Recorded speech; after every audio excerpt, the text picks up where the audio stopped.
mandates are not only scientifically unsupported, Hi there. they are supported against the mandates. Okay?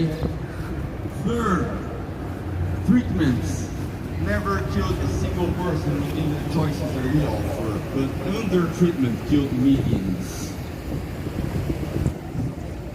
Fourth, while COVID has killed millions, what came together killed much more.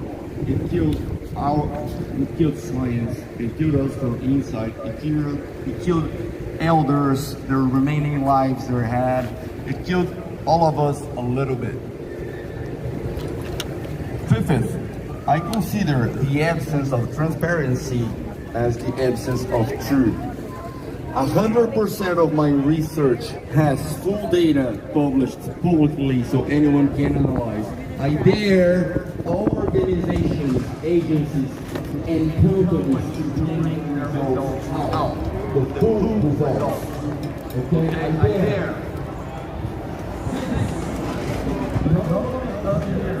You guys, you have this trouble.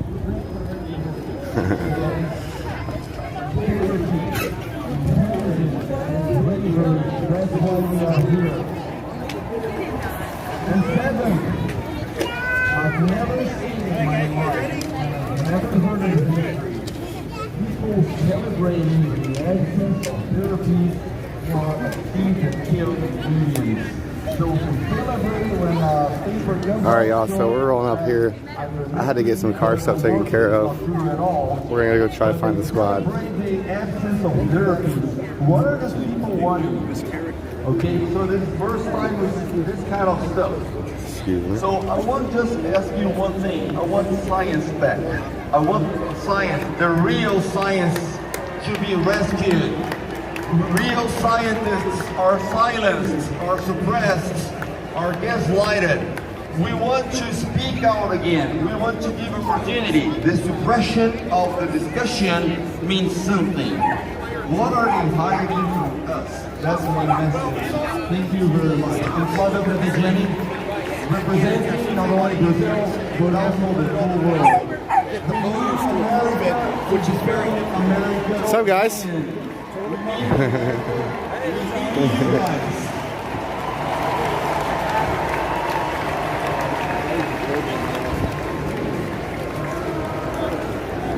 Hello, California. Back in August, I filed a lawsuit in federal court challenging the University of California's vaccine mandate. A case that's still in federal court. 3 months later, the university fired me, where I had worked for 15 years as a professor in the School of Medicine and director of the medical ethics program. But I'm still here in California. Governor Newsom, Oop. Senator Pan, I'm not going anywhere. I'm coming for you.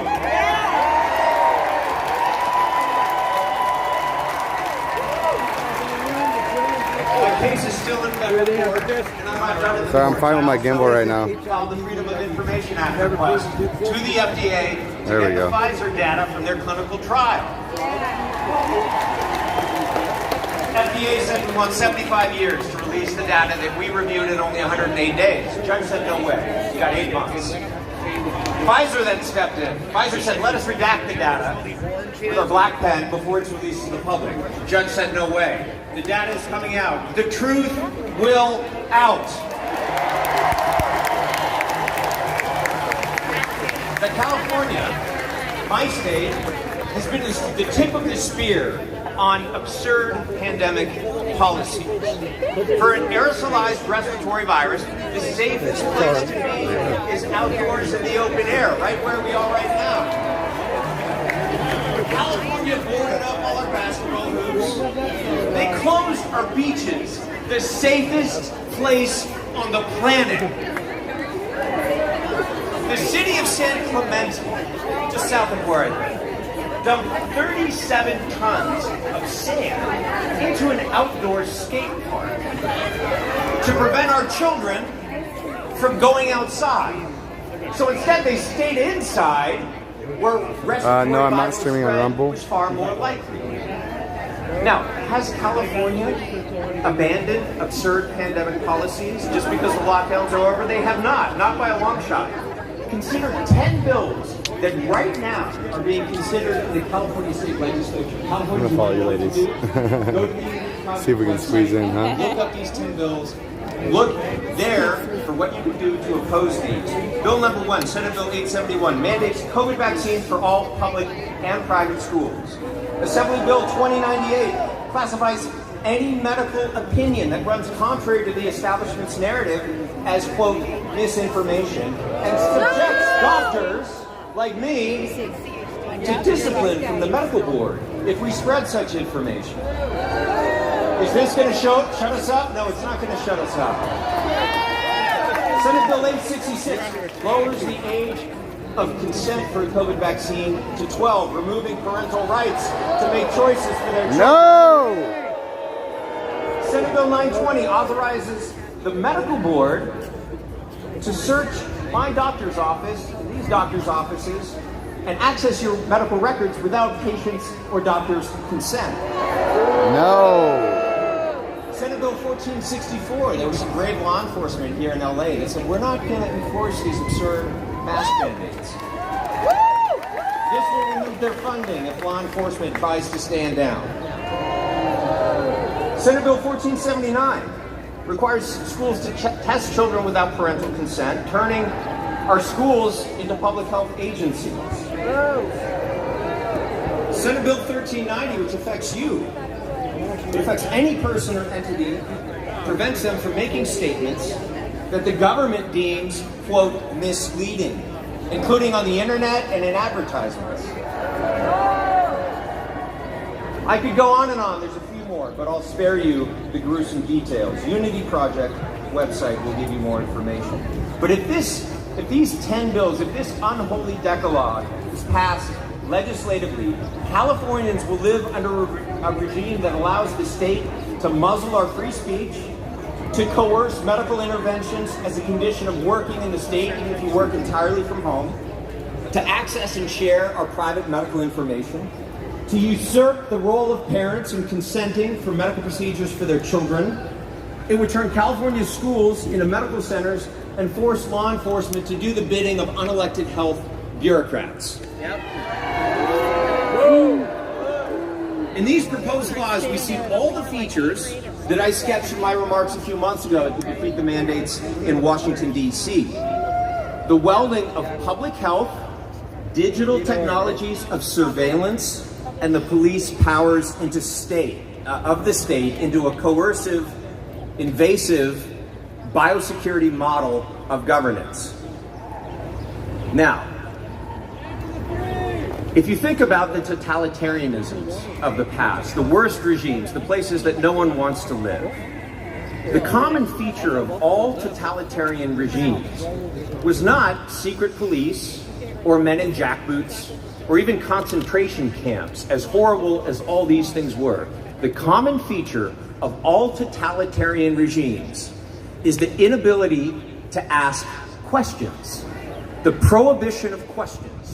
The muzzling of speech, the muzzling of thought is always where these regimes begin. The censorship of free speech in 2098 and 1390 spells the end of civil liberties in California. We are the tip of the spear. What happens here is going to roll out across the country. This is why we need to put our stake in the ground now. This is why we need to stand strong. And even if the University of California is not standing by their motto, we will stand by their motto. And so I tell you today, fiat lux, let there be light. Thank you. Yeah, buddy.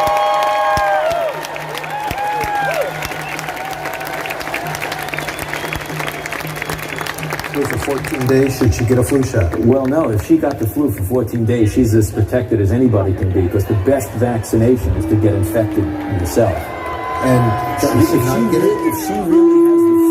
If she really has the Lock flu, him up! she definitely doesn't need a flu vaccine. If she really has the flu, she should not get it again. no, she doesn't need it, because it's the most potent vaccination is getting infected yourself. What did the Don of the medical mafia just say? Did he spill out a truth by accident?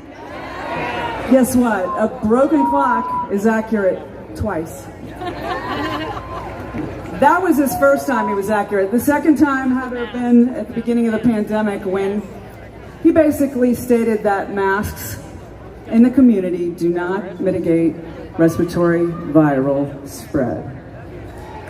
There's the gate. There's the gate up. Guess what else fails to stop viral spread? The DNA damaging genetic injection. I failed to call it a vaccine, I'm sorry. Now they deny ever even making that claim. Can you believe that? Dr. Liar, I like that. Yeah, now they replaced it with, it lowers symptom severity. It may have done that for like a hot minute. But guess what? The data's out. And the mortality data says, not anymore. Not anymore. That may have been true, but not anymore. That would make that a therapeutic, if that were even true. What if you had cancer and the government said you have to take 5 rounds of chemo? Would you put up with that? Hell no, right? That means I could do anything. For this reason and many more, children are off limits. Yeah. We have a declaration of 18,000 PhDs and MDs that state that there is no instance where a child should get this injection. None. Zero. Zilch. Question next year. Dr. Harish Bhattacharya had written a paper recently that told us and supported what we already knew. Most kids already had COVID. Vaccinating the immune is tantamount to scientific incoherence. It's not the responsibility of a 3-year-old to take care of adults. It's the responsibility of these adults to take care of these 3-year-olds, right? Yes. So shots, testing, masking, the little plexiglass dividers that made China even richer, the little stickers on the floor that some politician's brother got the job for. It's all bullshit.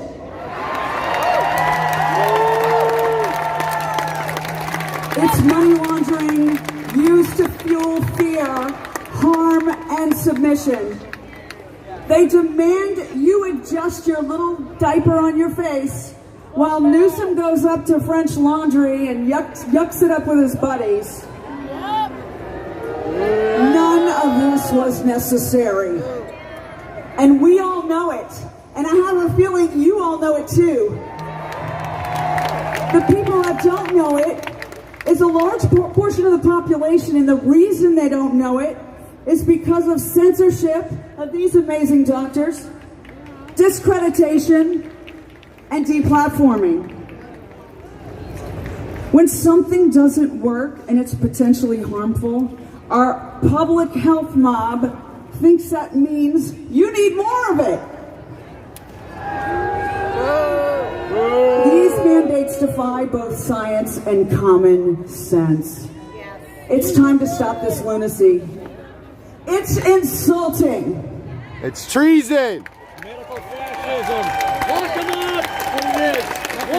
Lock them up. I'd love to introduce to you Dr. Lock 'em all up. Let's go, Paul Alexander! Mr. Paul. Lock them up! Lock 'em all up! Lock them all up!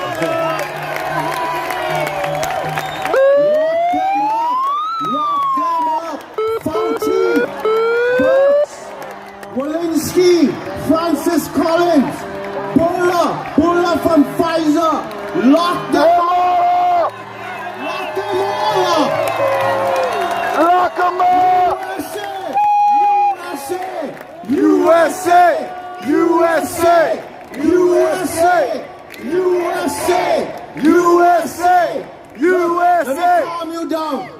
get straight to the point.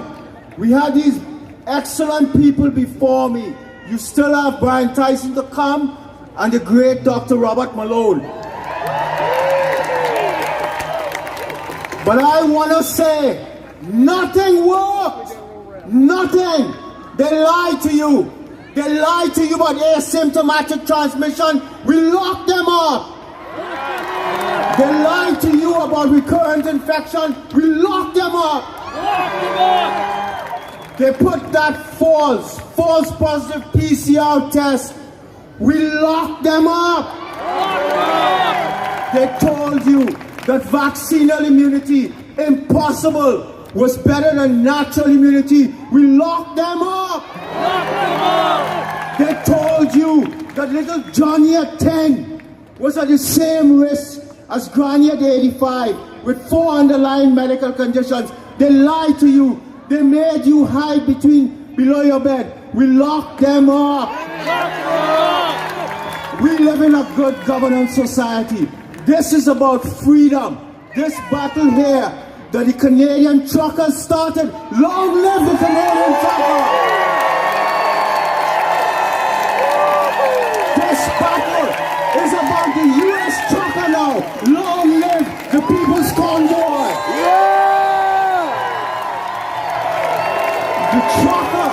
The trucker represents the backbone of this society, and we need to dig deep in our pockets. The American people need to stand up and come to the side of the People's Convoy. We need to drop these vaccine mandates and emergency powers. And I say, long live the United States trucker!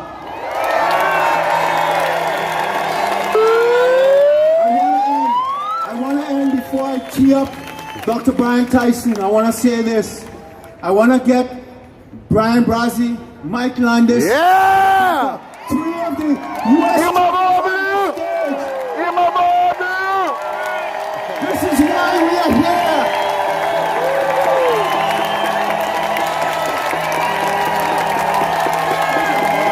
Yeah, baby, let freedom reign. Is that loud? They're gonna talk later. They're coming at around 3 o'clock. But let me end. Let me end by the critical issue here. This is about they're coming for your children. There is no science. There's no data. We've looked at the science. We looked at the science in Sweden. 0 deaths. 0. We looked at the science in Germany. We looked at the Danis et al. Study that was published that showed in the French Alps, 1 infected child was exposed to 109 contacts. They followed them. Not 1 instance of secondary transmission. The asymptomatic, it was a lie. We locked them up. And parents, let me end by saying, this is a hill. As a parent, I'm a parent. I have a 12-year-old today. This is a hill that an American parent must be willing to defend and lay your life down. Lock them up! Never. You must never let them put that vaccine into your child's arm. It is unsafe. It is unsafe. And let me end with Dr. Brian Tyson, who is an early treatment expert, and he's treated 10,000 patients successfully. USA! USA! USA! USA! USA! That is one hell of an act to follow. He's had a lot of time to practice. I'm Dr. Treason, and when COVID broke out in our area, I called my public health officer, I called my congressman, I called my state senator, and I called my state assemblyman. And you know what the answer I got? Stop testing. You're creating too much work for us. I'm sorry, I got 300 patients in my parking lot. So you know what I did? I took out $250,000 loan and started treating people. I treated 1,700 people and I made KUSI News thinking I would hear something back. I didn't hear anything. So I treated 4,000 patients. And I went to the steps of the Supreme Court in Washington, D.C., hoping to get an answer. And I got nothing. So I treated 7,000 patients. And me and Dr. Fareed, we wrote a book called Overcoming the COVID Darkness, thinking that would call attention to what we were doing. And I heard nothing. So now I have treated over 10,000 patients, and I'm not waiting to hear back from them anymore. I am done waiting for a response. I am making that response now. Yeah, baby, let's go.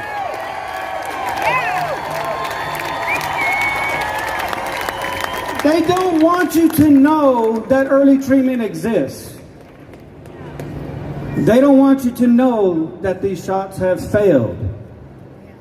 They don't want you to know that the mandates have failed. They don't want you to know that public health, the CDC, and the NIH have been the biggest failures in their inception of all eternity. They don't want you to know that the current leadership has failed. But you have a chance to tell the world how much they have failed by replacing them with people who have succeeded. Early treatment has succeeded.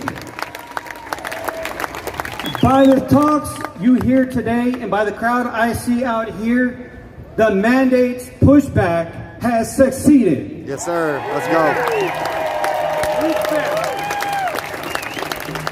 We must continue to push for new leadership in our government and replace the old guard that is not protecting its people, it's not working for its people, and it is certainly not being governed by its people. That's right. What are you willing to sacrifice to make that change? Everything. I have made that sacrifice, and I am asking you to stand with all of us up here, and everybody presenting today, and everybody standing next to you, to fight against the medical and social tyranny that is going on in our country, as well as countries across the world, and do not give in. It's treason! I am running for Congress in the 25th District for the state of California. Yeah! In that seat, I am coming for Anthony Fauci. I am coming Welcome on! I am coming to make this place a better place to live. God bless you. Thank you very much.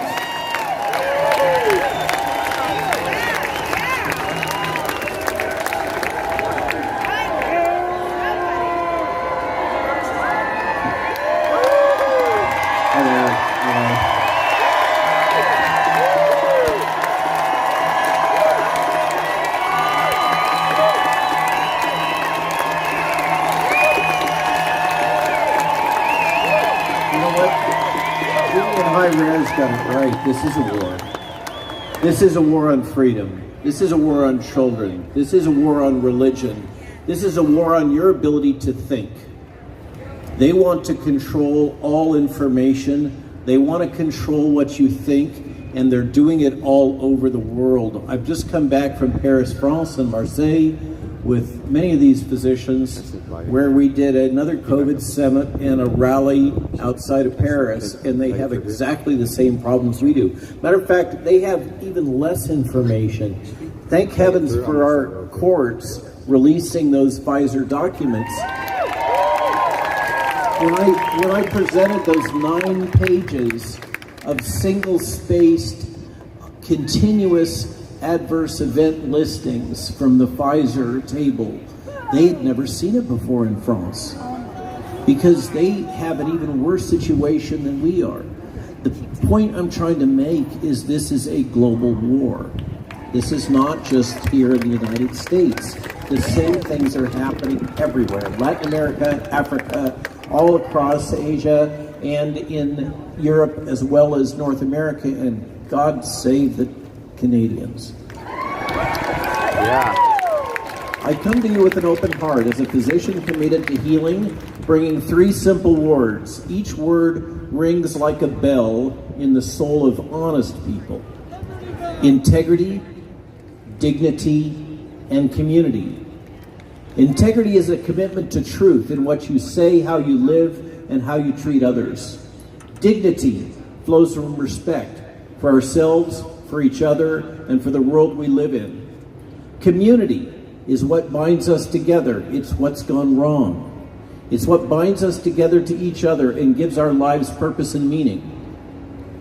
These are the 3 things we must recover if we will heal. The problem is not the virus. The problem is the damage that has been done to us as human beings and as a community. Now, the other day I was in Paris and I drove by a little church. It was a church of St. Augustine, the doctor of the Roman Catholic Church, who famously said, "The truth is like a lion. You don't have to defend it.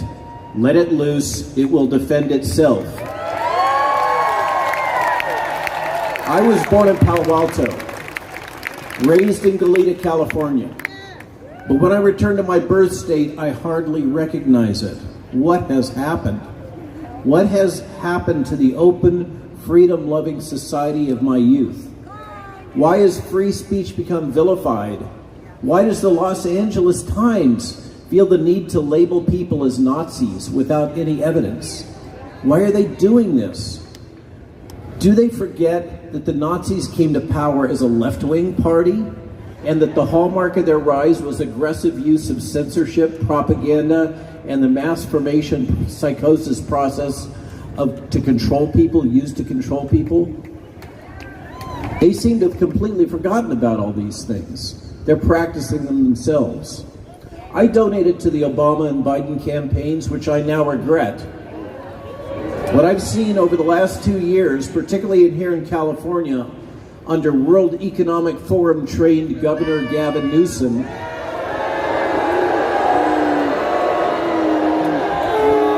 what I have seen cannot be unseen. Now the Uniparty wants to push him for president.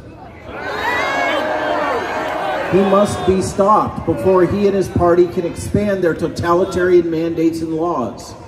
There is no medical emergency. There is no justification for these laws that the California Democratic Party and their World Economic Forum allies want to push on us. This is my truth, and I believe it's self-evident.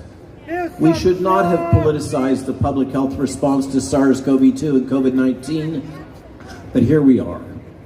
This is what's been done by the followers of the World Economic Forum party line. Regarding the genetic COVID vaccines, the science is settled. They're not working to prevent infection, replication, the spread of Omicron, and they're not completely safe. Now, Washington Post fact-checked me on that one, and we'll see them in court. These vaccines were designed for a different virus, the Wuhan strain. Whether they made sense for protecting our elderly and frail from the original virus is irrelevant now. So let's stop arguing about it. We must look forward. These genetic vaccines don't prevent Omicron infection, replication, or spread to others. In our daily lives, with our friends, with our families, we all know this is true. Data from all over the world indicates that the triple vaccinated may be at increased risk for infection, disease, and death from Omicron. These genetic treatments are leaky, they have poor durability, and even if every man, woman, and child in California or the United States were vaccinated, these treatments cannot achieve herd immunity and they cannot stop COVID. We all know that now. They're not completely safe, and the full nature of the risks continues to be disclosed. It's been hidden. In contrast, the natural immunity which healthy immune systems develop after infection and recovery from COVID is long-lasting, broad, highly protective from disease and death caused by this virus. Next point. If there is risk, there must be choice. This is a bedrock truth of modern bioethics. All medical procedures, vaccines, and drugs have risks. All of us have the right to understand these risks and to decide for ourselves whether we willingly accept these risks. To deny this is to deny human dignity. These censorship and propaganda campaigns disrespect us. Yeah, let's go for sure. Evil has many roots. A willingness to deny human dignity is one of the largest of those roots. In our hearts, in our souls, we know this is true. Now, although I'm a physician who's deeply committed to the Hippocratic Oath, I'm above all a husband, a father, and a grandfather. Now I wish to speak to you about our children and our responsibility to them. If nothing else, we must nurture and protect our children. This is job one. It's your job, it's my job, it's not their job to protect us. And during the last 2 years, our society and our public health response has failed to protect them. Many things our public health system has demanded we do to our children has directly harmed them. Finally, I'm out of time, but I want to say there's hope. We'll get through this. We're already breaking through the madness of the crowds, the mass formation, the effects of the legacy media and big tech promoted fear and psychological manipulation, which has twisted public health policy. Omicron has destroyed the approved narrative that the vaccines are safe and effective, and that early drug treatment does not work. We know those to be lies. The dark winter protected by our president and pushed by his paid fearmongers in the media failed to materialize. When I was a child, a brilliant man said, "Ask not what your country can do for you. Ask what you can do for your country." This is our country. We own this amazing gift, but we must defend it if we wish to keep it. Yes, sir. Please keep his words in your minds and heart. Be leaders. Remember, integrity, dignity, community. Thank you. Thank you.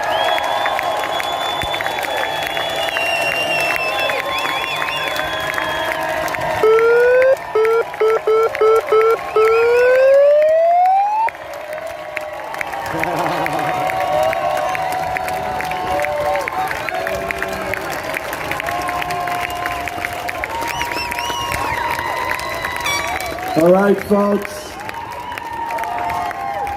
All right. You know, my time is almost up with you. And I gotta tell you, those doctors are superhuman beings, aren't they? But now, I got something else to tell you. There's a lot of doctors that have been out in the forefront of this fight for decades. Christiane Northrup, Dr. Tenpenny, we could go on, Larry Pileski. Let's give those doctors a round of applause too. Yeah! Never forget, they sacrificed their lives for us to tell us the truth. Now, I got a little job that I was told that I had to do, but I just didn't want to miss the opportunity to tell you that I love all of you. And you see the sun came out for us? See, that's God watching over us. You see the sun coming out for us? That's all of our ancestors saying, I'm here with you. You see the sun coming out for us? That's the sun of hope. That's the energy of hope, right? Yes, sir. Give yourself a standing ovation. All the way back there. Now, I'm going to talk about the sponsors that made this happen. Now, when I say their names, I want you to say freedom. Now, I don't want you to say freedom like I heard earlier today. Now, I'm going to say their names, and it's after each one, I want you to say freedom. Frontline COVID-19 Critical Care Lines. I gotta get out my The megaphone, Informed y'all. Consent Action Network. You know Dale, that Dale Big Tree. The High Wire. The Unity Project. The Vaccine Safety Research Foundation. And you better say for Freedom Ed, I better hear a big one. Freedom Ed. Children Health Defense Fund. Protection of the educational rights of kids. But wait a minute. Now I want to hear a big one for them because their volunteers were amazing. You ready? Go. Now look around us, guys. You know, this took a lot of money to do. Now come on now, folks. Take out your phones. This is not a Netflix subscription. This ain't a Hulu subscription. Take out those phones. I have some barcodes on the side.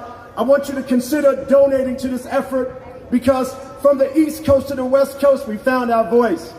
From the East Coast to the West Coast, we found our truth. And we found more warriors. We found more people. God, I mean, think about it. the Patriots and the Freedom Medical Group, the new civil rights movement of the 21st century, we are some bad people. Yes, sir. Right? Right over there. Now take those phones out now. I'm in charge when I'm up here. Take them phones out. And I want you to donate whatever you can, because this is important. This took a lot of effort, a lot of sacrifice, and I'm quite sure a lot of arguments behind the scenes. Take those phones out. Let's do God's work today. You know, this is our new church. This is our new community. This is our new tribe. One more time for freedom. 1, 2, 3. Freedom! 1, 2, 3. Freedom! You know why? Because we're stronger now because we are the power of we. Because you know why? Love wins. Say it for me. Love wins, baby. Let's go. Yes, this is live. Welcome everybody to Defeat the Mandates or Defeat the Treason rally. Uh-oh. We might have copyrighted music.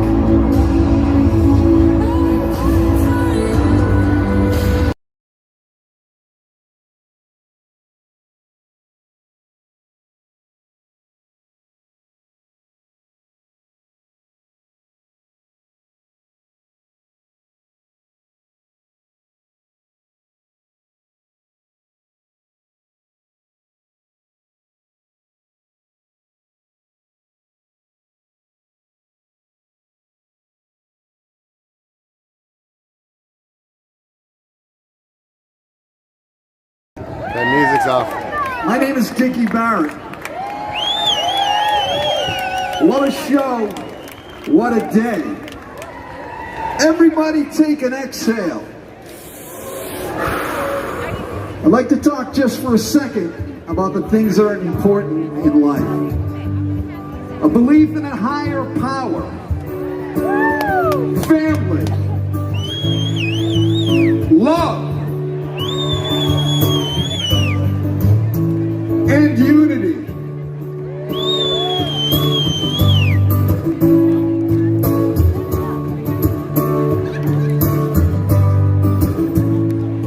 Discover, find, and invent the will. Make it feel like it was no big deal. Make a killing if you're willing to do what it takes. And then, if you are willing, then you're bad. Have a field day if you haven't had it. Have the wisdom and the wherewithal to call it. You should grab again. We're not here to misinform you. We are only trying to warn you. We are with you, not against you. We only hope you with the common sense to realize we're unified. And realize we're here to back you. And not let anybody else attack you, so you know we're on your side. And we're unified. We're unified. Life's new textbook and it's typical. Roll the boulder back on up the hill. It's a feeling like the ceiling's gonna drop just like a rock on you. And as the ceiling starts to drop in, till you feel like your heart is stopping. Heart is stopping and your head's up on the jumping block there too. It's not something around here. What you were built for or designed for. We are with you, not against you. We will help you get the common sense to realize we're unified. And realize we're gonna find you. And not let anybody else attack you, so you'll know we're on your side. And we're unified.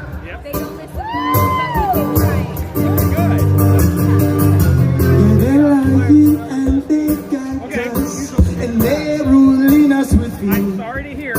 Won't you please come out to protest? Show your face.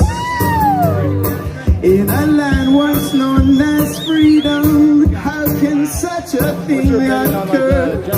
Won't Won't you please come out to protest? Let Gates and Fauci have a taste. We can take the world, rearrange the world. It's dying, it's dying. I say, it's very difficult to do them all.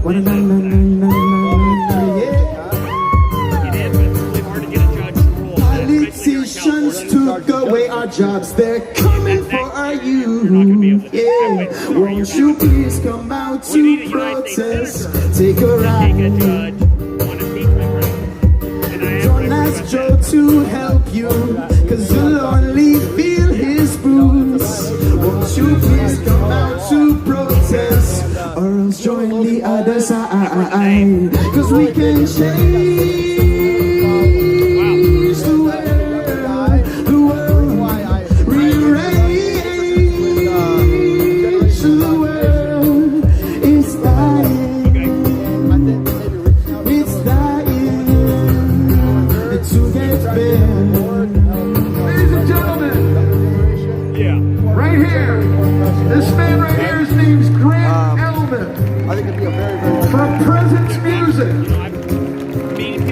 He's a young freedom fighter. well. Most of all, you're looking above my pay grade, but you guys want to watch that.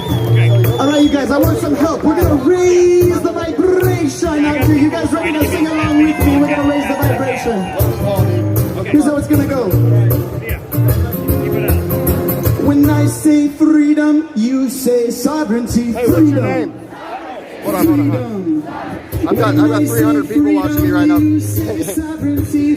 Mark Moiser running for U.S. Senate, MEU, FDR.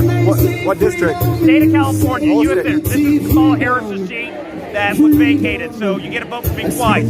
Once to fill the remainder of her term, and then a full 6-year term. Thank you very kindly. Thank you.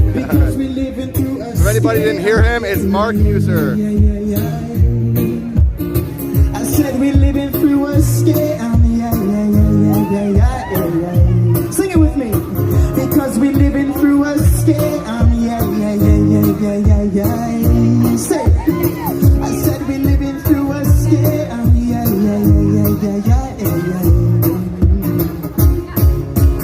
Break down them walls, said it's time to unify. The differences between us make us beautiful and divine. And politicians, then they use that difference to divide. And I know who I am, my heart is in alignment. Standing up with the tyrants, no need to live in confinement. Babylon crumbling before my eyes, I'm not surprised yet. Every breath I take in the oxygen, I'm optimizing. My health is my true wealth, and no vaccine will compromise it. Needles injecting into the shit that are genetically modified. It's not any operating system, 5G comes online. If death by toxic chemicals or heavy metals ever make the headlines, blame it on the virus which they haven't identified. That's right, say, listen it, we living through a scam, I said we living through a scam. I just plug in my phone, guys, bear with me. Said we living through a scam, yo. Alright, I want to see everybody's hands in the sky for this one. You ready? We're gonna wave our hands side to side. Cause we will reclaim our sovereignty. We growing stronger each day. Hey, cause we will reclaim our sovereignty. We growing stronger each day. Cause we living through a scam, and we not let no politician control us. And we living through a scam,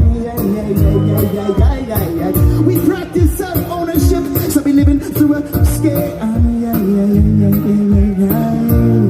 yeah, that's right. So we living through a scam. It's like we living through a scam, yo. Give it up one more time for Dickie Barrett. I hope y'all have a beautiful day. It's beautiful to celebrate freedom with y'all here today. Once again, my name is Grant from Presence Music. Have a wonderful rest of your evening.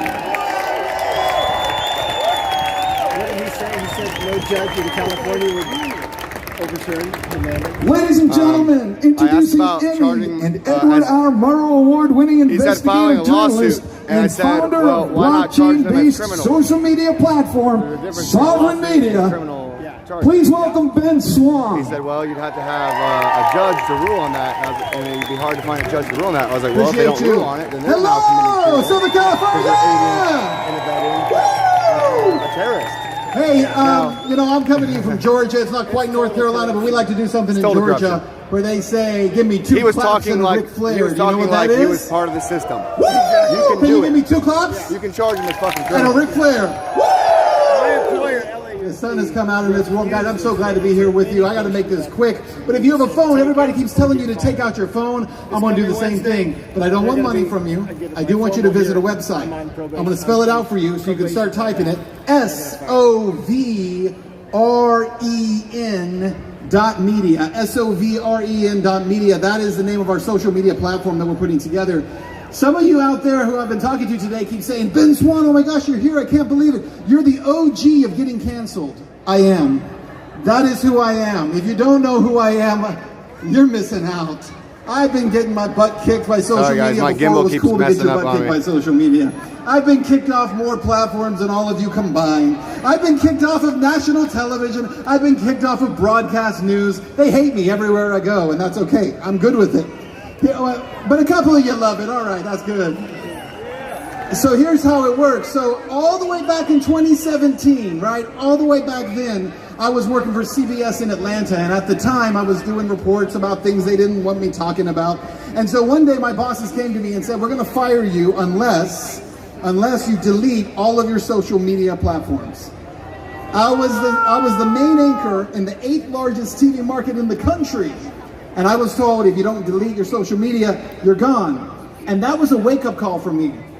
Because I realized, why would you allow me to stay on the air and say things you don't like, but you don't want me to be on social? And it began to unravel for me. There's something coming. There's a move that's on its way to cancel and delete and remove truth tellers from our society. Now, here we are 5 years later. I don't have to convince you of anything. You know that it's true now, right? We've all watched it happen. We've watched all these truth tellers who are coming and standing up in front of you today being told that they need to be canceled or they've been thrown off of social media. And my guy right here, Mickey Willis. Isn't he the best? Mickey Willis is awesome.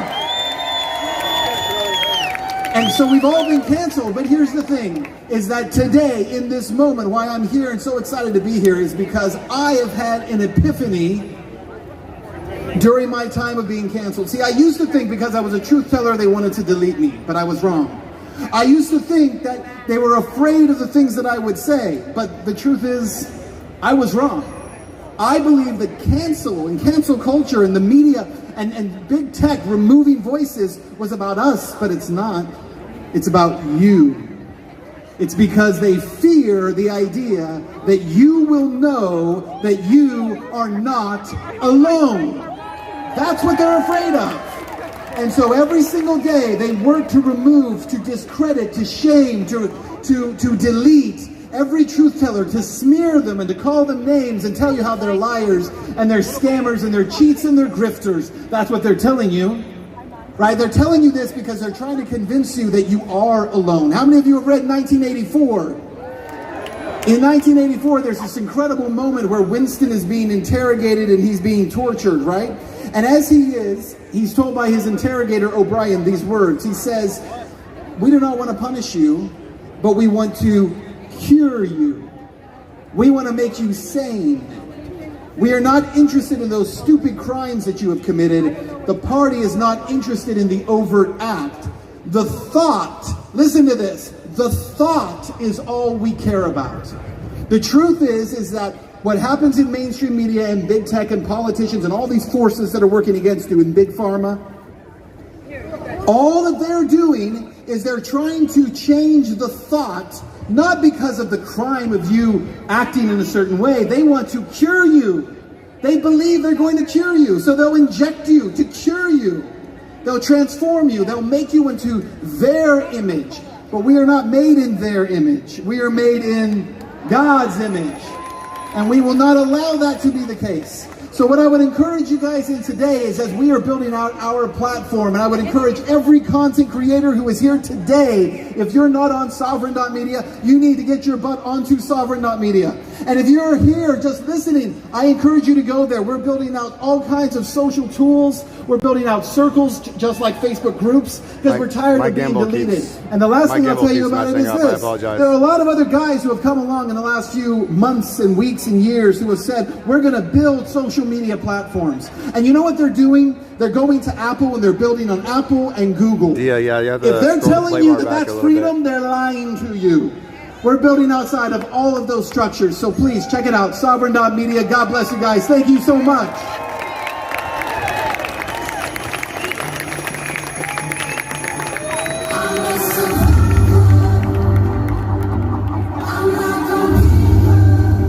Please welcome founder of the Constitutional Sheriffs and Peace Officers Association, Sheriff Richard Mack.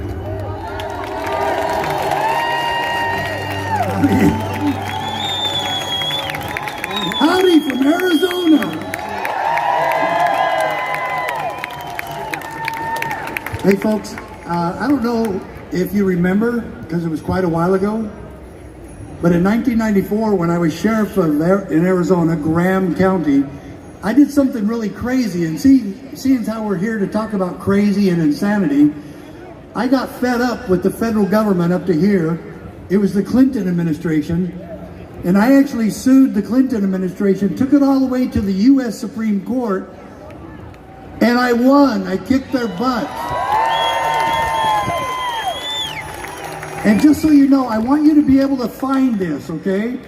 This is a highlighted version of my Supreme Court case, and it exists at our website, CSPOA.org. CSPOA.org stands for Constitutional Sheriffs and Peace Officers Association. Every one of you want that case. You want this in your hand. Justice Scalia wrote the decision for the majority, and he said, quote, "But the Constitution protects us from our own best intentions." What does that do to COVID-19? What does it do to Obamacare? What does it do to all of these politicians who want to take care of us? You have one job in government. I don't care if it's your county, your city, your state, or the federal government. They have one assignment and one duty, and that is this. In the Declaration of Independence, it says that to secure these rights, governments are instituted among men. Their only job is to protect our rights, not come to you and say, we're going to do anything Their to you just that we powers want are derived from as we're doing consent it of the people. for your own good. He didn't finish the quote. Shove that and take it back home. And if you're not going to, why would they expect us to obey their mandates when they don't even obey the Bill of Rights? They don't even obey the Constitution. They don't keep their word to follow the Constitution. Their oath of allegiance is to the Constitution and to preserve liberty. And so I would have to ask, we want these people to repent and to understand what they've been doing was completely wrong. We don't mean them any harm. We want them out of our lives and out of our way, though. If you're not going to obey the principles of liberty upon which America was founded, then go home and leave us alone. And let me talk to every peace officer and sheriff in this country. Do you know how many times Martin Luther King was arrested? Do you know how many times he should not have been arrested? Every one of those times that he was arrested by police officers and sheriffs and deputies, he should have never been arrested. Do you know that Rosa Parks was arrested by 2 police officers December 1st, 1955? Why would peace officers do that? Because they have learned to do this, and they'll tell you that. Some of them are here today, and they'll tell you they just have to follow orders. That makes you a Nuremberg officer, not an officer of the law.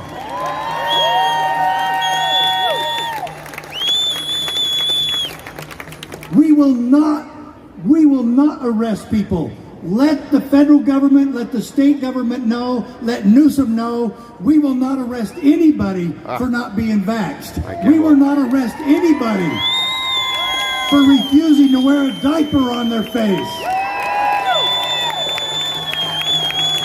And we will arrest no one. We will arrest not a single pastor, which has happened, for not shutting their churches down.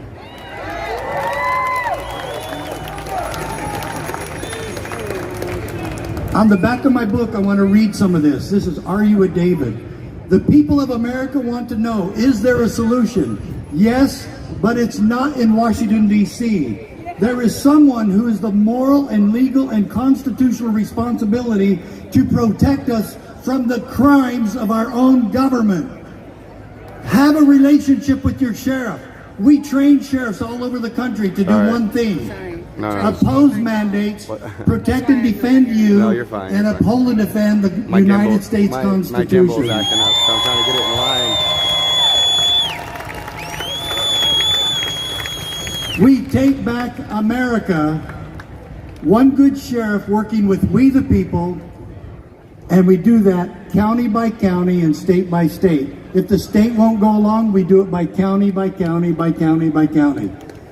And our job, what we're doing right now, is training every sheriff to uphold and defend the Constitution. Thank you. It's working. We need you on board. We need your help.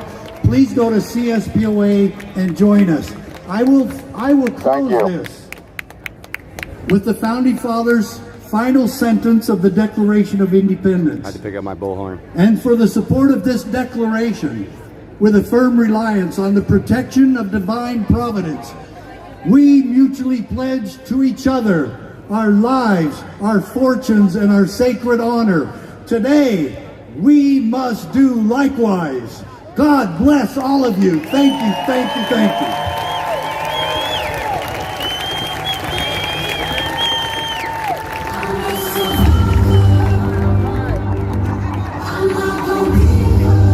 Please welcome via video evolutionary biologist and co-host of the Dark Horse podcast, Dr. Brett Weinstein.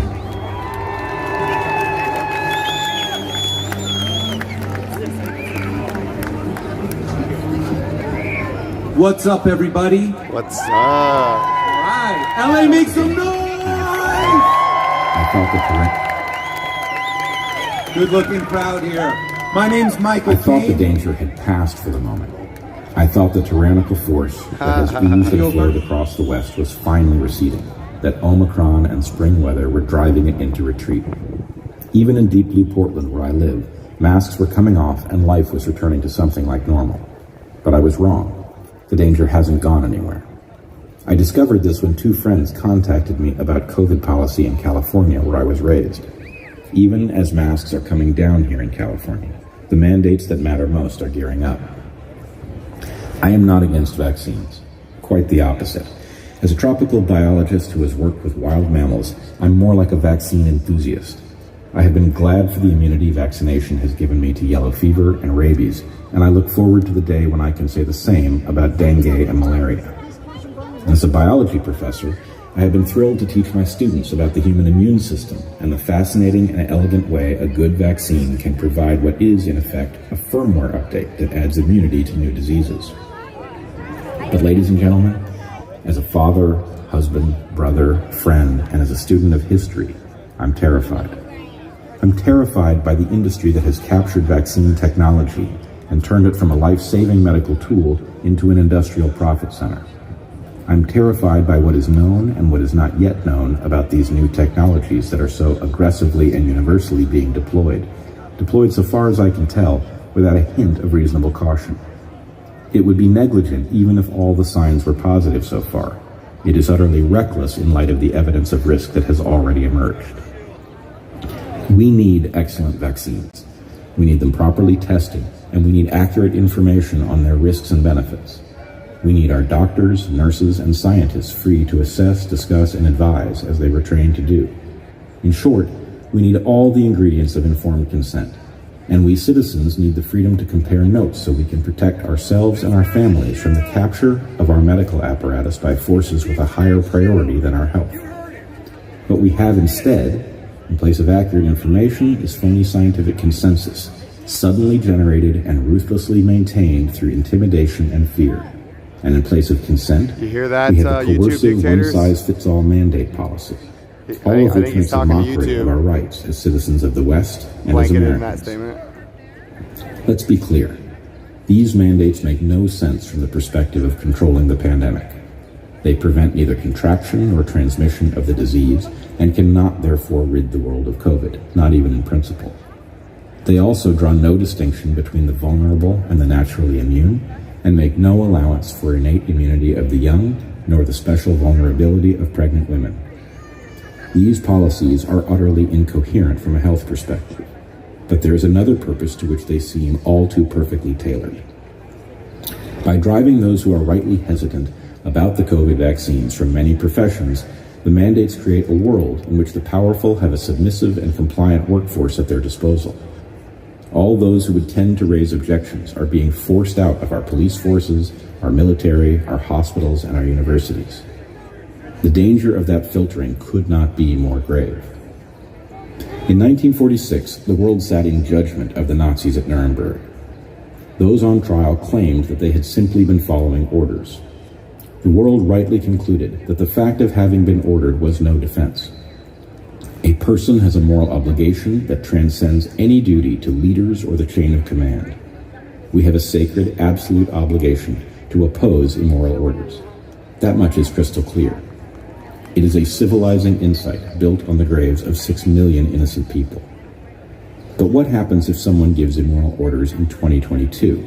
To the police, to the military, to our medical professionals? Will they stand up and say no? The chances of that have dropped dramatically in the last year, as those with the strongest tendency to object have been driven out for refusing, based on incomplete information, to consent to an experimental medical treatment. The irony, of course, is that the orders these soldiers, cops, doctors, nurses, and professors rejected were themselves a clear violation of the Nuremberg Code, defining a basic right to informed consent. The COVID vaccine mandates have, in this way, rolled back humanity's hard-won gains at Nuremberg twice over. We have a massive medical experiment conducted on patients without informed consent, and those who refuse to enforce, accept, or administer the mandated experimental treatment are cast out of their chosen professions. We are unlearning the most important lessons of history. Informed consent and refusing immoral orders have, in a single year, been replaced with a universal requirement to take a radically new medical treatment and shut up about the unscientific and immoral logic behind it. Those who refuse are stigmatized, surrender basic rights, and are driven to the economic fringe. I don't know if the unmaking of Nuremberg is intentional, but regardless, the danger in these policies could not possibly be more real. We are setting the stage for the next tragedy of history. Our highest obligation is to resist and pull as hard as we possibly can in the opposite direction. If our rights are to be protected, if our health is to be improved, if we are to benefit from good vaccines and good medications and good information, we must regain control of our captured system. We must preserve the gains of Nuremberg, liberate the practice of medicine from the pharmaceutical industry, defeat the mandates, and come together as Americans. Defeat the treason. Good luck to you all. Defeat the treason! Ladies and gentlemen, up next are some real good people doing real good things. It's the Children's Health Defense Team, and this man's name is Michael Caine. All right, take two. What's up, everybody? My name's Michael Caine. I'm the grassroots organizer for Robert F. Kennedy Jr.'s Children's Health Defense.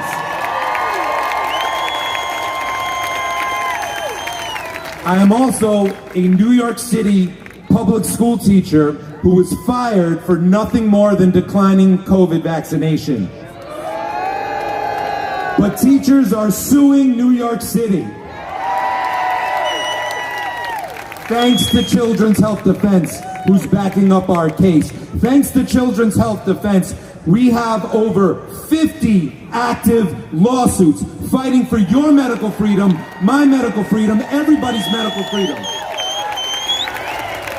They're fighting for families, for children, for injured children, for firefighters, for teachers, for healthcare professionals, for military personnel, fighting for everyone. And also, we're suing Facebook. Yeah! YouTube too. This Facebook case has been going on for over 2 years. Next month, Robert F. Kennedy Jr., along with other attorneys, will be fighting in open court.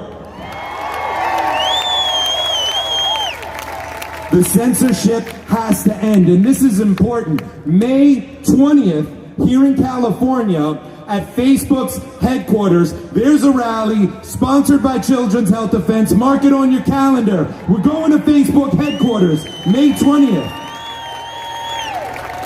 But check it out. You've been hit with a lot of stuff today, so you're going to forget that May 20th is an important day. So everybody, this is simple. Take out your phone. Not asking for money. This is just to give you information. Text CHD to 33777. Text CHD to 33777 or go to our booth right over there at Children's Health Defense. Thank you so much.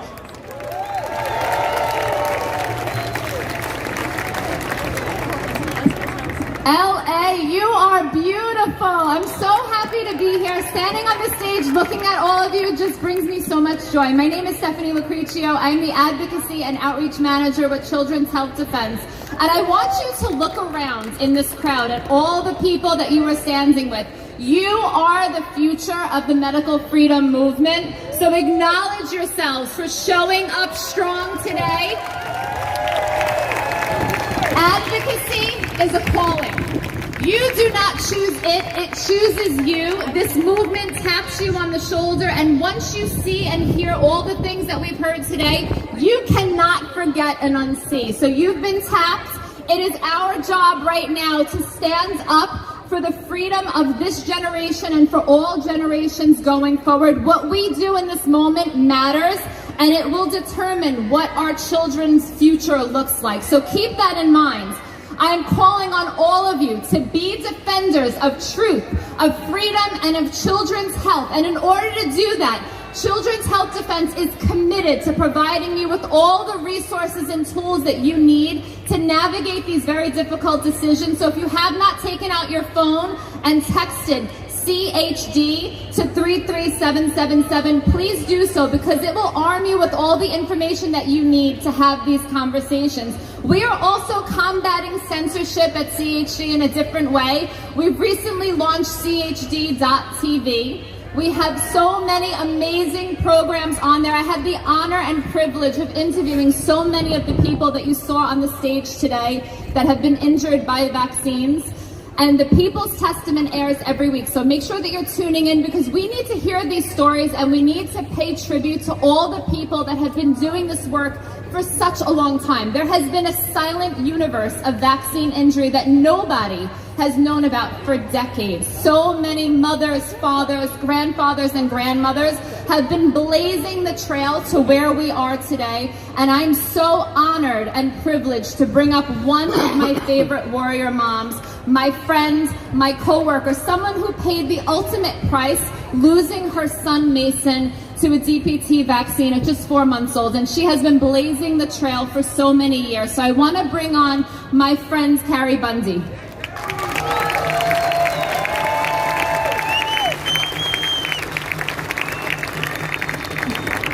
Hello. Thank you. So my name's Carrie Bundy, and 11 years ago, my son Mason died after his routine 4-month vaccinations. That kind of propelled me head first into activism. I thought, surely I was the first one this had happened to, and I was wrong. There are activists that have been in this movement for decades, screaming at the top of their lungs, and I didn't hear them.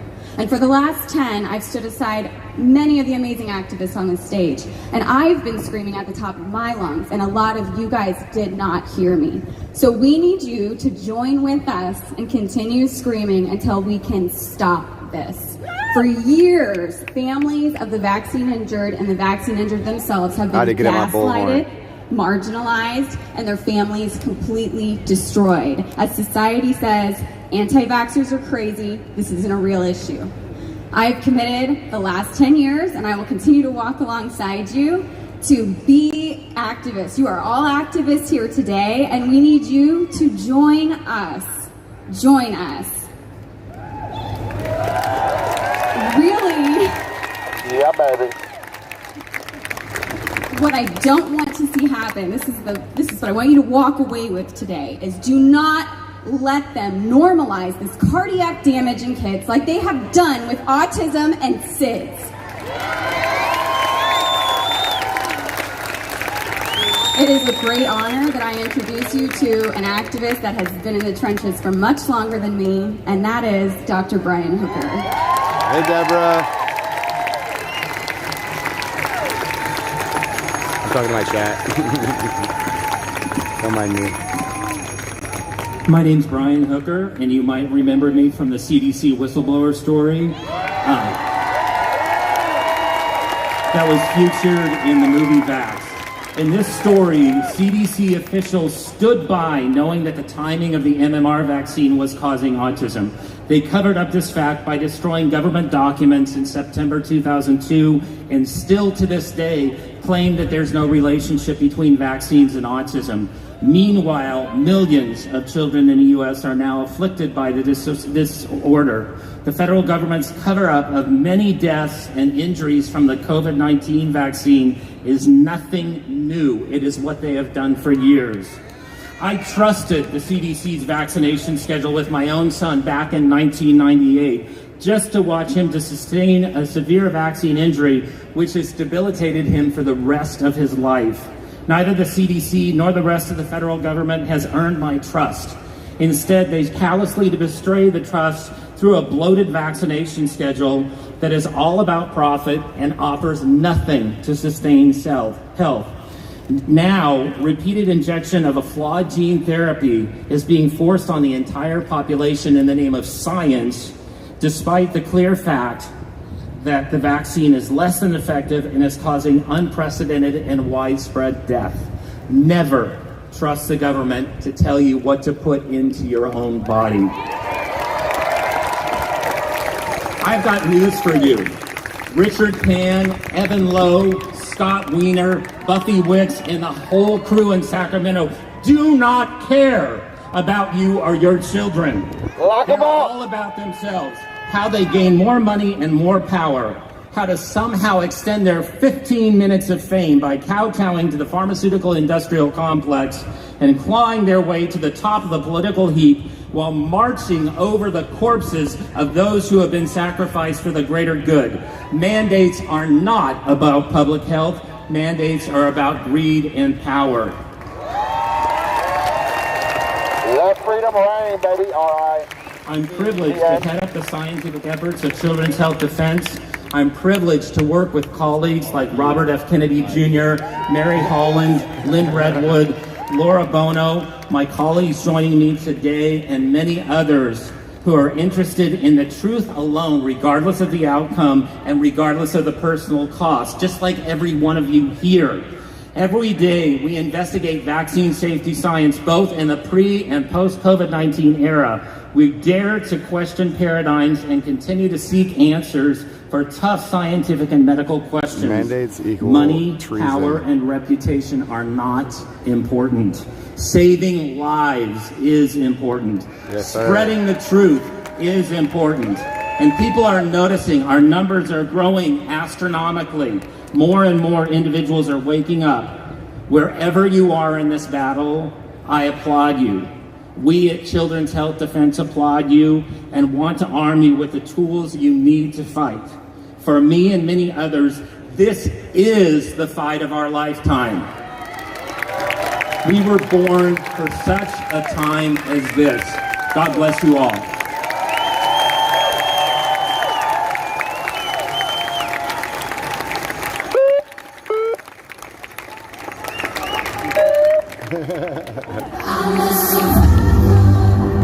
That's my way of clapping. I don't got my hands. Yeah. Please welcome founder of Progressive Action and New York City's transit and labor leader, Tramel Thompson. Los Angeles, make some noise! They told me this was the city of angels. So we gonna tell them, who got the power? We got the power. Who got the power? We got the power. Who got the power? We got the power. I'm from New York. I want them to hear us in New York. I want them to hear us in New York. So who got the power? We got the power. Who got the power? We got the power. Now let me tell y'all something. I'm gonna be honest with you guys. I'm vaccinated, but I did it by choice. But I do not subscribe to the mandates that they have us going through in this country. So what I did in New York City, I went to Albany, New York. I brought out 5,000 of my friends, and I tore up my vaccination card to let them know I would not subscribe to their tyranny. Now check this out. This whole entire 2 years, I thought that the virus was actually COVID. And come to find out, the virus was never COVID. The virus was fear. That's what the virus really was. The virus was control. That's what it was. Now, if you notice, in 2022, they are mandating everything but freedom. Are we free? Are we free? Yes, sir. Are we free? Yes. Now it sounds like we're going somewhere. Now in New York, check it out. In the early 2020, when this virus first hit, they was calling frontline workers heroes. They was banging pots at 7 p.m., clapping for our heroes. In 2022, they trying to fire those same heroes who's trying to have freedom of choice. It's crazy, right? Now, I'm blessed to be on this stage today. Last night, I got a text. Are y'all familiar with Bobby Kennedy Jr.? I got a text. He said, Trumel, come hiking with me in the morning. I said, Bobby, I got a very important event. Then I forgot that I'm speaking to a Kennedy. I said, I can't deny this, right? But he told me something important. He said, when we going to sleep, the devil is just now putting on their clothes. I said, Mr. Kennedy, they must don't know that our God don't sleep either. Our God do not sleep. Now check this out. I want y'all to put your hand in the air real quick. If you're American, if you believe in freedom, put your hand up in the air. Every time, hold on, I need y'all to pay attention.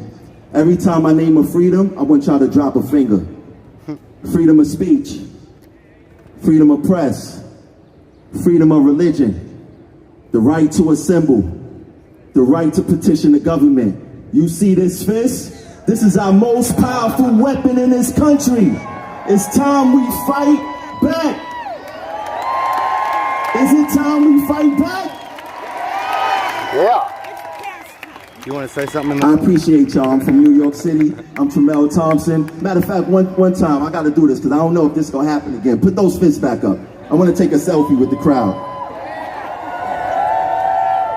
Matter of fact, we're going to do a video selfie. Put those fists up.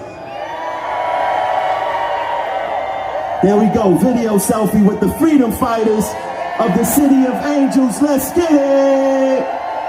Y'all can follow me on Progressive Action on Instagram. Thanks for having me, Los Angeles.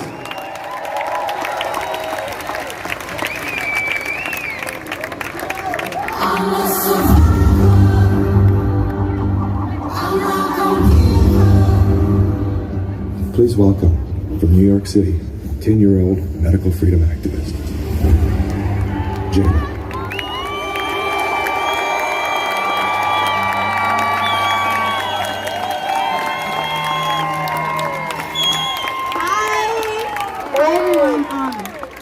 It's so amazing to see so many unmasked faces. So, you know me as Jayla, the young freedom fighter, and you know I will always fight for freedom any way I can because, you know, and I'm grateful that you guys are here fighting for your rights along with many other people. I am happy that you guys were able to come and hear my speech along with many other speeches. So, you know, all this talk about this shot, you know, so it's supposed to help us, right? I mean, well, I don't see that happening at all because so many individuals have been dying from it and not getting proper treatment. and haven't been getting anything good from this shot. And yes, people may have different opinions on this, and I respect their opinion. But we are trying to get other people to see that this shot isn't doing any good for you. If these politicians cared about us, then they would not be forcing us to take an experimental shot. You shouldn't be forced to put something in your body that you don't want or need.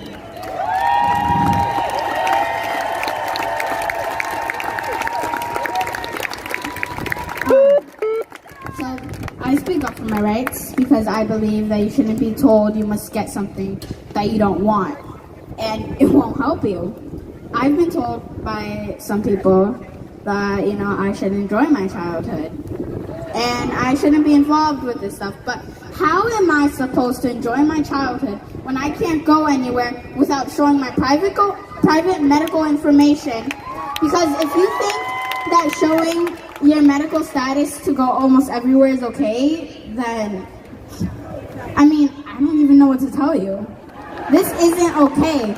We can't just sit around complying with this government taking away our rights.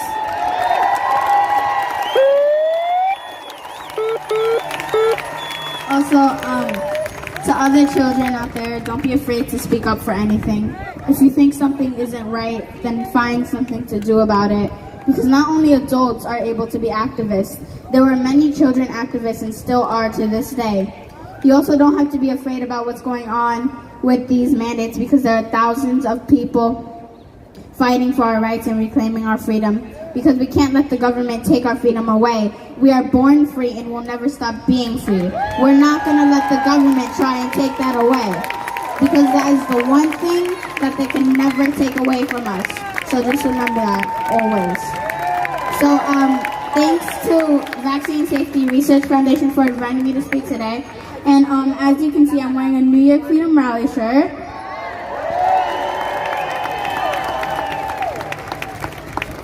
To help support New York Freedom Rally. It's New York Freedom Rally 2 on Instagram. If you're not following them, then, I mean, what are you waiting for? Go follow them. So, say you can't come to a rally, you can see it on their lives most times. So, thank you for listening to my speech. I hope you have a great rest of your day listening to the rest of these speeches, and fight for freedom.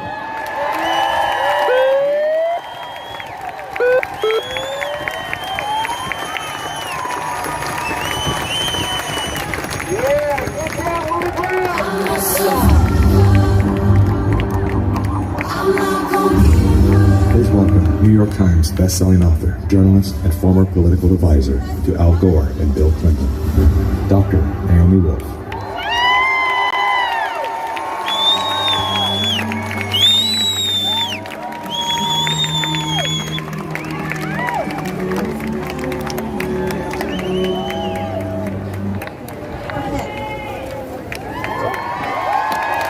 Let freedom reign, baby.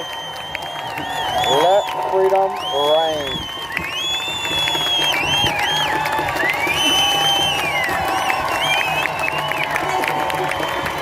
Thank you. Thank you. I love you too. So I've got 4 minutes. I want to say 3 things. This is so beautiful. That's not my first thing.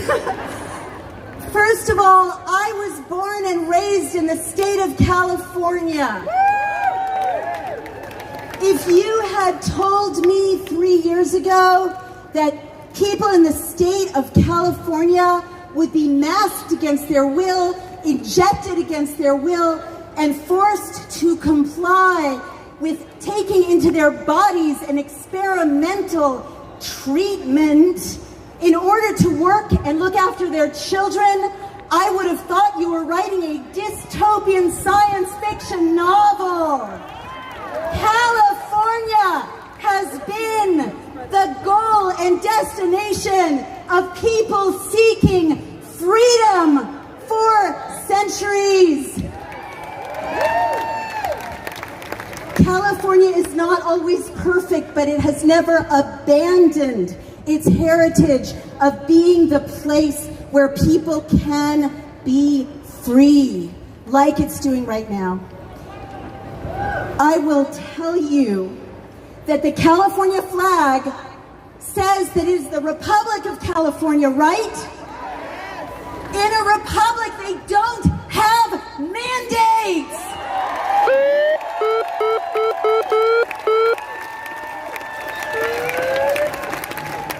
The second thing I'll tell you is that my group, Daily Clout, has convened 2,500 volunteers with many skill sets, doctors, RNs, research scientists, statisticians, who volunteered to read the 55,000 Pfizer documents released under court order, and they are doing so.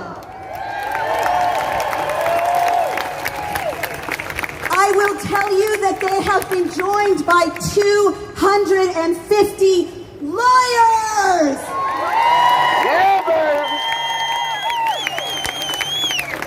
These are the things you need to tell your family and loved ones, that these volunteers have found already that Pfizer and the FDA wanted to keep secret for 75 years. Tell your loved ones. The volunteers found that Pfizer assured the FDA in 2021 that they were hiring 2,400 full-time employees to deal with the flood of paperwork they expected from the amount of adverse effects they knew would come based on the adverse effects they had already seen. 2,400 full-time employees. Did they tell you that? Safe and effective. Safe and effective. Tell your loved ones that Pfizer knew that Moderna had 100 microgram dose of mRNA lipid nanoparticles and other content that was 3 times the amount of Pfizer's, excuse me, so that people who got the Moderna first vaccine got 3 times the amount of the first vaccine of Pfizer, but that the internal documents show that Pfizer dropped that amount of micrograms due to its quote-unquote reactogenicity. It was a toxic amount. Tell your loved ones, lastly, that Pfizer knew, and this is Dr. Chris Flowers, a respected professor of radiology. He wrote this up, it's on Daily Cloud, you can see for yourself. They knew in May of 2021 that the vaccines harmed the hearts of teenage children. 35 of them were injured a week after being vaccinated. It was peer-reviewed. It had been under peer review for months. In June of 2021, the FDA released emergency use authorization for teenagers, and it wasn't until August of 2021 the FDA released a press release acknowledging harms to teenagers of myocarditis and other cardiac damage. They knew, and your kids were injected and your kids were injured. And I will tell you one more thing. There are a lot of moms out here and dads, but I want to speak as a mom and as a stepmom. You hurt our kids. And watch out, because you have never faced the rage of thousands of furious mothers and stepmothers.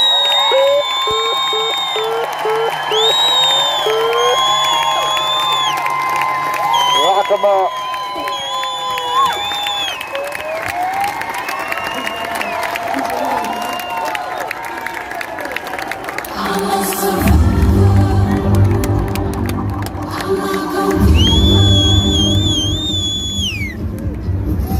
Please welcome cellular and molecular biologist, Dr. Christina Parks. Thank you. So where did it all begin? You know, the mandates, the lying, the corruption, the complete global takeover by Big Pharma. Where did it all begin? Some of you will say it began with the mask mandates, which I hear was horrific in California. But some of you who've been around a little while longer will say it began with SB 277, in which they eliminated the personal belief exemption for vaccines for children to enter school. They said, don't worry, your medical exemptions will never be at risk. And then they followed it. This was the beginning of the mandates. They followed it with SB 276. And you guys remember, who remembers SB 276? Which sought a crackdown on unethical medical exemptions. As if it's somehow unethical for a doctor to say, your child has MTHFR. Your child had a seizure the last time we gave them a vaccine. Maybe we shouldn't do that again.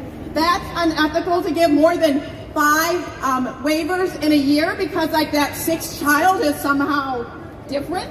Their needs are different. So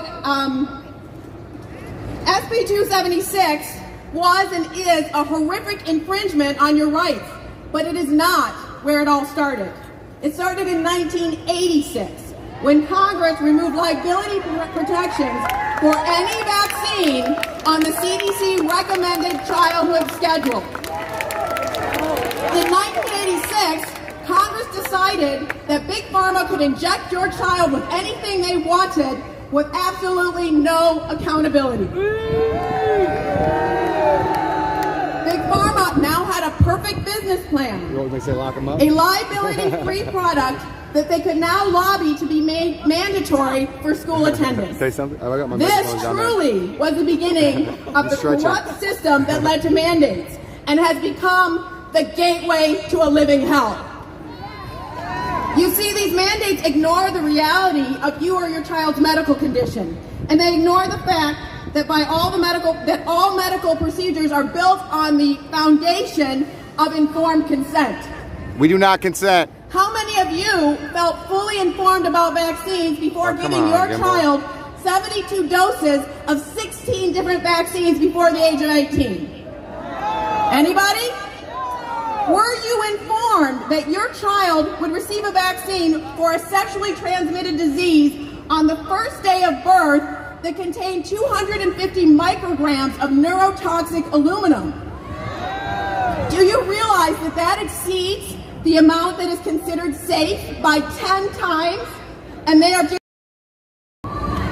Were you informed that different versions of the same vaccine, such as DTaP, have enormously different amounts of aluminum? Some contain nearly twice the amount of aluminum. So maybe your kid gets 1,200 micrograms of aluminum while your neighbors only get 600. And you never knew the difference. Were you informed that your precious 2-month-old baby would receive over 1,200 micrograms of aluminum at their 2-month wellness visit? And depending on which versions they get, they would spend between 25% to 75% of their first 7 months of life in aluminum toxicity. This is peer-reviewed research. Were you informed that we now have peer-reviewed scientific studies by Romain Girardi that show immune cells eat this nanoparticulate aluminum? They take it to the brain where it causes a cytokine storm and causes encephalitis and encephalopathy. And when you took your baby in because their brain was on fire and they were screaming day and night because they were in a cytokine storm, you were told that they were just colicky. It's time to stop the fucking gaslighting. Oh shit. Oh shit. She said it. We do not consent. It's time to stop the fucking gaslighting, and it's time to stop the mandates. And there's only one way to do that. As we ramp up for this election season, I think that there's a political slogan that we can all get behind. Make vaccine manufacturers liable again. Lock them up!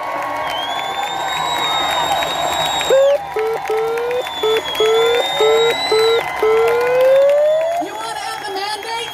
Make vaccine manufacturers liable. You want safe vaccines? Make vaccine manufacturers liable. You want effective vaccine? Make them liable. If you want to end all of this now, we need to make vaccine manufacturers liable. Thank you. Let freedom reign, baby! M.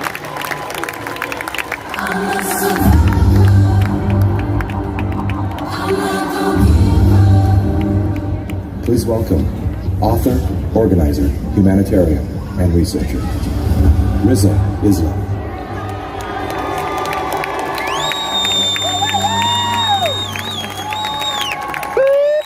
Oh, come on, you better do better than that.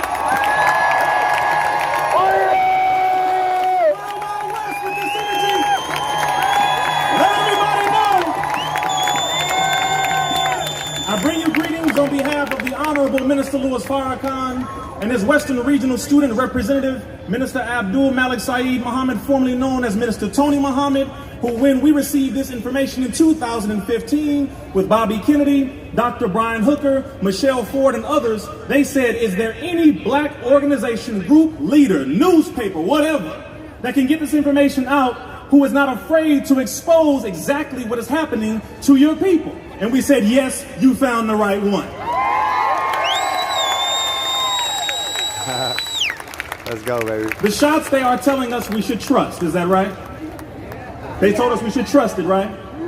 They said 100% safe and effective. They started rapping after a minute, safe and effective, safe and effective, safe and everybody say safe and effective, safe and effective. Which one of these are that? Can anyone tell me which ones are safe and effective?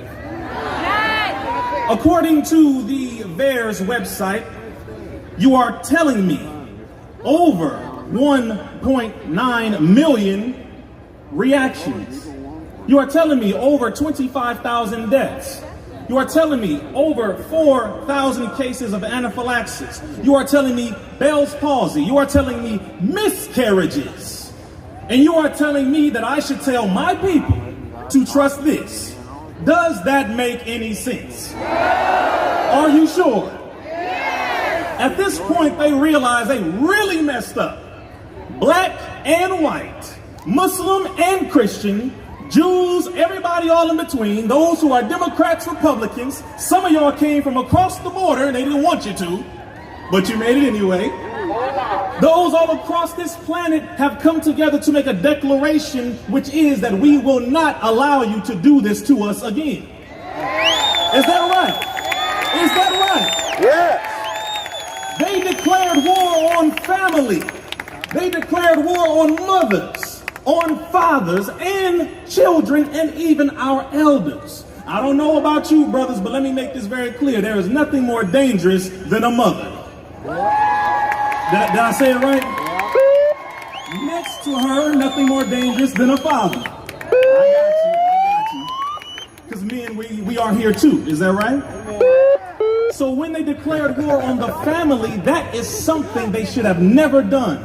Now they understand that there is something bigger than the fear that they systematically rolled out across the planet to mentally manipulate and control over 1 billion people. And that is when we realize that we are being attacked by a force, an evil, wicked force that does not give a damn about your color. They don't care about your religion because they don't believe in God. They don't care about your political status. They don't care about which area in the country you live in, nor what you claim or come from. They say we want to get rid of you and we want to get rid of anyone who opposes our agenda. Is that right? So now we are letting them know this is a small example or a microcosm of the macro or a smaller example of the larger whole. This group of people is who you have to face if you continue to declare war on us. Yes, sir. They used our artists, they used our rappers, they used our TikTokers. The White House set aside a budget just for people on TikTok and Instagram to try to enslave those among our younger generation, who y'all call millennials, to say, hey, it's cool, it's lit, it's dope to get a shot. They offered us weed. That got some of y'all. Sad to say. They offered shrimp dinners. They even offered some people in prison conjugal visits. Oh, they so evil. Oh, they're evil. They offered so many things to help you agree to volunteering to kill yourself slowly. But let me say this.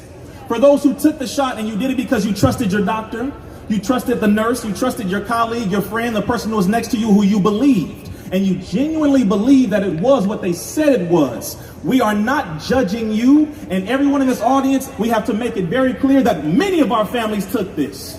Many of our brothers, our uncles, our nieces, our aunties, our mothers, and they have fallen victim to a horrible circumstance. And so we have to be very empathetic with them to help them to come out of this condition if it is possible. Does that make sense? Because we don't want to do to them what they did to us. Talking about you spreading the virus. Well, hell, you spreading the damn virus. So as I close, the Honorable Minister Louis Farrakhan, in his Savior's Day address titled The Swan Song. If any of you do not know about this newspaper, it is called the Final Call newspaper. We have a coronavirus section where we are educating the masses. This is the #1 mass-produced, black-owned, independent, uncensored newspaper. And we have been making it known to the whole world. The Honorable Minister Louis Farrakhan said that if you attempt to force this on us, we will accept that as a declaration of war. So know that the talking has a limit, and that God wants you to not only apply the word, but then he also wants you to apply the work behind the word. Faith without works is what? Oh, we got some people who study in the book. So as I leave, I would say I thank Allah for all of you. I thank God for each and every one of you who have stood up to stand against this evil satanic force that we know for an absolute fact will lose beautifully. Know that we got your back. Know that we have each other's back. And as long as we are standing on the side of God, God will stand on our side as well. Peace be upon you.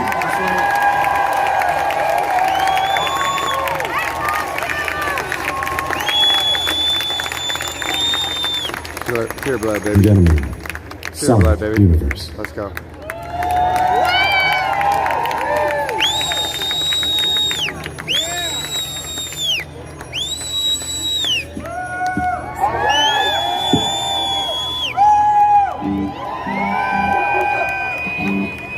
Check. Oh my gosh, this is so freaking magical. You know that we are all family. This is beautiful. You know, people try to ask me like, what's this about? And I tell them it's pretty simple. Like, we are just pushing away all fear and just coming into love. That's what this is. This is a love movement. I love you guys so much.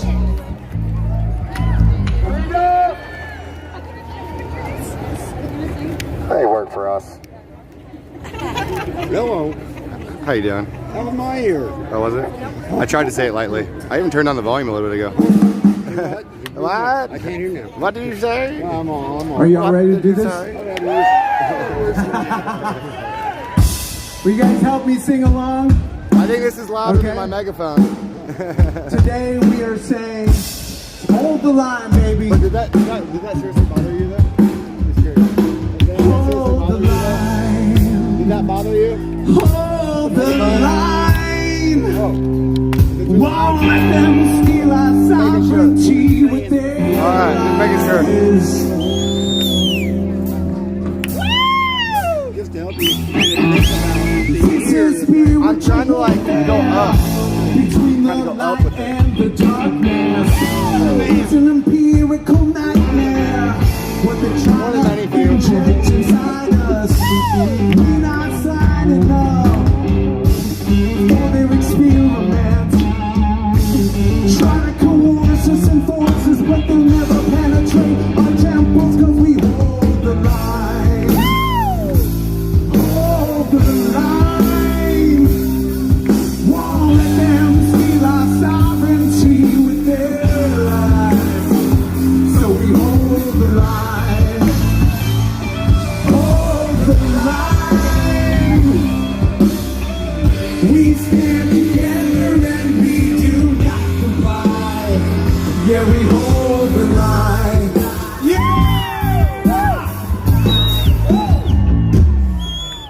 Says Hollywood supports We are the doctors and nurses, sleepless nights and overtime on the front line. We are police in the cities, and firefighters, we're protecting the families. Pictures to the curb for the shot we refuse.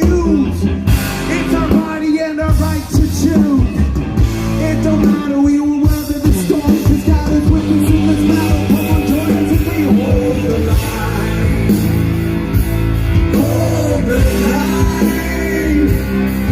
Won't let them steal our sovereignty with their lives. So we hold the line. Hold the line. We stand together and we do not comply. Yeah, we hold the line. We hold the line in love. Hold the line. Show them what we're made of. Hold the line. Hold the line. Hold the line. Won't let them steal our sovereignty with their lives. So we hold the line. To the parents of the children, we're sending hope to you. You could say it's a Pull them out concert, but really it's of the system. it's spreading awareness through musicality and artistic expression through music. Hold the line.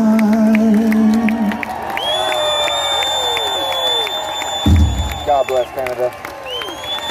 We love you so much. Have a beautiful day. Yes. Give it up for Sonic Universe. This is my friend Jason Hamilton. Hello everyone, thanks for coming out today. I may not be a trucker, but I stand with those that ride on iron giants in support of all of you guys. Thank you. I know you've all been watching the U.S. trucker convoy who made their way to Washington, D.C. a month ago. Well, they decided to drive across the country to come support you amazing people.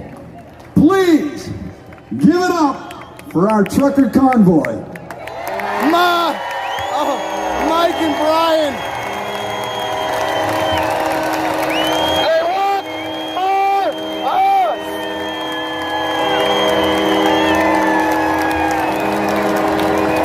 Yeah, baby. Yeah, freedom. Oh, yeah, GN.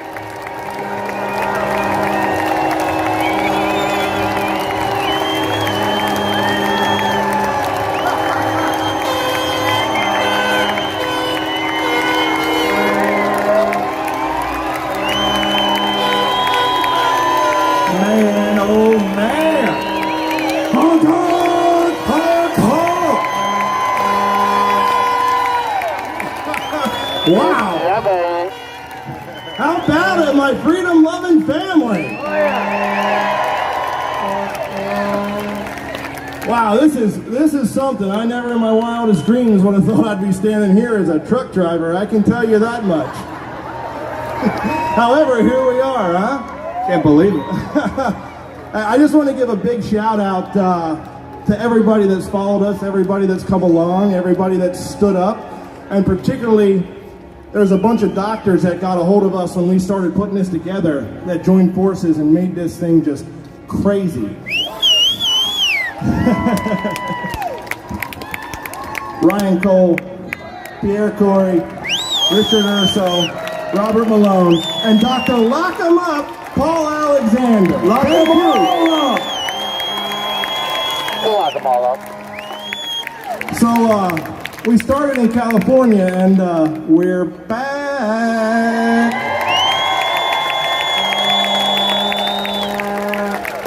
You know, we went to DC and we got there and obviously had our First Amendment rights trumped on by some snowplows everywhere around town. Yeah.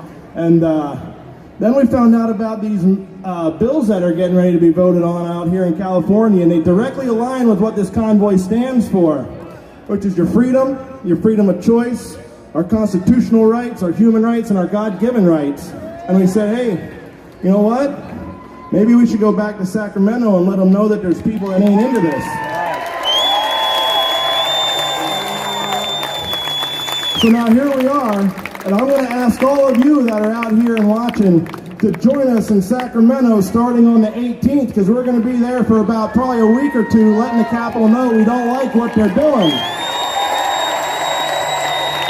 Let's go! Follow us along at thepeoplesconvoy.org. Find out where we're at. We're going to hang out here in SoCal and head up there next weekend. We won't be too hard to miss, and I hope I see all of you along. Your voices need to be heard. And with that, that's why I brought my bullhorn. Brian Brown. Hello, LA! Hey, buddy. Wow, look at all of you. I can't believe it. I can't even talk. Bye, have a good day.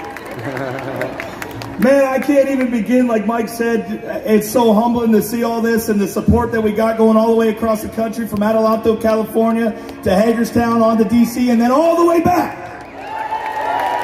You guys are amazing. This country's amazing. Everyone's starting to wake up, and it's about time. A lot of people tried to paint us as anti-vaxxers or alt-right or some craziness, right? That ain't us. Listen, we're not doctors. We're not lawyers. We're not scientists. We don't work in labs. We have no idea whether it's safe or not. There's a lot of other qualified people that'll do that part. But I'll tell you something. We are Americans. We are humans. By such, we are protected by the Constitution of the United States of America.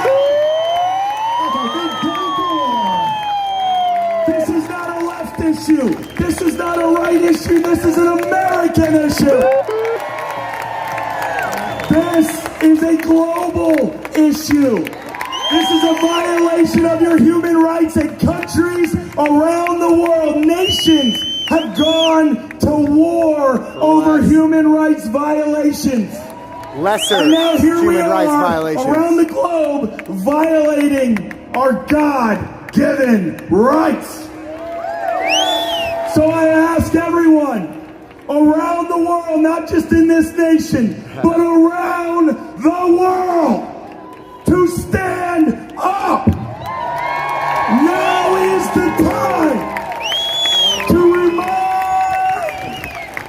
our government and governments around the world that they work for us.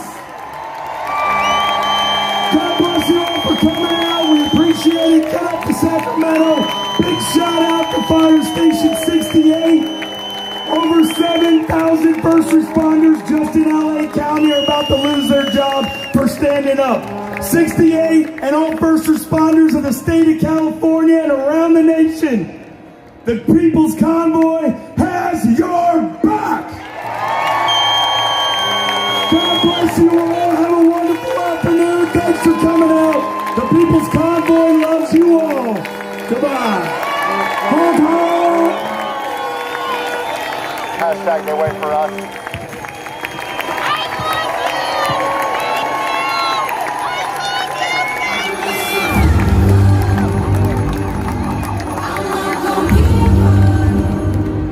Please welcome investigative journalist and founder of thegrayzone.com, Max Blumenthal. What's up, LA?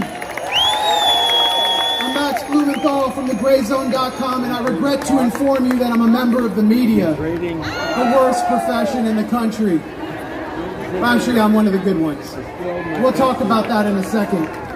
I want to talk about what's been happening in the world for the last 2 years, because for 2 years we have seen one of the biggest grassroots movements unfold before our eyes.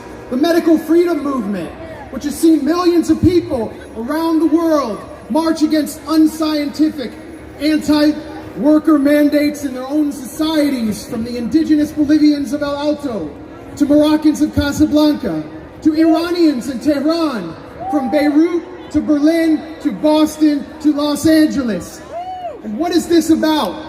It's about decent working people around the world trying to hold on to their humanity, their basic rights, their bodily autonomy, and their very sanity in the face of a cold and ruthless machine that seeks to reduce every individual to a QR code and condition their participation in society and their very ability to work on their willingness to take an experimental gene therapy.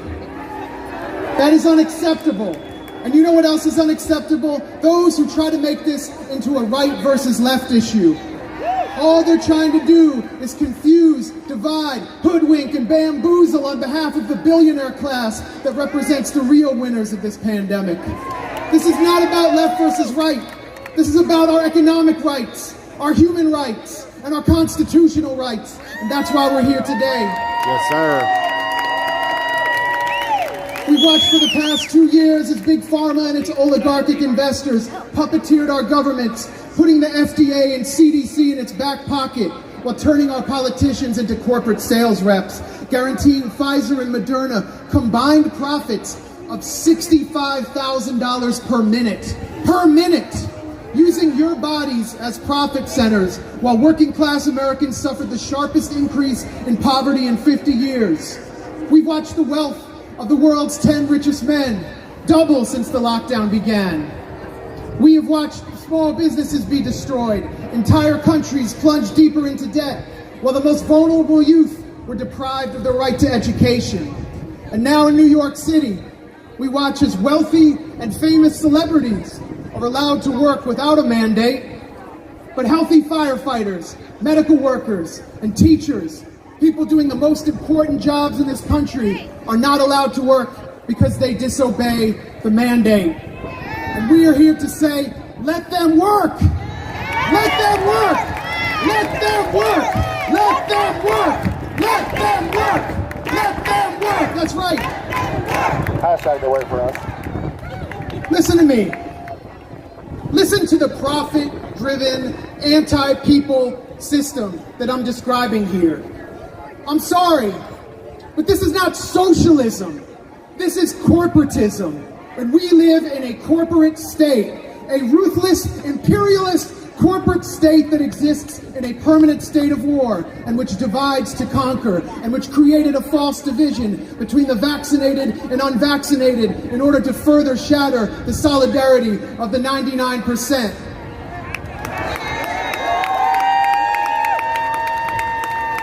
I want to tell you about the most courageous journalist of our time.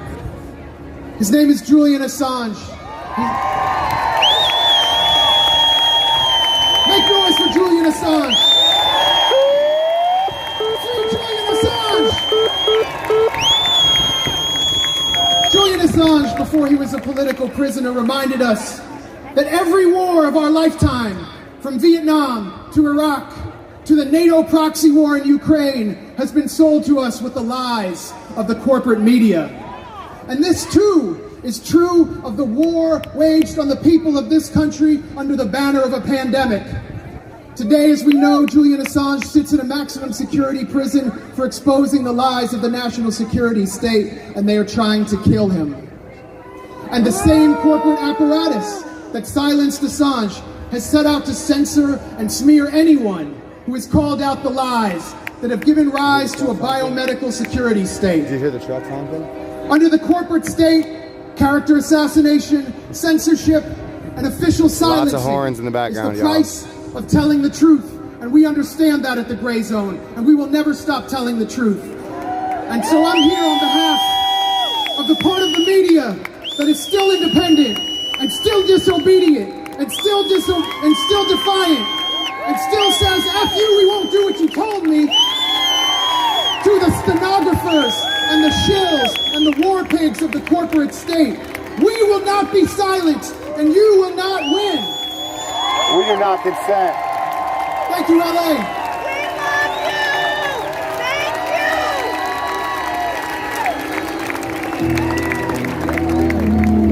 Career fire captain, 20 years. Firefighter, 23 years. Career lieutenant, 25 years. Engineer, 20 years. Driver operator, 15 years. Lieutenant, 23 years. Career firefighter, 25 years. Battalion chief, retired, 30 years. Mother. Husband, father. Sister. Father and grandfather. Brother. Wife and mom. We are your first responders. We are united for freedom of choice.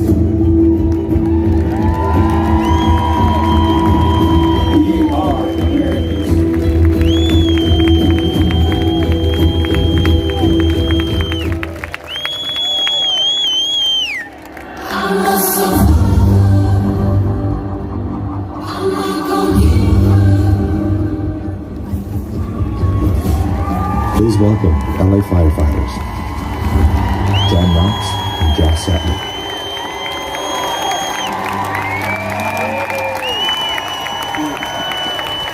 I joined the fire service, and you don't just join a fire department or get a job, but you join a fire family.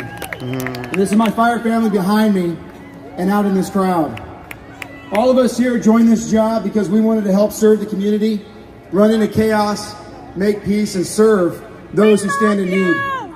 It wasn't long ago that we were called heroes. In fact, that's a title that none of us like. It makes us uncomfortable. But nonetheless, that's what we were called. We were happy to show up when no one else would. We showed up, they stayed home. That was no problem. We knew the risks when we took this job. We hear you in the trucks. Back, we hear you in the trucks.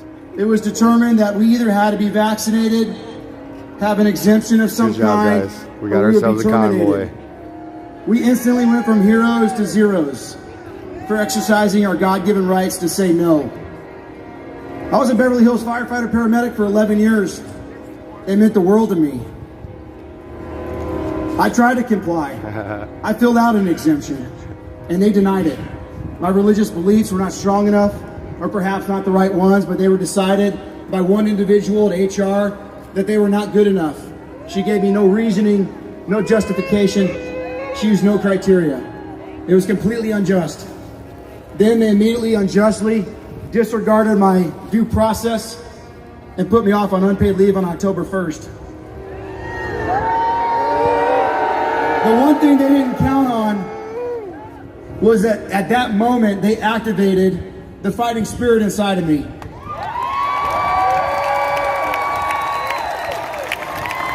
Since then, I've been doing everything in my power to educate the community, to fight against this tyranny. Because after all, it isn't government or man that gives us power, but it's bestowed upon us by God, our Creator, who gives us our rights and our freedoms. I refuse to give those up for any man and for any paycheck, so I stand strong with my brothers and sisters behind me to stand against this tyranny. Thank you and God bless.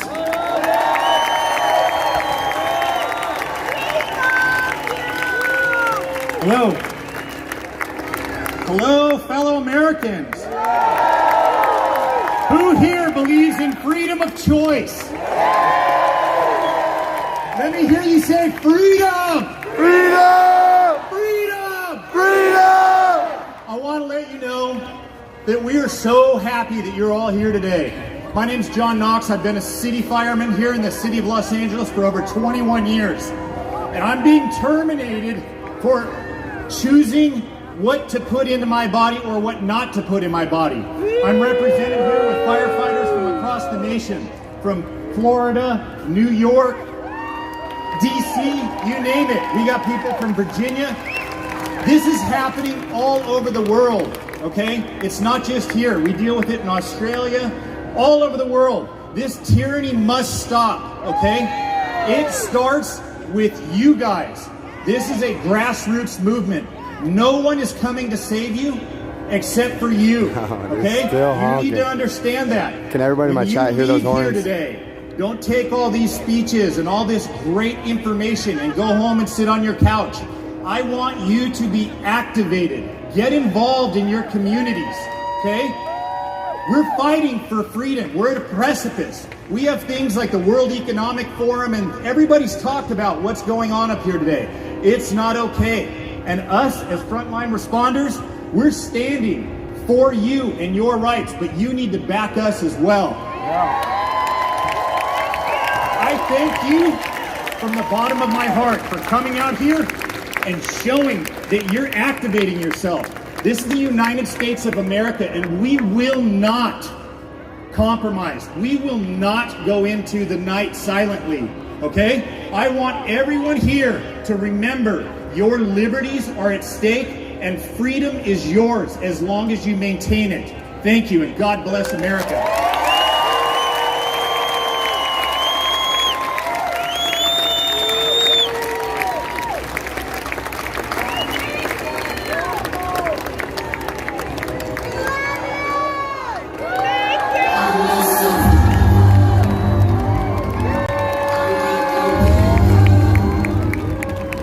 Please welcome LA police officer and founder of Roll Call for Freedom, Michael McMahon.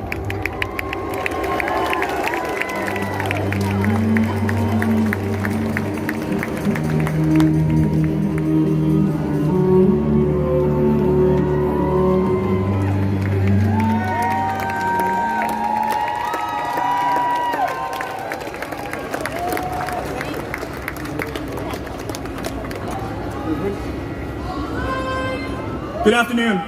My name is Michael McMahon, and I stand here in unity with you all and with the men and women of Roll Call for Freedom who are brave enough to take this stage today. Before I begin, I'd like to recognize one of my counterparts, a co-founder of Roll Call for Freedom, and the hardest working woman I know. Without her drive and friendship, we wouldn't be here and we wouldn't be where we are. Please do me a favor, everyone, and give it up for Angelica Anselm.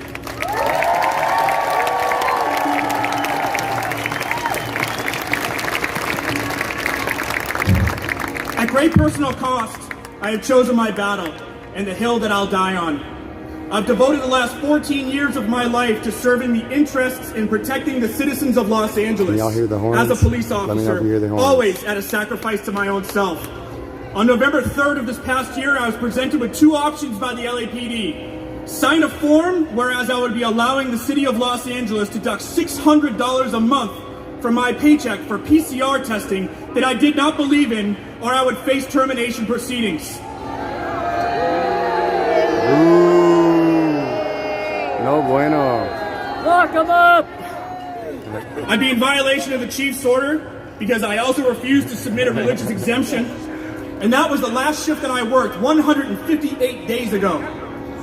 On November 5th, I surrendered my weapon and my badge, and I have been fighting ever since. I had to offer my bullhorn to somebody.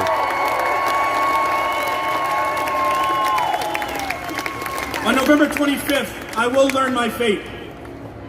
When God gives you a dream, that dream will always be tested. My dream was to become a police officer and to be the best father that I could be and set an example for my children to look up to. The pressure in your life has a purpose. That pressure is not to crush you, but to push what's on the inside of you out. Standing up for what you believe in is never easy. Criticism from lesser-willed people is often harsh, and they know nothing of the inner turmoil which you are going through to have to make those decisions. Stepping from a place of comfort and ease into a harsh light is oftentimes not for the faint of heart. We refuse to be the nice guys in this battle that we have before us. Instead, I choose to be a good man, a savage servant, if you will. I choose to be a confident and capable man who will put his oath to the test and stand in the gap, fighting for the liberties that the left is so desperately wiping away with each stroke of their pen. Right. We choose the paths less traveled. We choose savagery over mediocrity, and we welcome those of you on this path into our circles. The choice to be or not to be vaccinated should and shall remain your choice. It is the #1 pillar of Roll Call for Freedom, and no one has the right to question what ideals you hold in your heart or what goes into your body. If left unchecked, we as police officers are at serious risk of becoming a medical police force, carrying out the will of the people who wish us the most harm.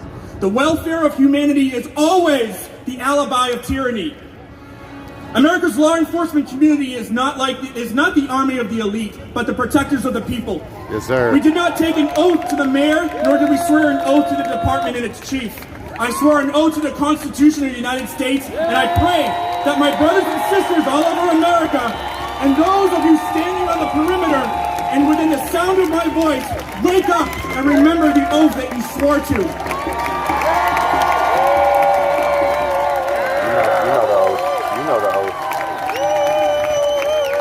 All people are born with the right of freedom of conscience. You are made in the image of the Creator, and nothing man-made can usurp the perfection of your divine self. Do not comply, brothers and sisters. Fight for your children and your own selves. Yes, sir. Thank you very much. God bless you. Thank you.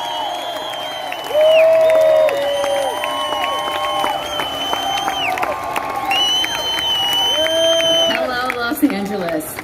you brave, sweet, smart, kind souls gathering together to protect our freedoms, I just want to say thank you so much for being here today. I don't got a good view of the screens. I know you guys may recognize me from your television sets, but please let me assure you that I am just like you. I am just your average, ordinary, everyday, run-of-the-mill domestic terrorist. I'm sorry. Did I say that out loud? I'm sorry. I meant mom or concerned parent, but same thing these days, so what else? I want to start off by saying that in this very moment, I am so thankful to live in a country where I have the First Amendment right to speak freely. It should not go unnoticed on any of us that the very freedom that has been censored by big tech, big pharma, our government representatives, that very freedom we're getting to use today. Freedom of speech, which is really freedom of thought with expression. It's just one of those unalienable God-given rights. You know, one of those rights that we didn't have to earn, that we just receive. It's just simply ours for being born, for existing. Our bodies are our most sacred home. The United States of America is a free republic. You cannot have diversity of religion, sexuality, self-expression without freedom. Our government was put into place to protect our freedoms. That is their main job. That is their purpose. The U.S. Constitution is there to protect we the people by keeping our elected government representatives in check. You see, they are our employees. The script has been flipped. You get two options. And they have caused so much hate and division. That's the only ones we are in the midst of what is a cultural revolution. A cultural revolution is literally a well-planned and documented strategy that has been implemented throughout history with the purpose to cause division, instill hate, and start wars. It is a tactic. Many governments use it. I mean, not ours. Ours would never do that. Anyway, have you ever heard of the experiment with the ants in a glass jar? Okay, so here's how it goes.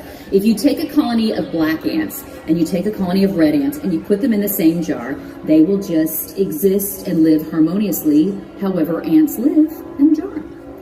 But if someone were to shake that jar vigorously and dump it out on the ground, the ants will fight to the death. Even though they are free, they will fight to the death. Yeah, I love those orange. See, this isn't about the red ants and the black ants. The question is, who is shaking the jar? Oh, they're getting it back there. They're going to have to replace their horns by the end of the day. Someone has been shaking the jar. That's amazing. And they want us to fight each other.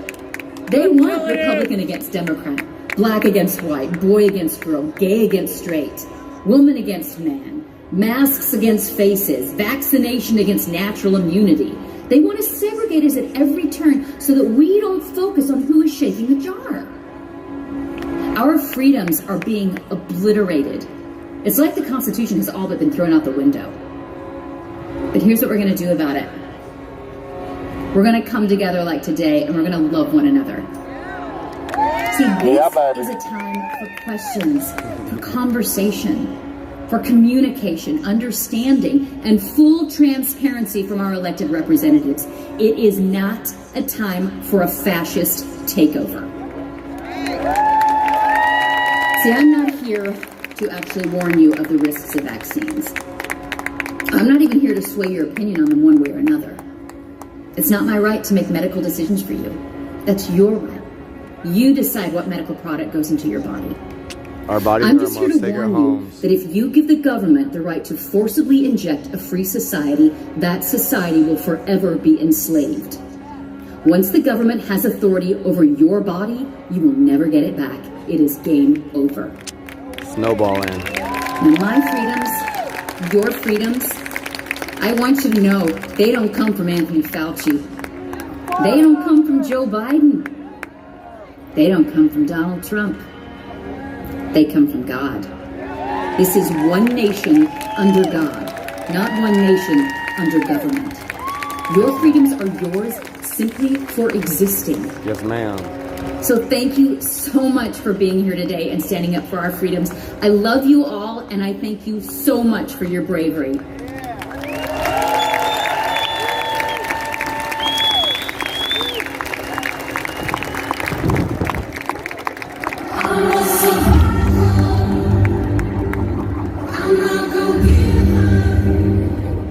Please welcome best-selling author and host of Will Witt Live at PragerU, Will Witt.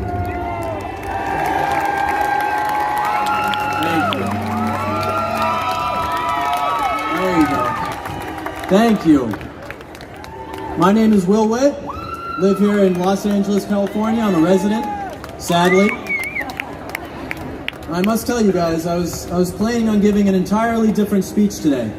And some unforeseen things have happened in my life that I think are very important that I want to share with everyone today.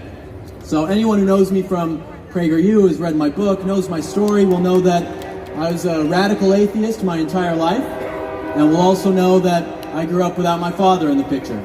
My dad was in prison for most of my life, and my grandfather really took the role of my masculine role model. He taught me about being a man, he taught me leadership, he taught me about courage, even when you're standing alone.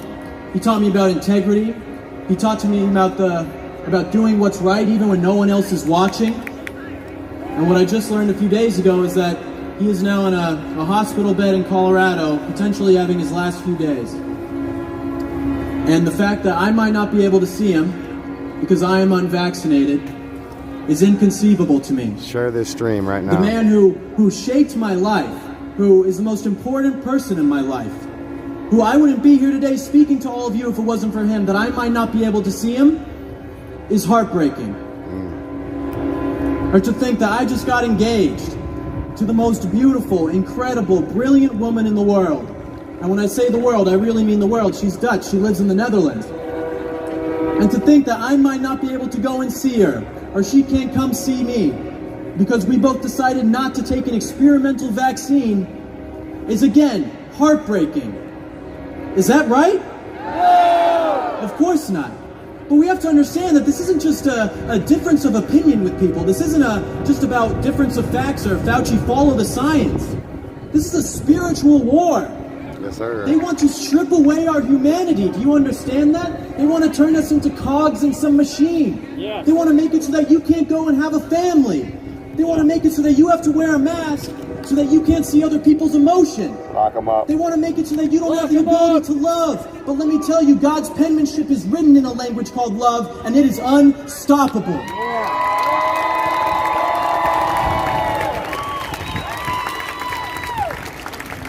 Because the truth prevails. The truth will set you free. They can break our bodies. They can destroy what we own and love. They can burn down our cities, but they can't stop the truth. And they can't stop that feeling that wells up inside of all of us when we see what's going on and know that there is something terribly wrong with this country. That's right. This is not a difference of opinion anymore, or a difference of facts. These people are evil and they are agents of Satan. Yes! Yes! Reject what did Jesus do when he went to the Pharisees? He said, "You den of vipers." He wasn't afraid to call out evil, and neither can we. And how can we not call them evil? If you destroy my country, you are evil.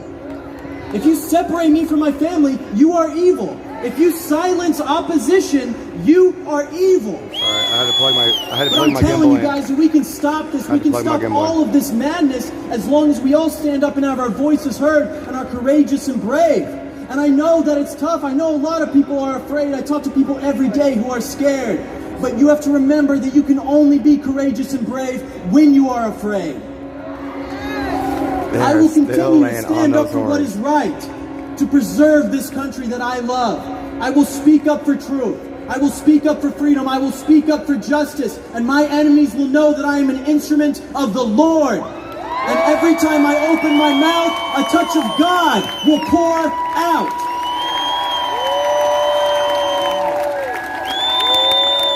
The people who are controlling us are scared.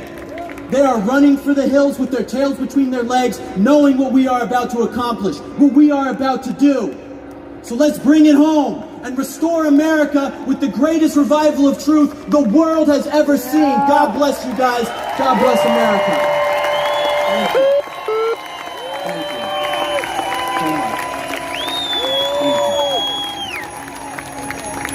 you. Reject Satan!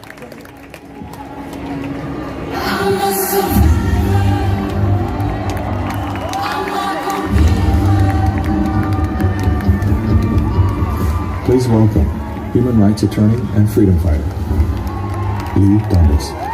We got ourselves a freedom fighter. We got ourselves a freedom fighter. And we did this in the Rights Attorney with freedomfighternation.org. Let's go! 2 years ago. Love you guys. 2 years ago, I stood on the west steps of the Sacramento Capitol, and I said, I believe we are on a bullet train to Auschwitz if we do not course correct. And we have not course corrected. If anything, we are living in the midst of a communist meets fascist tyrannical revolution. I regret to inform you, you aren't living in a first world country. She's a walker, y'all. You could be arrested for breathing oxygen at Mother's Market in Costa Mesa a year ago. You aren't living in a first world country. If you could be arrested for paddleboarding in the Santa Monica coast when you're miles from your nearest neighbor, you're barely living in a third world country. Khrushchev said in 1956, I will take America without firing a single shot. I will destroy her from within. And he largely has, him and his comrades, because when you survey our American youth, fully 52% of our youth think it would be cool to live in a communist country.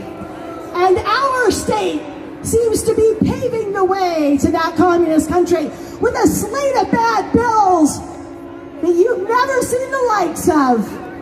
We've got 10 bad bills. They're trying to legalize infanticide. They're trying to mandate COVID vaccines that are experimental from daycare up to college. They're trying to make us say, show your papers, please, like a damned Warsaw ghetto if we want to work.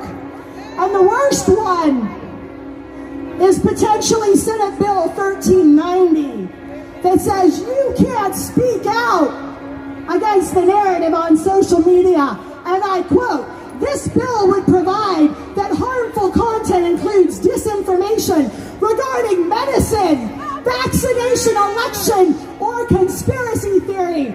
This bill further requires social media platforms to establish a complaint process and track those complaints in a database that goes straight to, I was going to say Nazi Germany, but it's actually the Attorney General. You know how Nazi Germany started?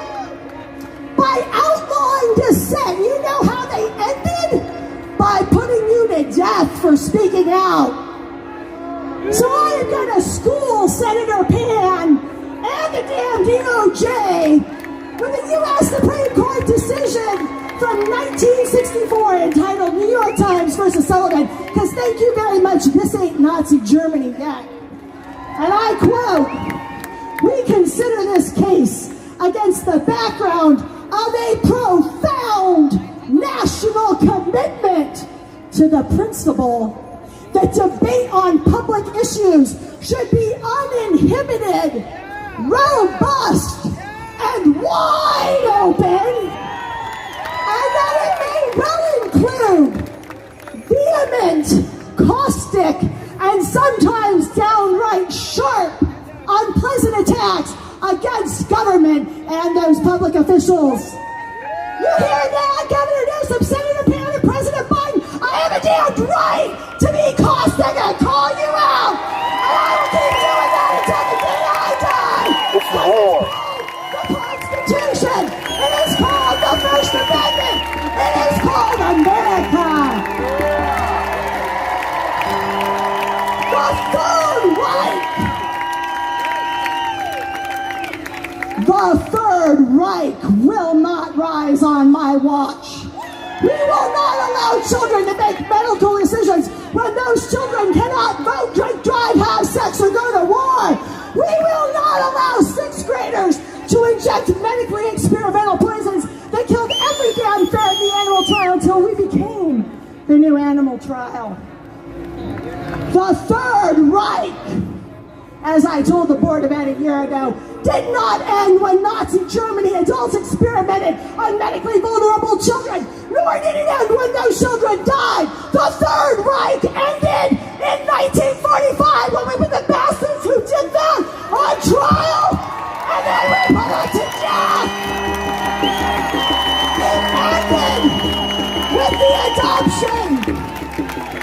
that ended in 1946 with the adoption of the Nuremberg Code that said never again will we do this, because the voluntary consent of the human subject is absolutely essential. One more sentence. Governor Newsom and friends, hear me loud and hear me well. You will vote this crap down or retract those bills, or all of us are coming to Sacramento to hold you accountable for crimes against humanity. Welcome up! God bless all of you, and God bless this country.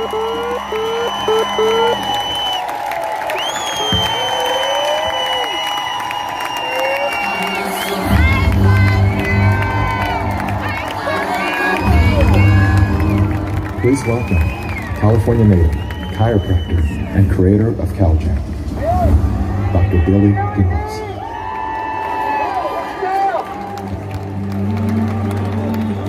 COVID is a scam.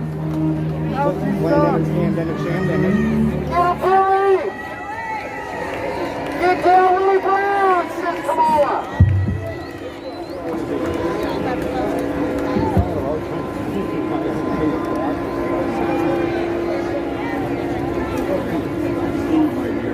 They are still honking them horns. Doing Haley! United States of fucking America! Let's hear you right now! Yeah, baby. All right, folks, I'm a chiropractor from Newport Beach. I live behind the iron curtain, the orange curtain. You know what I'm talking about? Like Tina down there. I like this guy's All energy. right, so I'm excited to be here today, but I have a little confession that I have a little bit of a cough. And I want to let you, can I be frank? Can I be frank? No. Who the fuck is Frank anyways? All right. I have to tell you the truth. I have a cough, but I think it was from last night's little safety meeting we had. And I haven't been smoking much pot lately, but I did last night. Okay? So I was driving home last night. I drove very safely. But, I'm here to have a look. Is it okay if we have fun right now? I can't hear you! Yeah, baby.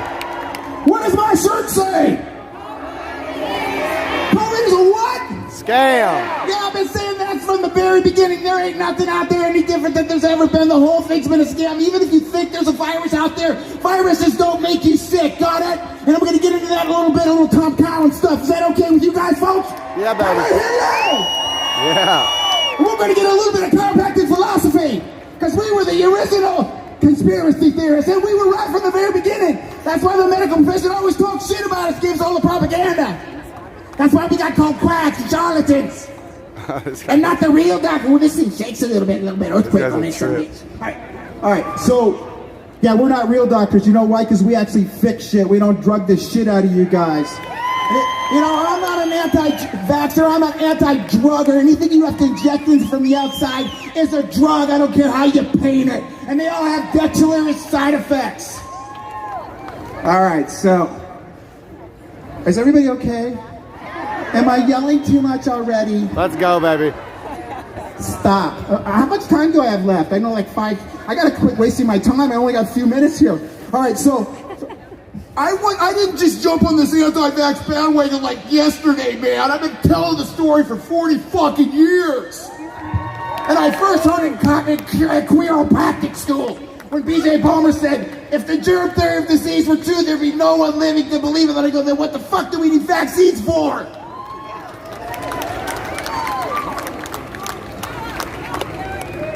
I got a little quote here from 1895 from D.D. Palmer. I'm a little nervous right now. All right, so this is from 1895 from the original quack, D.D. Palmer, that started chiropractic. For you people that don't get it, medical ignorance is the greatest danger to humanity today. Amen or what? Medical tyranny by which criminal outrages are murdering our children all over this country by the enforcement of school blood poisoning laws. These laws are the foulest blot on our civilization. And then he said, I'll add a little expletive here. No one will ever fucking pollute the blood of any member of my family. D.D. Palmer, 1895. Yeah, you guys used to think we're nuts. We're just doing the rest of you are stupid and stick needles in your kids.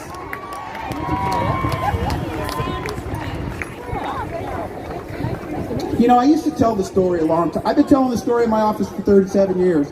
And I got moms that come up to me and go, thank you so much for teaching my mom 30 years ago so she didn't vaccinate me. Now I'm not vaccinating my kids. And I'm going to take a little credit for Orange County having one of the lowest vaccine rates of anywhere in the country because I've been relentless teaching people.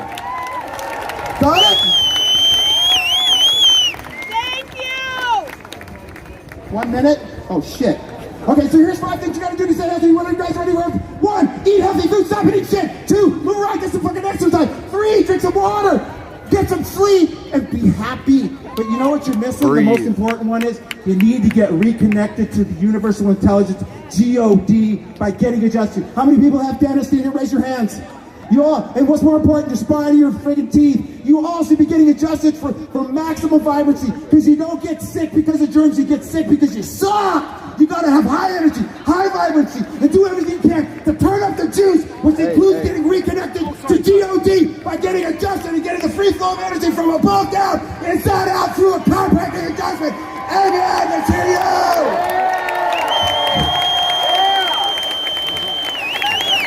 Is that good? I didn't try to... Let me go a couple more minutes. Hey, so if you guys want to follow me, I got a big event in Huntington on April 27th. David Wolf, Devin Verona, me, and Pastor Kent's going to be speaking there. The band's going to be kicking some ass there too. Follow me at drbilly.com. Okay, I'm still letting me go. I still got to say check going. Are you going to introduce you now? All right, just follow me there. And follow us for countdowns coming up, the biggest gig in the world for pro movement, for pro health, for pro life, taking it to the world. Are you ready? All right, I got to introduce the next person here. You know what the ironic thing is? They asked me to be the warm-up band for Del Bigtree. Let's give it up for Del Bigtree.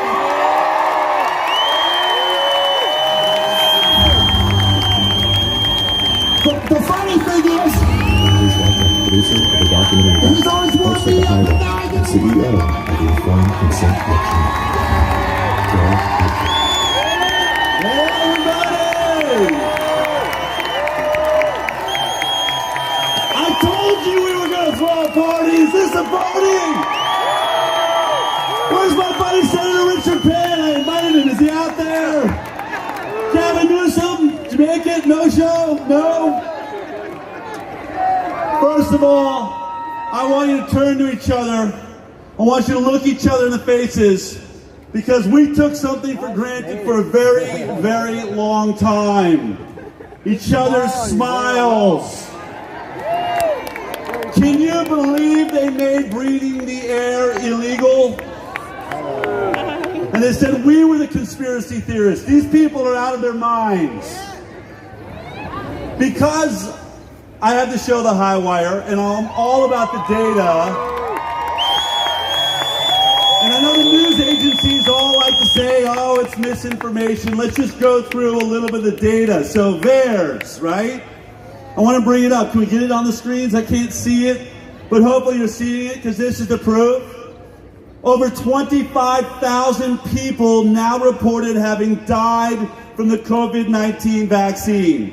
If you've been watching me travel this country from Vaxxed, when it first came out back in 2016, I was talking about VAERS all the time.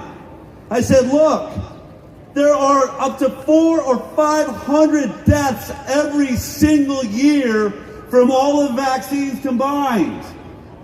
And Harvard Medical School that investigated VAERS said that that is less than 1% of the total amount of injuries. 400, 500. I said, this is a catastrophe. 25,000 reports of deaths for COVID-19 vaccine.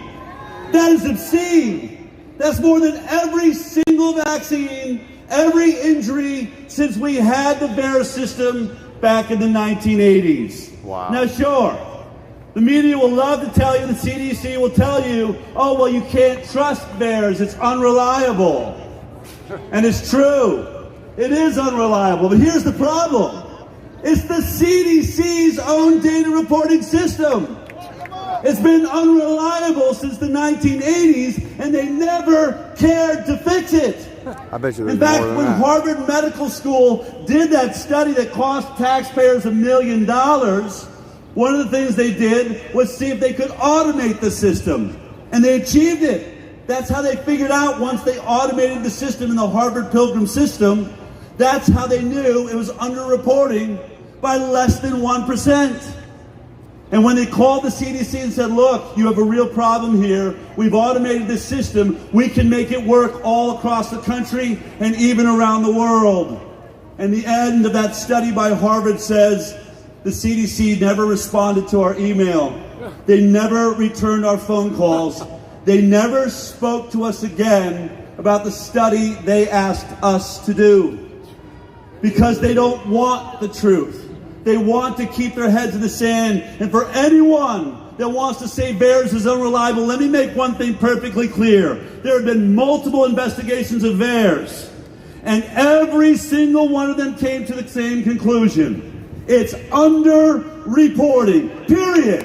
Its problem is it underreports. This is the new You media. can't find a single study anywhere in the world that says it's overreporting. So we have at least 25,000 people murdered in the United States of America by the COVID-19 vaccine, and I will say that confidently. And I think it's easy to say that maybe if they've improved it, at best, maybe it's 10%.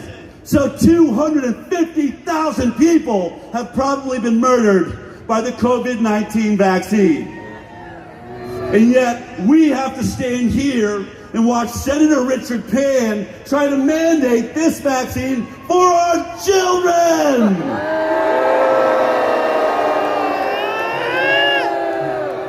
When it comes to our children, they know for a fact that it swells their little hearts.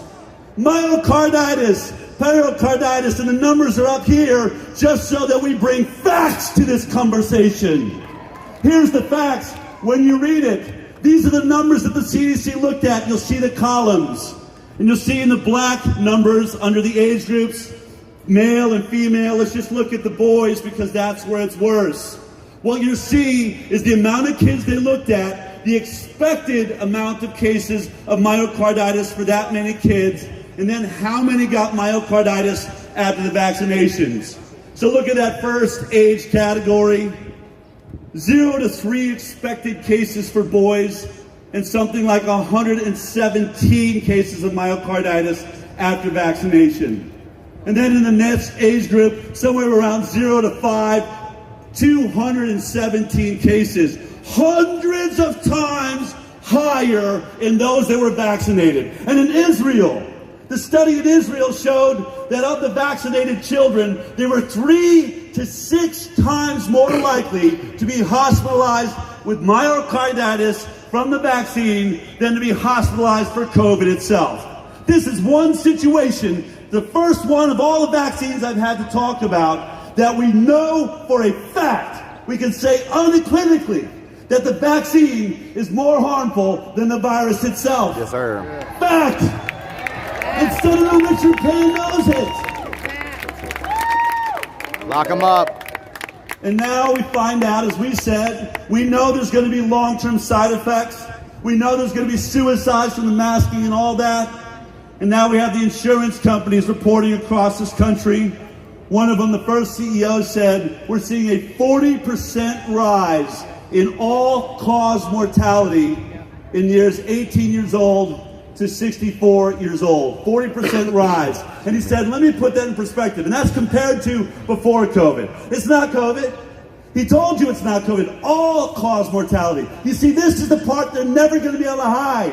Sure, they can lie about the COVID deaths. They can keep telling you that VAERS is unreliable. But they cannot hide when we all start dying. The insurance adjuster said, to get 40% as a concept you can wrap your head around, when we plan for a once in a 200-year catastrophe, like a giant flood, we consider that to be probably a 10% rise in all-cause mortality.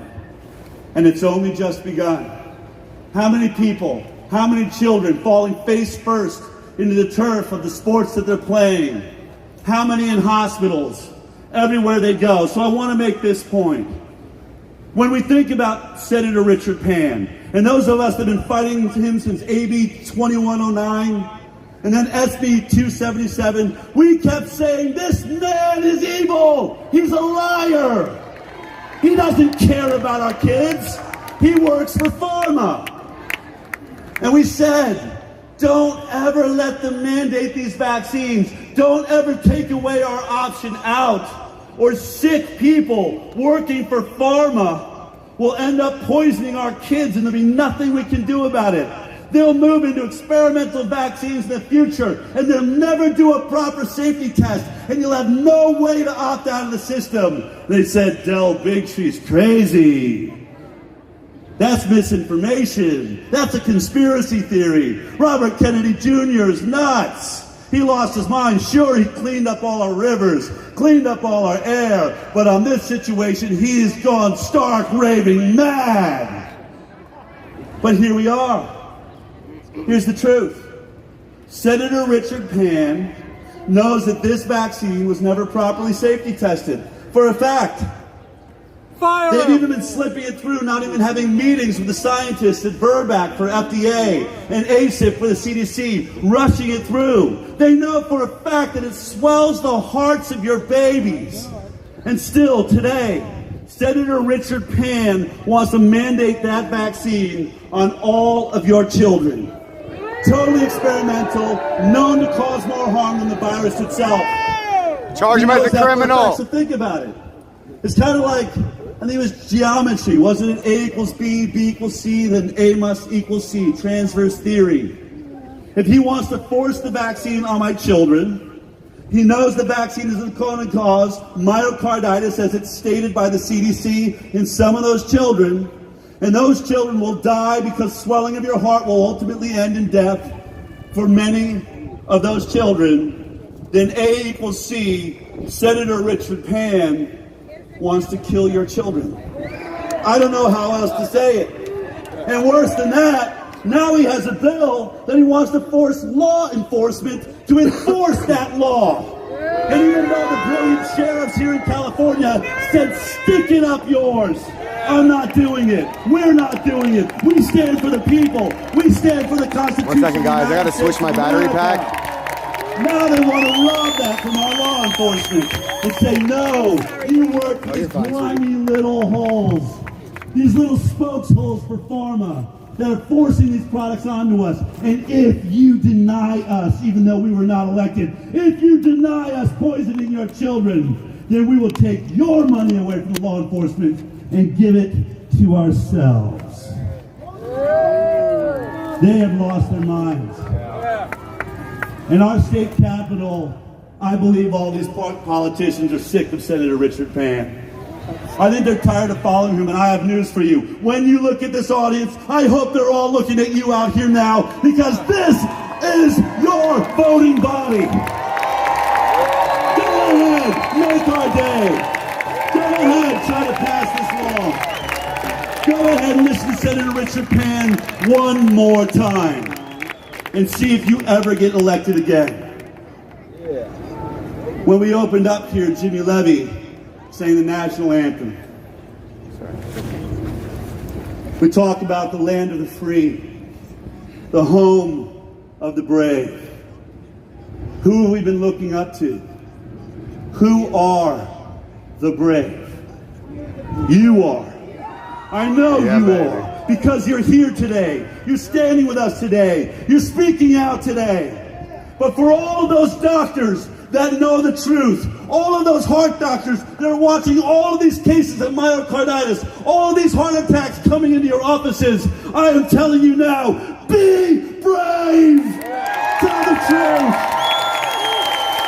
To all of you teachers that continue to mask our children because you're worried of catching a cold, you're destroying their lives, turning them into drug addicts and making them kill themselves. I say to those teachers, be brave!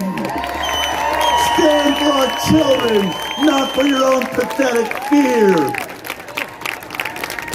To all of those politicians that are supposed to represent us, that say you listen to us, and you know this is a dangerous, untested vaccine, and you're considering signing your name to any one of these laws anywhere in this country, we are asking you, be brave! Because that's what we are. And we will not recognize the brave, baby. any leader ever again that has lost the ability to stand for freedom and represent what it means to be the greatest country in the world. What it means to be brave. Because yea, though we have walked through this valley of the shadow of death, we fear no evil. We fear no evil. We fear no evil. We fear no evil. Because God is with all of us. I love you.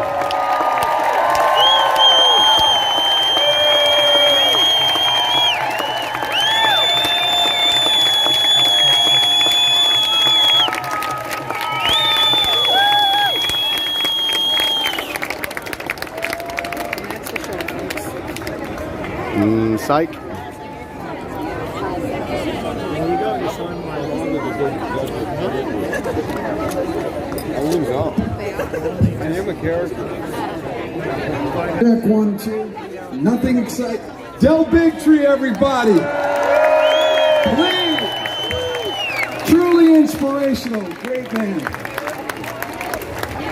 Okay. Look around you. You brave ones here in the very heart of mandate country. You are here today in this park connecting with your community. Many of you, the first time since lockdowns and mandates started over 2 years ago. Here you are standing shoulder to shoulder with one another at this incredible event. Folks, this has taken a lot of hard work to put together.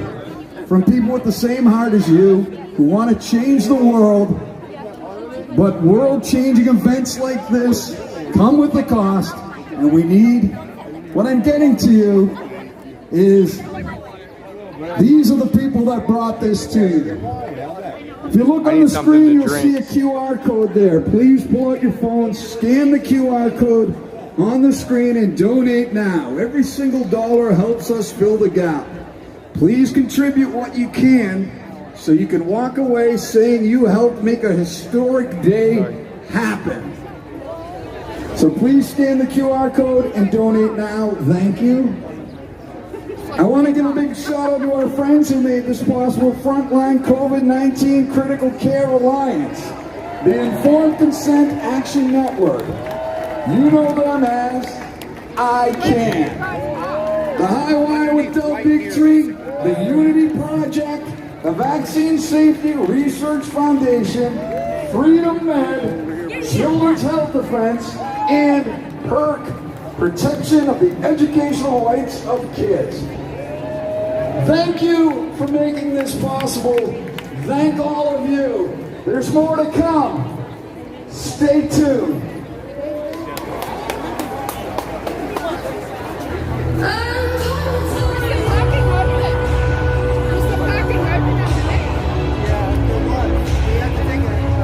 Elevator, the escalators are closed.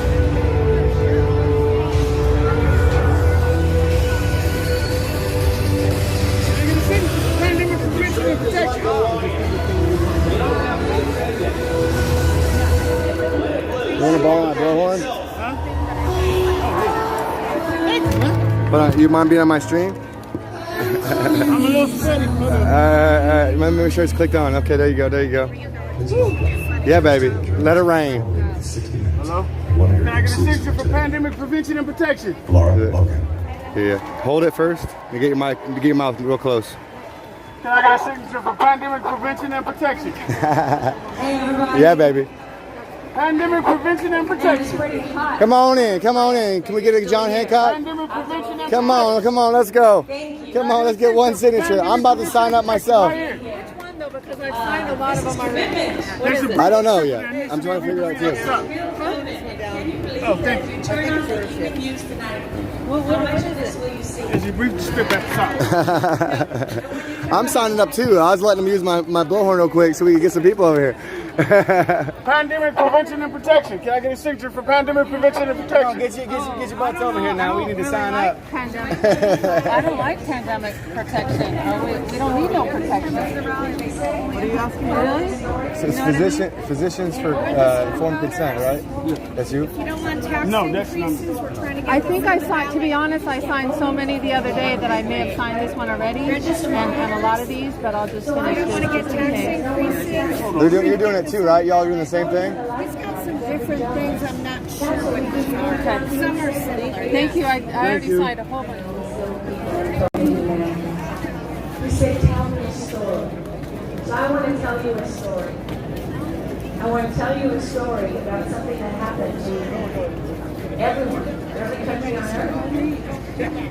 They came up with something. They said it was for our own good. Y'all can't see that paper, can you? Okay. Good, because you ain't going to be seeing my address, you know? Never mind everything you've ever known. Follow us.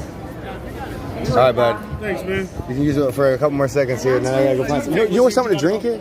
Huh? Where's the drinks at around here? I don't know. It's the Starbucks up there, up the way. Okay.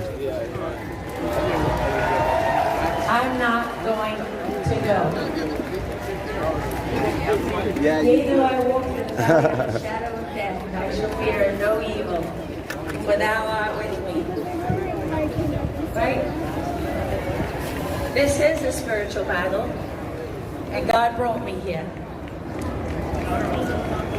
Every faith, every God, doesn't matter what you call them, doesn't matter where you come from, this is what they don't want us to see, that what unites us is so much stronger than anything that divides us. We don't pretend that nothing divides us. We don't pretend that. We know. We all know. It's in our hearts, right? But what they don't want us to see is that what unites us is the strongest thing on earth.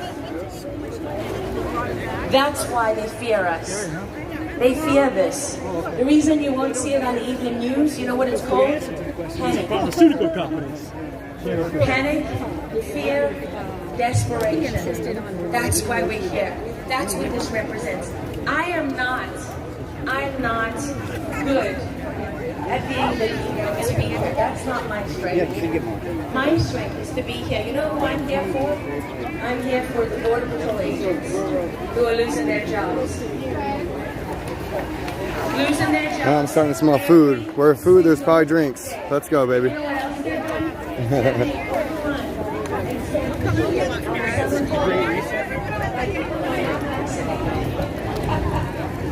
That's hilarious. I'm sorry. Why do we have mandates? Why do we have mandates? We don't have mandates for food.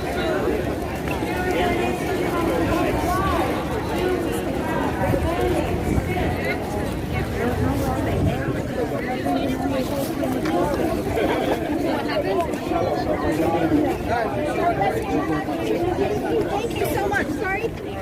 When I go.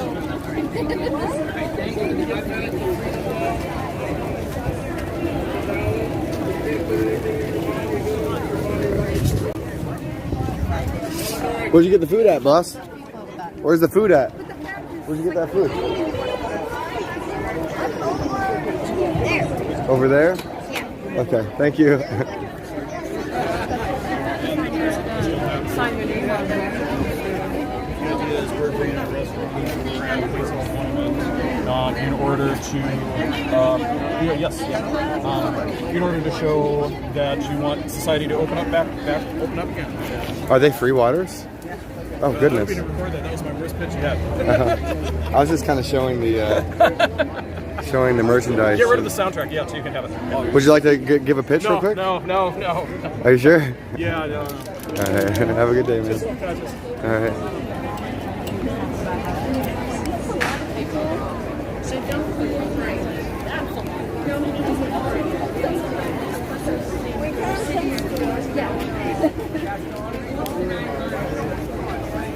Thanks for sharing it.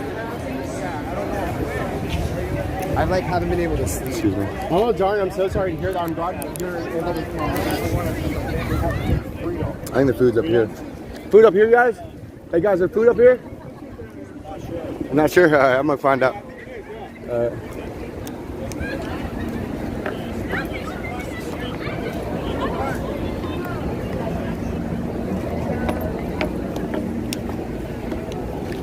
We got Raiden.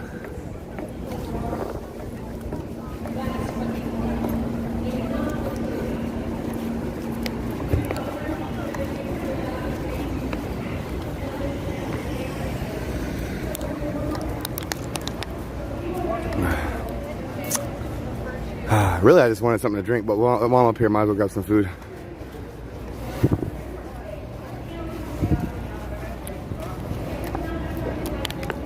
I kind of want to buy a flag too. And find a permanent marker if I can. Have people start signing stuff. If I run into anybody famous.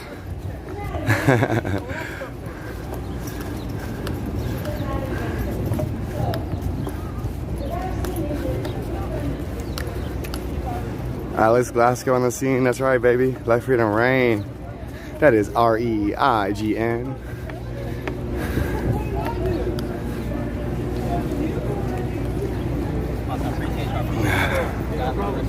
Thank you.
That's okay, we're still out here, baby.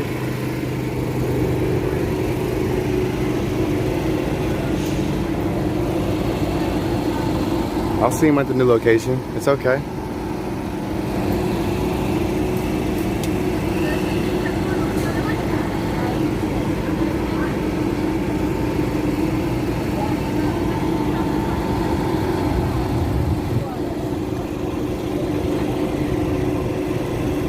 Let me get some rainstorms in the chat because it's been a heck of a day, eh?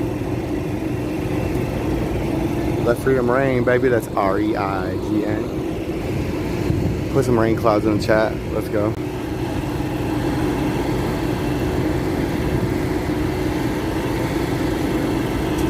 Margaret, I see you.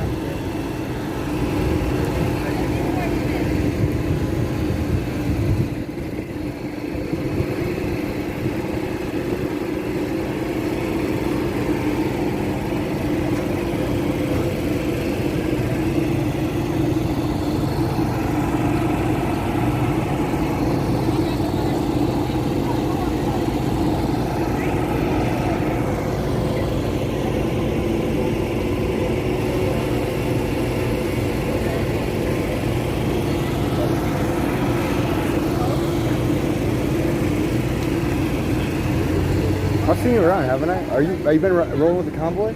Yeah, me too. Yeah. You also, right? Yeah, Alex Glasgow. I'm one of the live streamers. Seth. Seth, nice to meet you. Were you the guy that they were trying to throw out? Yeah, and then one guy got thrown out for 4 days. Can I get a hug and everything? Yeah, bro. And I see her right now? Yeah. Okay.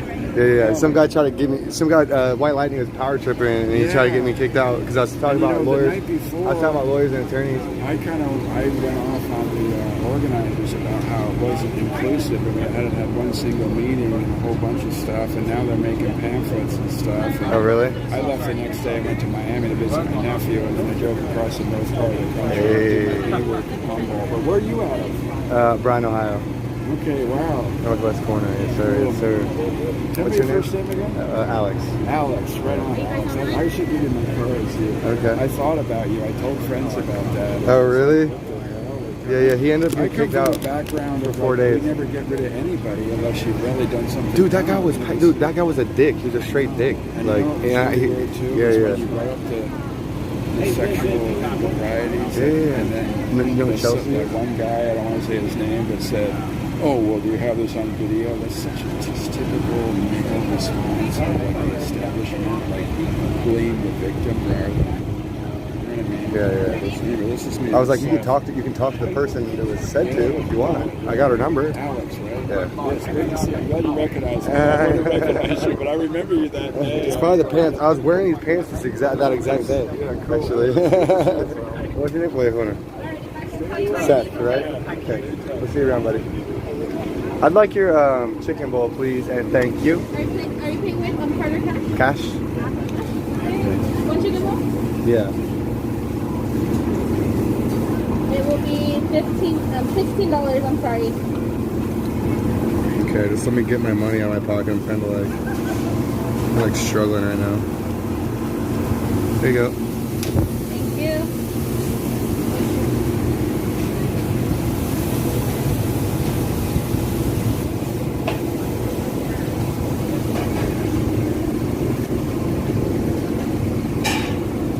Thanks. Your name? Alex. Alex? Alright, thank you.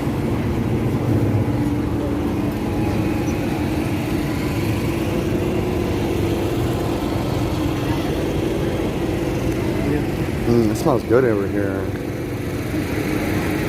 $15? Jeez, yeah, that's the LA street prices for you, eh?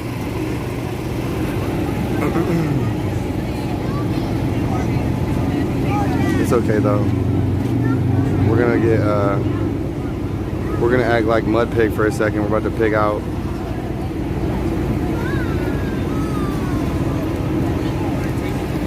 Howard, we need to make Sacramento rock, man. Dude, I know, the right? People's Convoy. I'm not asking permission. I mean, this is I told Paul, right? Let freedom reign, baby. That's R-E-I-G-N. I told Paul, I said, you know, Paul, I've done a lot of festivals, done a lot of activism over the decades. The best people are the garbage crew. Okay? Oh, the trash They monkeys? have the best jokes. Are you talking about the trash monkeys? Yeah, the trash monkeys. Like, yeah, shout out to the trash monkeys. Shout out to Corey and the kitchen crew, all this. oh yeah, It's Travis. like we need to converge. The situation is dire. We all need to come out for Sacramento. Bring all your ideas. We need to include everyone. We need to have fun. We need music. We need art. We need serious resistance. And we're not asking permission. That's right. It's good to see you, brother. Yeah, Seth. You take care, brother. We'll see you in Sacramento. Yeah, dude. Okay. Hey, we're gonna be there for a couple weeks, dude. Hey, is your number on here? That's my phone number's on there. I live 7 miles north of the largest uncut old growth. Dude, I'm coming over. All right, cool. I will. I'm a man of my word. I'm gonna hold you to it. See you, Seth.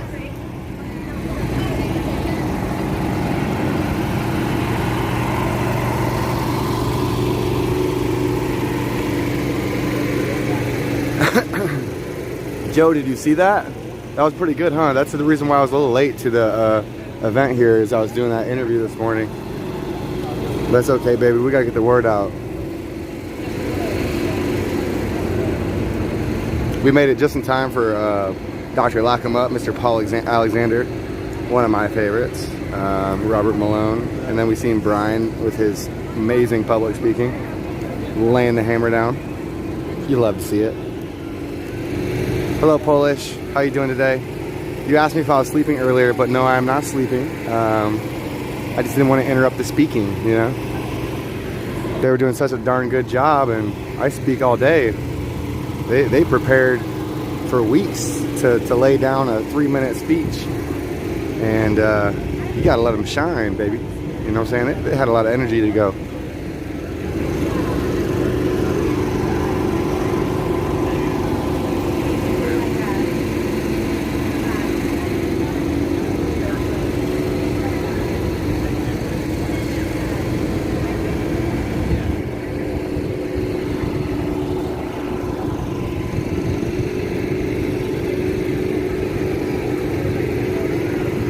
I'm not famous. I don't want to be famous. You're welcome, Valentine. I'm glad you enjoyed the stream. We're just putting rain clouds in the chat, making it rain freedom around here. At least that's the goal, baby. Let's go. Free George.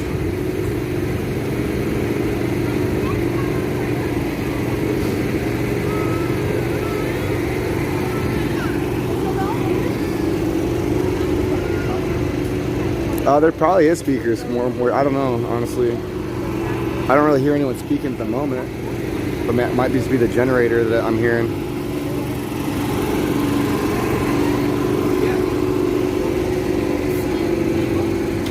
Did you guys get those waters here? Yeah. Oh, did you? Okay. I guess it does say water and soda on the board there, though.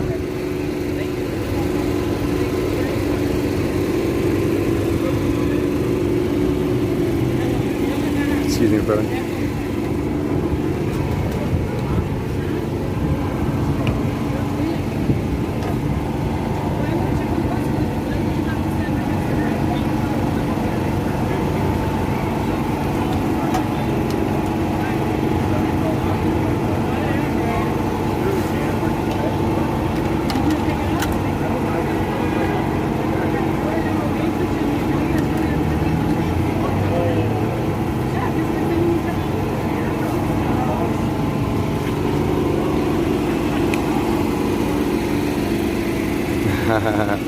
Uh-oh, we got a super chat.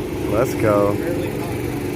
Is $20 the limit for a super chat? Just curious.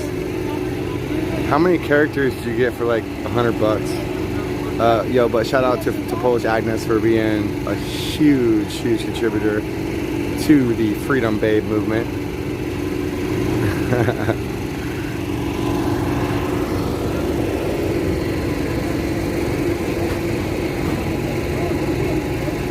Oh, I don't know if I could.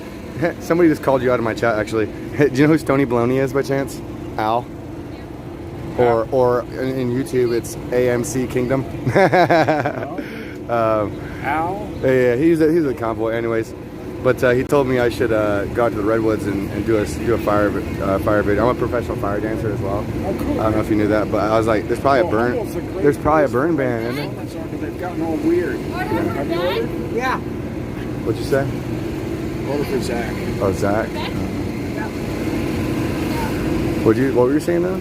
It just Humboldt's got so weird in the last 2 years. Like all my friends are against me. Like friends with science degrees and everything now ate the Kool-Aid. Like the Cape Wolf Festival, it's this great folk festival. It's gone on for years. They want Vax Pass. They want. That's why we're. The land of liberty. People go pot. Dude, without liberty, it's all slavery, dog. Shout out to Mike Mattingly at funkyfathers.com. Let's go, baby. But in any case. Yeah, man. It's funny, I was telling the guy in line behind me that the reason I came is I wanted to reconnect with people I met on the convoy and I didn't get contact, so text me. Okay. I will. I promise I will. I love meeting strangers. How far are you from Sacramento? Oh, good 300 miles. Oh, 300 miles? I'm on the coast side. Oh, okay. But have you been to California before? Yeah. Okay. Yeah. I'll have a shrimp bowl, please. I can't help it. He's got it.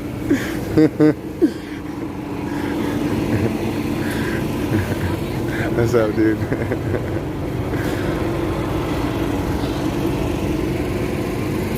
It's a beautiful day out here for freedom. Oh, dang, there's toast and buns over there and stuff. What in the world?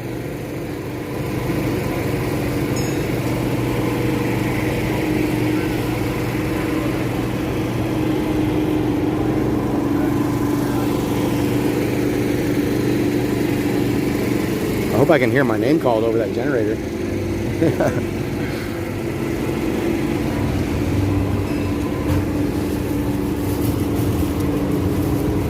A little bit of sriracha chili sauce. Let's go.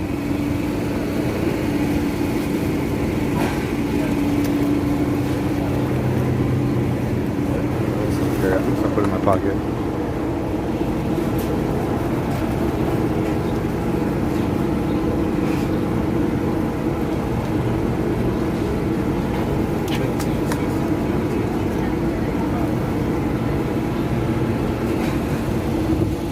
So what's up, dude? How you doing tonight? No thanks? No thanks to answering a question or being on camera? That one? How about I point the camera over there? How you doing today?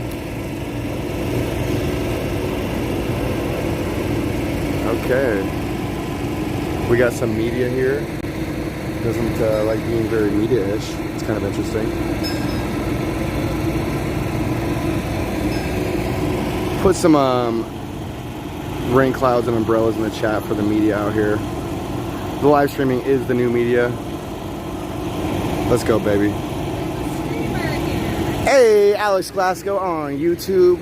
Hey, Frida. Can I get a hug? Yeah. Yeah, baby. Let's go. What's up, buddy? Can I get a hug? Yeah. I'm Alex. What's your guys' names? Jarvis. You mind introducing yourselves on my stream here? Hi, I'm Kim. Hi. That's what's up. That's what I'm talking about.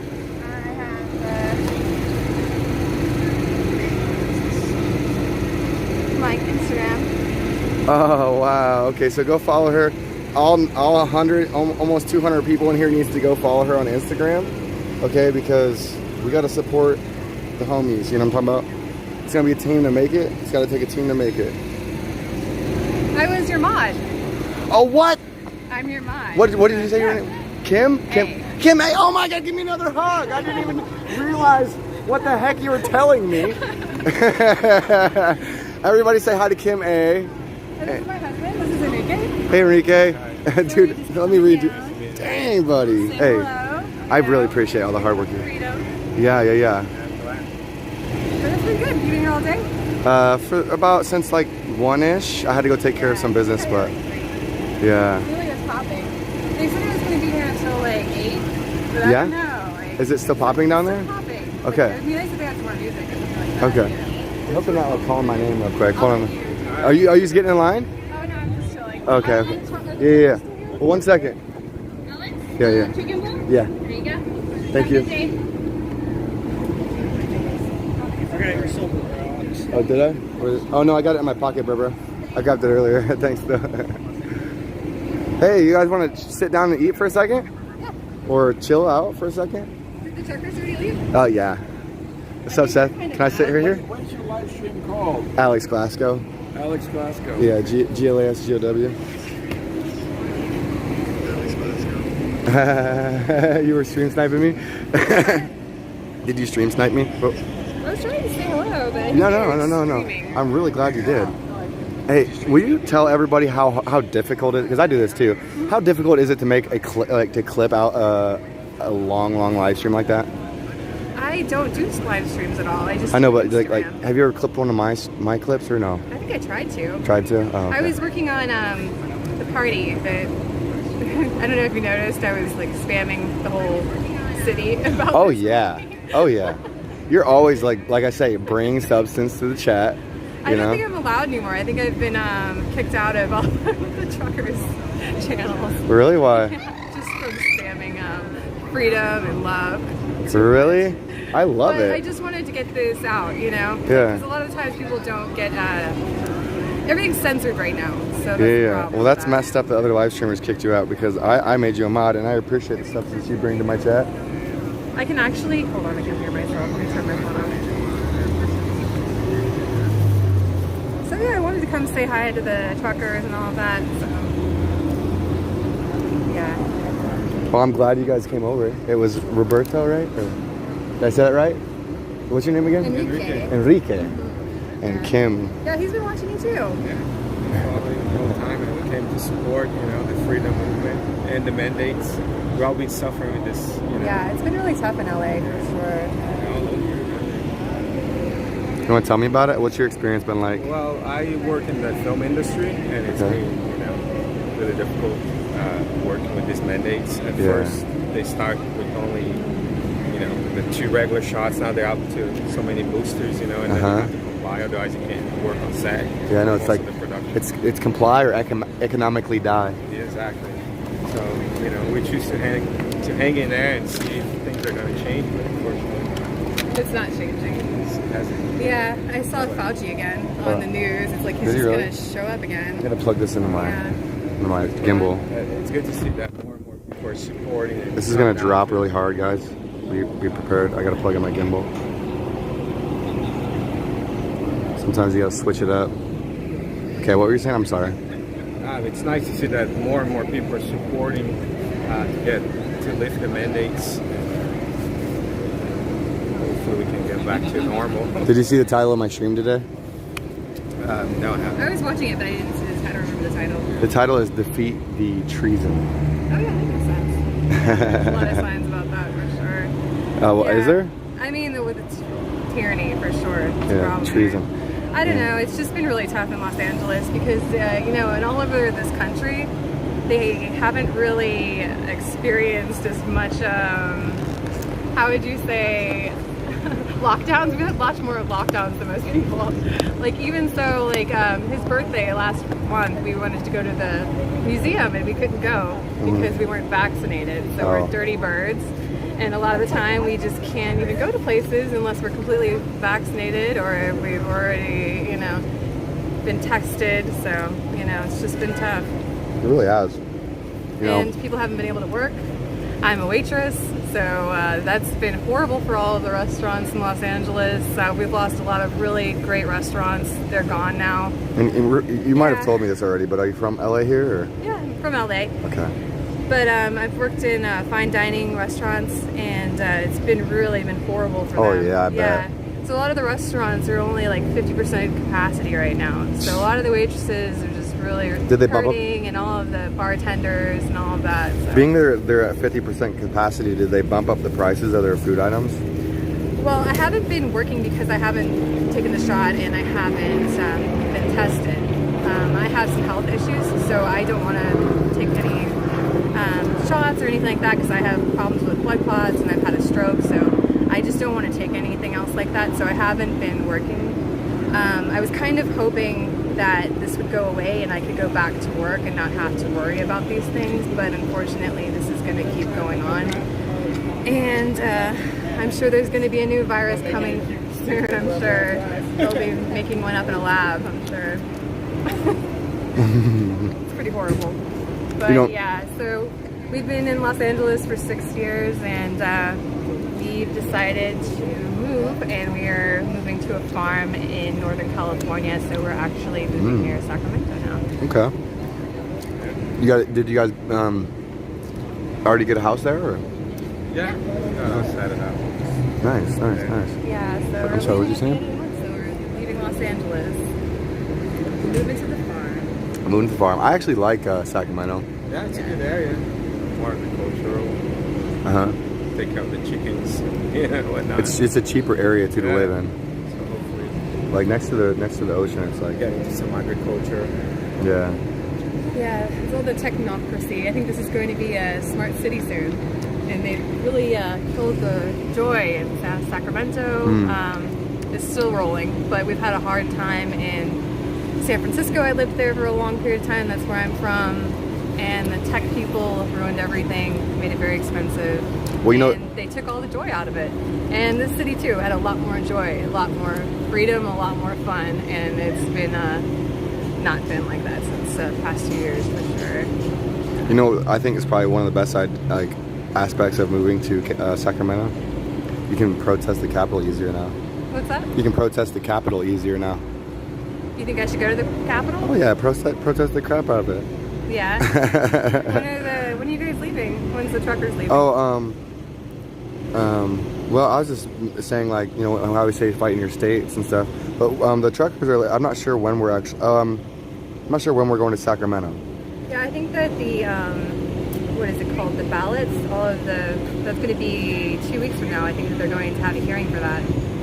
so everyone has to really fight hard for that, and, you know, write letters and just keep fighting, you know. Yeah, you know. Yeah, like, no, it can be exhausting. I know a lot of people have been doing this for like 2 years now, and, you know, I've definitely been pushing hard on this for the past couple of months, and it's exhausting. But, you know, you just gotta keep pushing, for sure. So I'm like trying to get my food ate while I'm interviewing you. Yeah, go for it. I'm sure Nick has much more to, he's much with his words than I am, for sure. Oh, you should say. Because you were trying, you worked as casting, right? And you weren't able to do that because you had to be, you were able to be tested before, and then they stopped that altogether. Well, right? yeah, until January, you could go to work on set and just get a test 2 days before, and you'd be clear. But now, besides testing, they want you to be up to date with all the boosters and everything.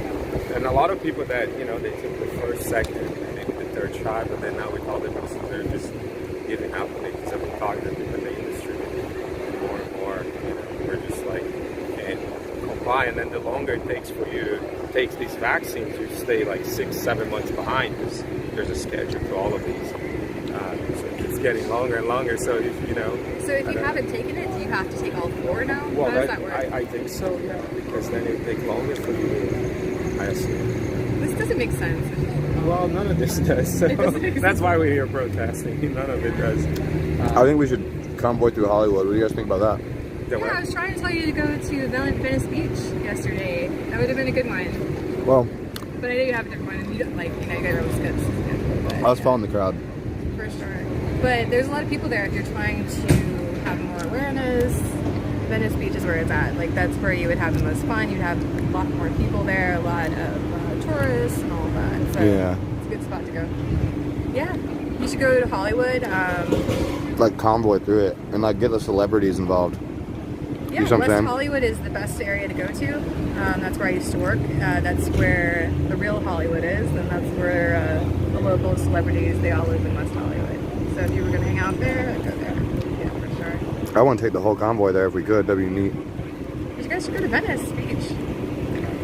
Because we'll you clog up the road all for a the minute. traffic. Everybody loves that. No, we're not trying to help, like ruin people's fun. No, I'm saying you'd have some awareness because usually they don't have a lot of trucks in that area.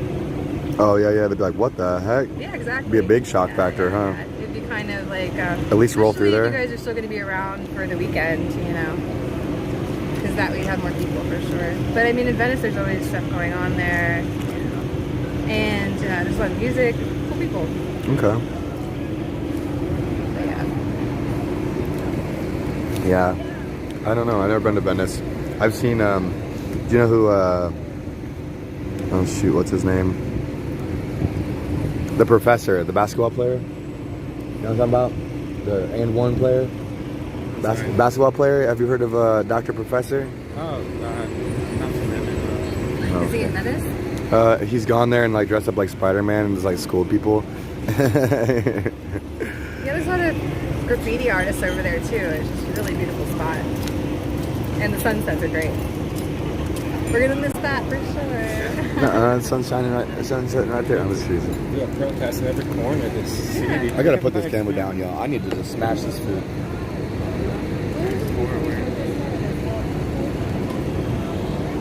Interview over. Enjoy the traffic.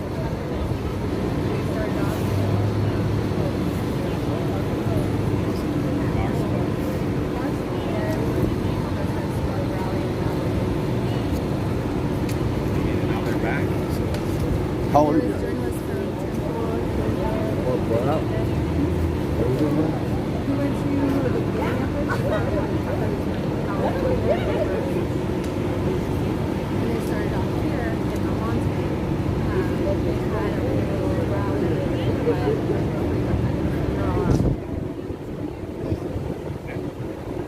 I heard they started with 5 trucks. I heard they started with 5 trucks.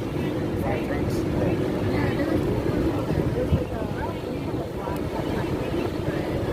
Well, when I went through Oklahoma, there were 7,000 vehicles. They hadn't even made it to the seat yet.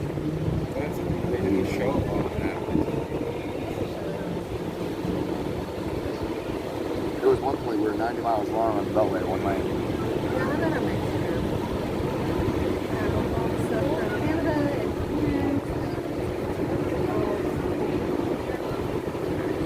It's crazy.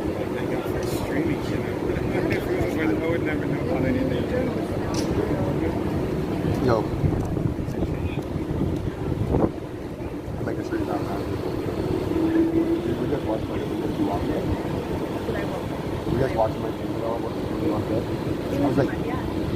I was just like, about to talk to this guy. And I was like, hey, what's up, dude? He's like, okay. And I was like, no thanks to answer questions or anything like that. And I was like, all right, I'll put my conversation over here. And I was like, what's up, man? And he was like, they're there on the beach. And I put my camera in it because he was from the media. He had a media match. Yeah, I was like, no, we got a member of the media not being very media. And then you guys walked up at the perfect time, like, Alex! And I was like, you mind being on my stream? You were like, yeah! It was amazing. Everybody's asking them for being there.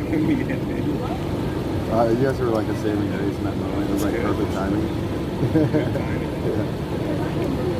Yeah. So you had it from here going all the way to Sacramento? Mm-hmm. Well, with the convoy, whenever they leave, it's not like coming back last.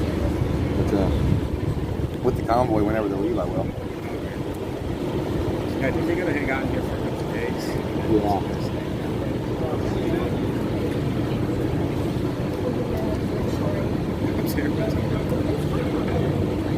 What's the coast-to-coast freedom stop? She's the cool. responsible for it. She's just made that for them today. Yeah, good.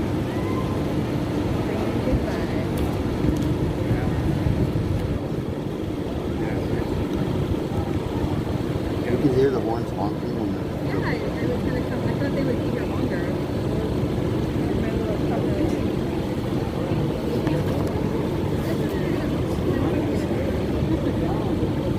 I heard they got new locations. The one we were at last night was crazy. Chelsea's sent me the address. It's on that phone now, so. Sorry? We're changing locations. I'm sure they'll probably have a meeting. Yep, that's up there.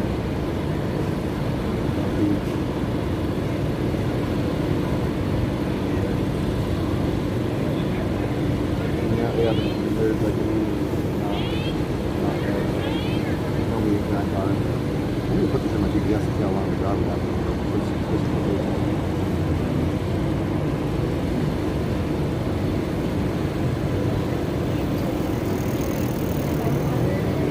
It's an hour and 18 minutes. It's not bad. It's been out for a while.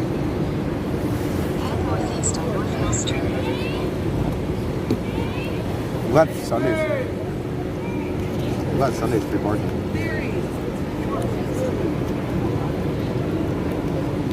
Well, that's fine.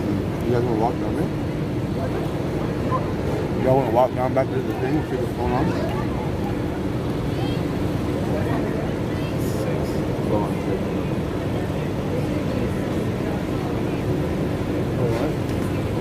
Six or eight.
This best cams is so persistent.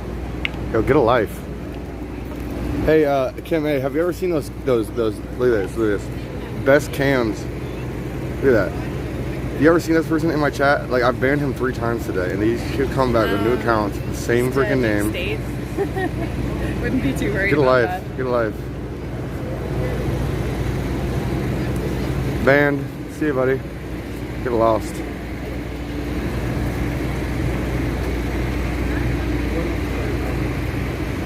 But I gotta do it 3 times because the person just brings like 4 different accounts at once. Yeah, he's gonna keep on with that. Oh yeah, he's been doing it for weeks. Do you go 24 hours, like as long as you can? No. I think the longest I've ever done is 12 hours, and that's only 1 time. I don't think I've gone over 10 hours more than like 3 times. How long have you started doing this? Well, I started content creating. I came out here to content create. Let's go down here. It's like less stressful on the knees. It's like, I don't want to go down the steps. Is there a trash can somewhere? That's all right. I'm sure we'll run into one down here. I was looking for one close, but in any case, yeah, I came out to content create and just like make short to the point videos and like enjoy myself and spread awareness. And then we started going around the Beltway, and people were like tossing rocks. A couple of these Antifa people were like throwing rocks off the overpasses and brake checking us and flipping us off and almost getting ran over by traffic by screaming. And so I decided to start live streaming a lot more. And then when the Dr. Malone spoke, my camera took a crap. My nice camera took a crap because of that hailstorm. So it's just been live streaming since. You guys know who? Kim knows about the red pill. Red pill interview. Yeah. That was really tight. One of my good friends from childhood called me. He was like, he woke up this morning and he follows Red Pill, and I didn't know that, and he didn't even know I had an interview with him. And he woke up this morning, and there was my video in his feed, and he was like, "What the?" He called me. He's like, "Yo, that's what's up." Hi there. That's cool. Yeah, a lot of events going on for the street. Okay. Thank you. Hold on, who was that? Constroof, thank you very much. I got your message. Heard it loud and clear. Hey, do you guys want to do a little shopping real quick? I kind of wanted to buy a flag.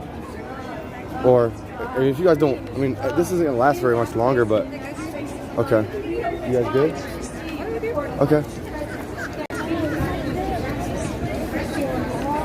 What kind of flag? Oh. You guys don't have to if you don't want to. We're gonna go get. I was gonna get a flag, but if you guys want to come, we can. What's your favorite flag? What's like the flags that you guys have got or seen or whatever so far? What's your favorite flag? Yeah. I haven't really looked at any of the flags here yet. Or just the ones you've been seeing flown and stuff on cars and stuff in the convoy.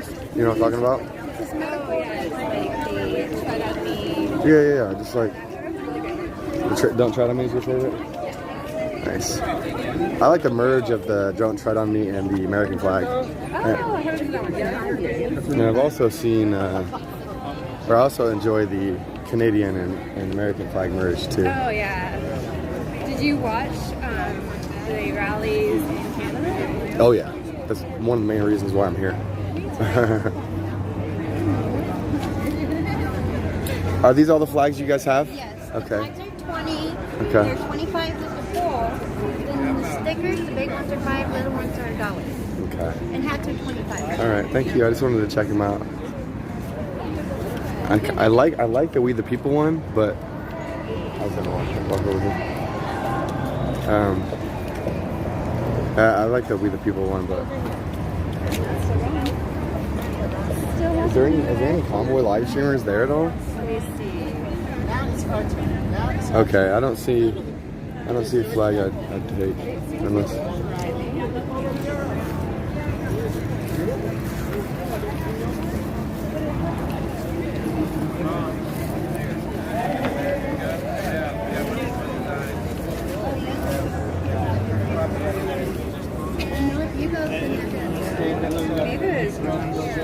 We got the Advocacy loyalty booster card. We got the pin to tell and the commie. You guys got any American flags or what? So I guess not really for sale, no. We just pushing these shirts right now. I don't got room for this. Oh. Sorry. Appreciate that.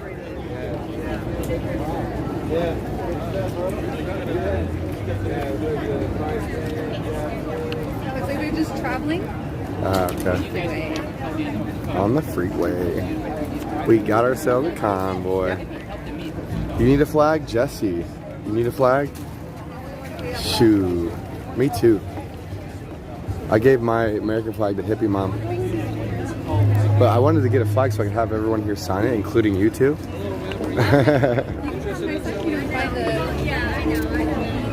Well, I got a specific reason why I'm looking for a flag. That's a secret. I'm not telling.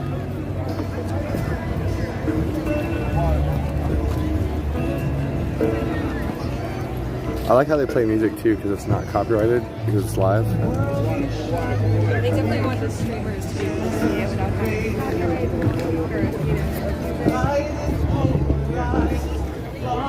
That's what you're saying.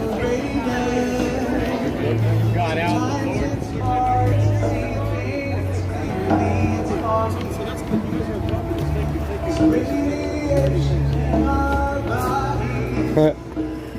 Found one finally. So you guys got here at 3. What time is it? Did you guys watch Malone's Peak?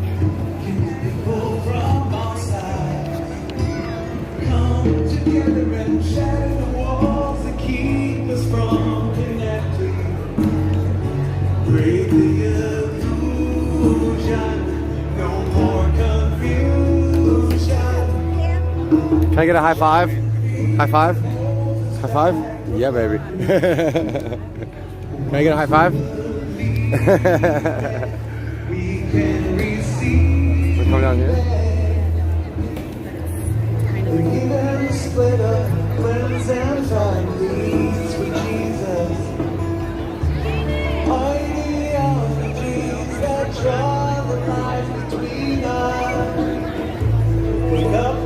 Trying to control us, it's evil. But we can overcome by unifying people. We gotta find a way to love one another. Set our differences. Let's go around. Let's go right to the front. Shining walls that keep us from connecting. Break the illusion, no more confusion.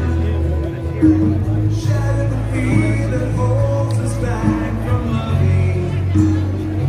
Once we were. Hey Simon. Hey Simon.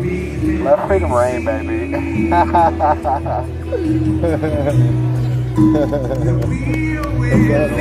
Good, you?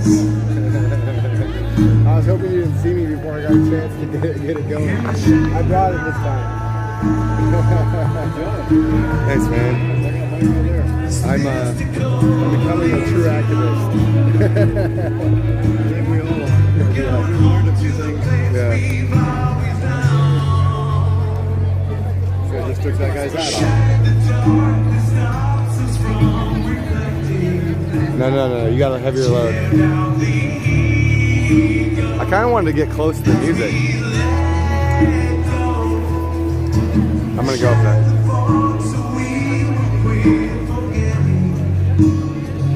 We are divine souls. We shine like gemstones.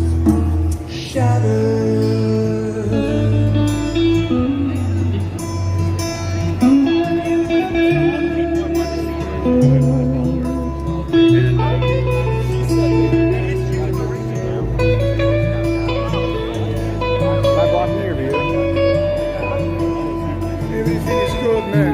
I'll stand next to your tripods.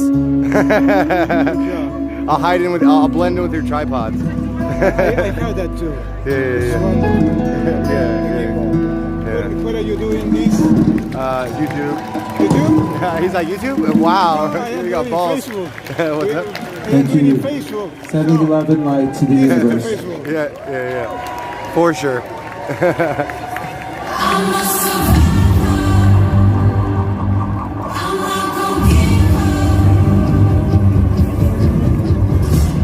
Please welcome the founders of Freedom Angels, Tara Thornton and Denise Aguilar.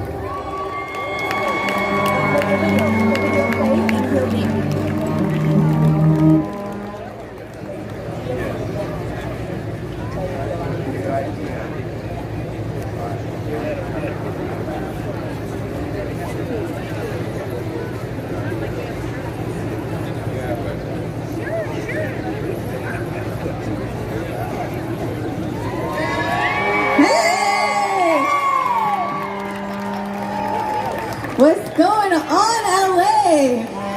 I love it. I love seeing free people. So, you know, my shirt says, an educated mind is free. That's why they come after our children so hard. They want to create the institutionalized minds in these public school systems. I don't know about you, but I am having it with my kids. They messed up. They messed up and they miscalculated, because if you think patriots will do anything for their country, then I'm going to introduce you to some mothers. We will do everything possible to protect our children. Now, I'm from Stockton, California. All right, I'm in the hood, where our demographic are Latinos, the waking giants. We are the waking giants of California. And when we find our voice, these politicians who pander to us, then create laws to allow discrimination and segregation, I don't think so. We're going to get your ass out of there. We're done. Now, shout out to Lexit. Yeah, baby. Giving Latinos the platform that we need for our voices to be heard. Now, they pushed us and we pushed back, and we found common ground in this country. We found common ground with no medical mandates, and government should not be in our bodies. That is not their job. Know your place. So we are here to lock arms together, take back our republic, county by county, because that's how you take back your country. You don't worry about state, you don't worry about federal. You go community canvassing, you reach out to your family, you reach out to your brothers and sisters, and you say, it doesn't matter where you come from, it doesn't matter what you look like, you can be tattooed out, but we're gonna hold that line together. And we're gonna protect our children, because we are not slaves. We are Americans, and we're gonna behave accordingly. Right. Our children are sacred ground. And we were not created to be slaves. We were created to be free. There's an agenda at play across the globe. Oh, bro. It came from our children my early chat on. pointed you out. And we came up against that wall in 2015. And as mothers, we stood in this state against an agenda that demonized and discriminated against our children on the grounds of their inborn right to be free. It is the defining protected class to be unvaccinated and choose if you will remain so or what you do with your body. We do not need to wait for the Supreme Court decisions or the next Nuremberg trial. We decide that from the ground up. That's how they come, from our voice on the soil we stand on. And as we advance strategy on the battlefield for liberty and human and civil rights for all, terrain is everything. When you are in California and you are fighting an agenda like SB 871 that wants to require mandates of vaccines for kids, or SB 1479 that mandates COVID tests for children, or AB 1993 saying that every person working in any form has to have a COVID shot. What you do is you organize locally. You stand locally at the local, state, and level. And then on good ground, strong terrain, like Florida, you advance protections. Like they just passed in Florida, the Protect All, No Patient Left Alone Act. And from there, don't wait for the federal protected class. We can do it at municipalities and state level. San Francisco has protected class status for weight and discrimination on employment. Weekend in any terrain that is good, lock in the protections for humanity, and the third thing we do is we build our own path forward outside of a slave system. We create the world we want for our children, and as we move forward together, we hold the line. Call with us. We're going to call out and say, hold the line with us. Ready? California, New York, hold the line. Florida and Oklahoma, hold the line. Canada and Australia, hold the line. Shanghai, Europe, hold the line. And one more time. Mandates, hold the line. Against extremism and hate, hold the line. For human and civil rights, hold the line. And for our children, hold the line. And one more time, California, hold the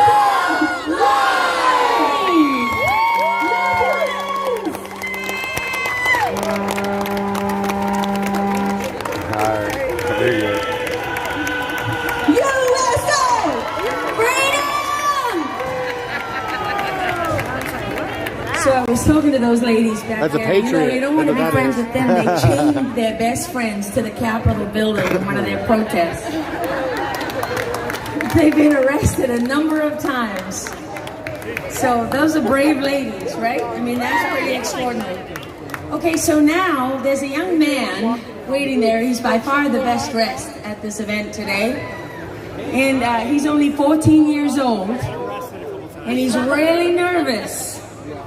But he's really prepared. He probably did more work coming here today than any of us. And I asked him, what's the most important thing I need to know about you? And he said, I'm a Christian. And a fighter, and a warrior, and an activist. His friends don't talk to him anymore. His brother and sister think he's gone crazy. And if it weren't for Mom and Dad, he might not be here today.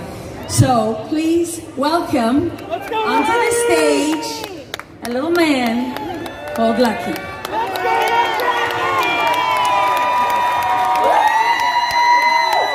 Ladies and gentlemen, Come out with some energy, we are baby. here in Grand Park, Los Angeles gathered. Do you want to know why we're gathered here? Tell us, brother. Because it's time to take back our country. We got a new Greta Thunberg. We will stand and fight. We cannot let the weaklings take us down. The brainwash will not defeat us. America will be strong again, and California will be liberated, people. Preach, brother. This is the next generation right here. Is in peril, deep peril. Our Constitution is being disregarded as nothing more than a piece of paper, and I will not let it stand. Wow. Look at this little patriot. Telling me how it This is. is not a Democratic issue.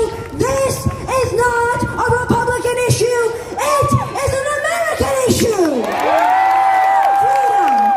All Americans deserve to be free. Our founding fathers founded this country on the right to be free. And I say, take back our freedom now. I agree. I was kicked out of my school because I did not get that vaccine. Now that doesn't matter. What matters is that I have the choice. Why don't I have a choice that is supposed to be entitled to me as an American? Why not? Do you guys want your children and their children and their children to inherit a country that is riddled with tyranny? Say it louder. What? That's right. Who raised this kid? We should not let these tyrannical psychopaths run us down. What are you doing later? Americans and America will be strong.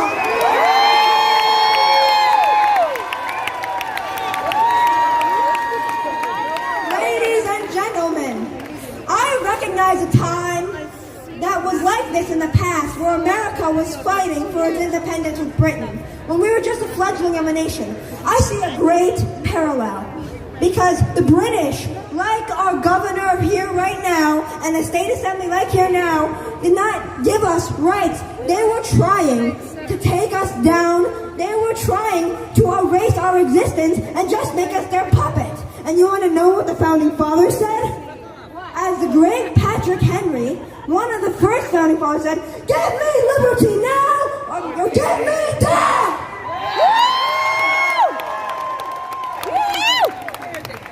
As a spokesperson You for see this a young energy? generation, This is why I've been trying to get the younger generations involved. and we are being afflicted by this the most. They want to take our rights away. Don't let them. Don't buy the narrative. Think for yourself, people. Because it's time to be free or die again. This is the new revolution. Thank you. God bless you all. God bless America.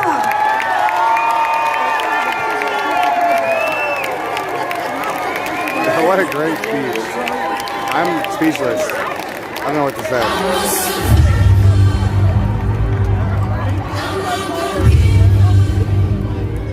Please welcome American comedian, political commentator, and YouTube personality, Jimmy Dore.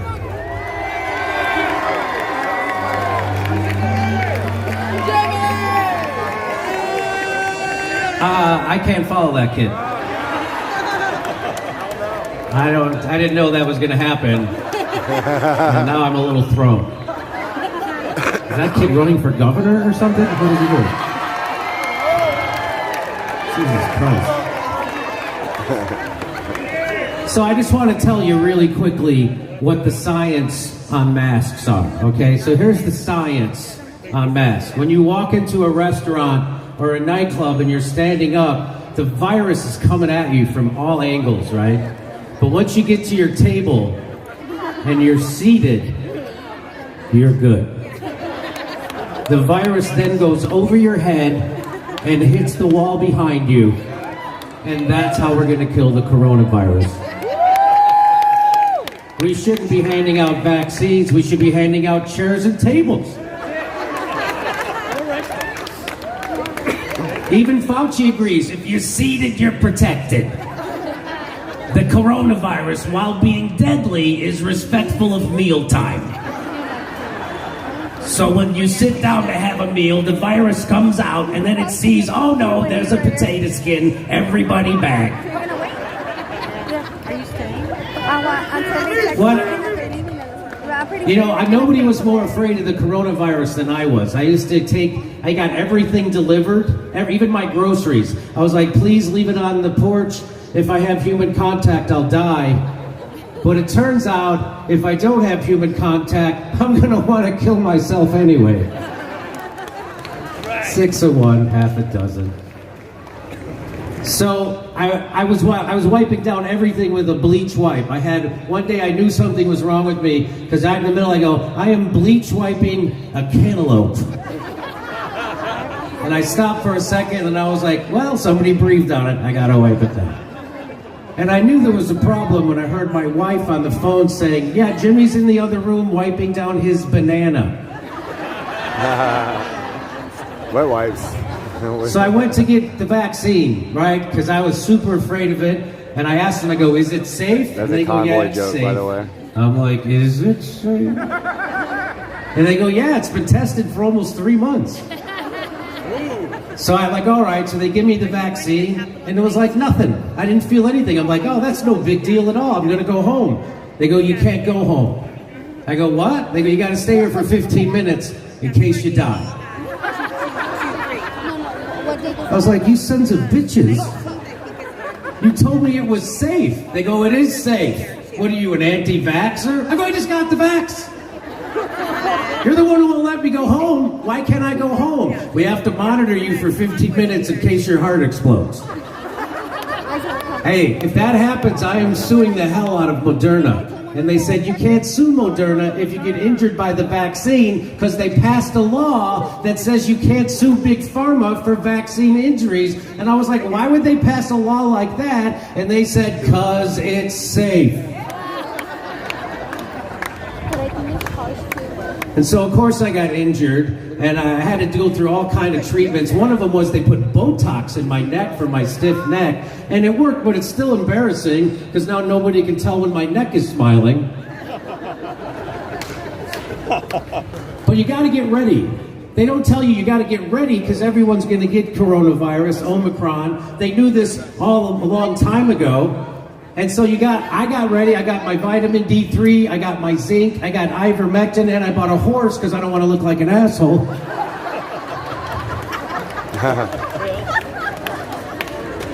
That was crazy that Joe Rogan kept talking about ivermectin, and then he invited Dr. Sanjay Gupta on his show from CNN, and I was like, uh-oh, Dr. Sanjay Gupta is going to embarrass Joe Rogan because Joe Rogan announces guys fighting in cages, and he's a doctor. And I don't know if you saw that episode, but the exact opposite happened. Joe Rogan got the CNN doctor to admit they were lying about ivermectin.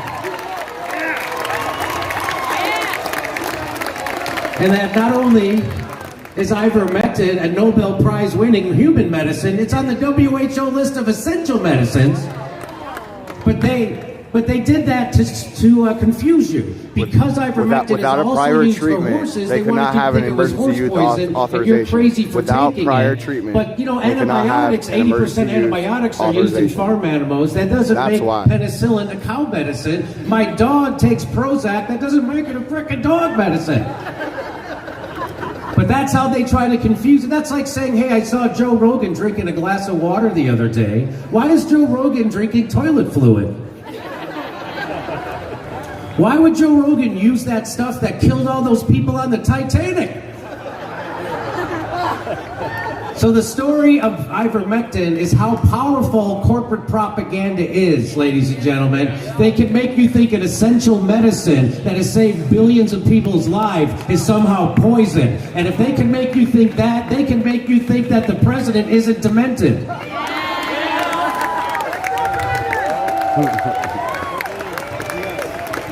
He's definitely demented. Well, it's been great to talk to all you white supremacists.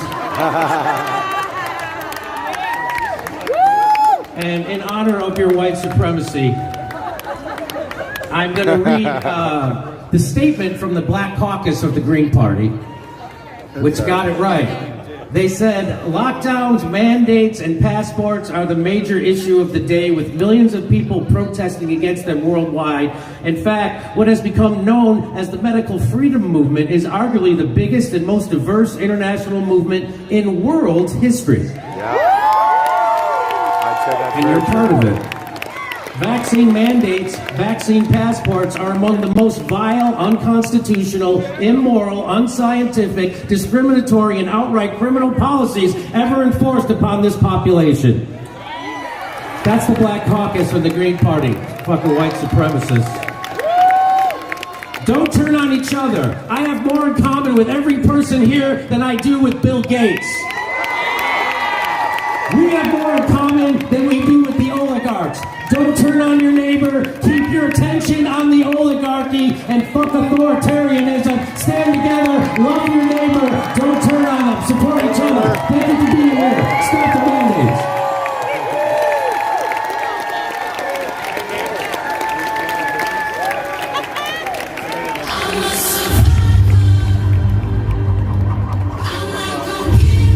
Please welcome former Silicon Valley engineer and founder of the Vaccine Safety Research Foundation, Steve Kirsch.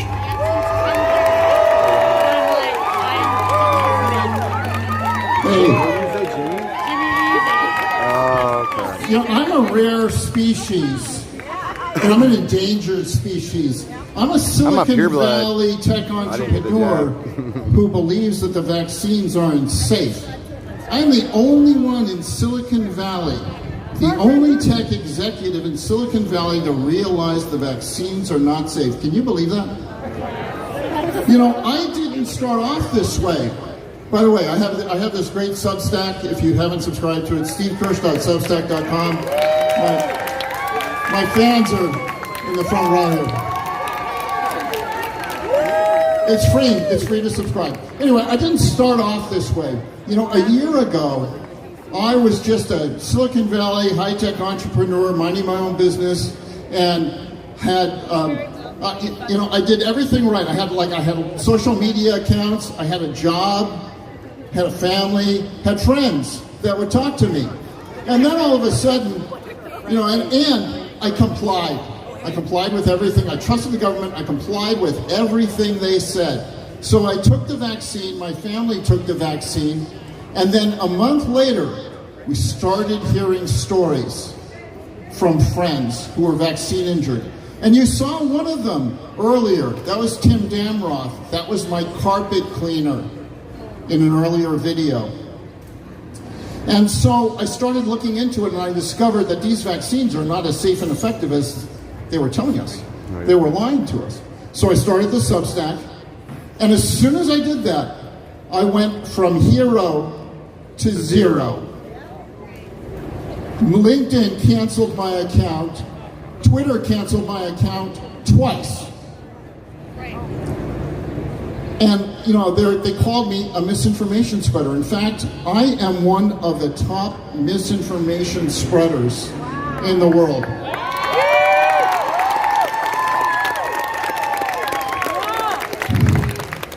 History will not be kind to these people who claim that they're telling people the truth. Because eventually the truth does come out. And we, the penalty all to of us treason on is death. stage, will be the heroes, and they will be the zeros. Now, I want to talk to you. I want to give you some examples. I had a speech, but I decided to change it at the last minute. I'm just going to give you some examples of corruption. How's that? Stuff you haven't heard before. 24 years ago, I wrote a $2.5 million check to MIT, and they named the auditorium at MIT after me, the Kirsch Auditorium. I've never asked to speak in my own auditorium at MIT. So I said, here's a good topic. Let me tell the students the side that they aren't hearing about the vaccine and mask. And guess what? They couldn't find a single member of the MIT faculty to sponsor my speech.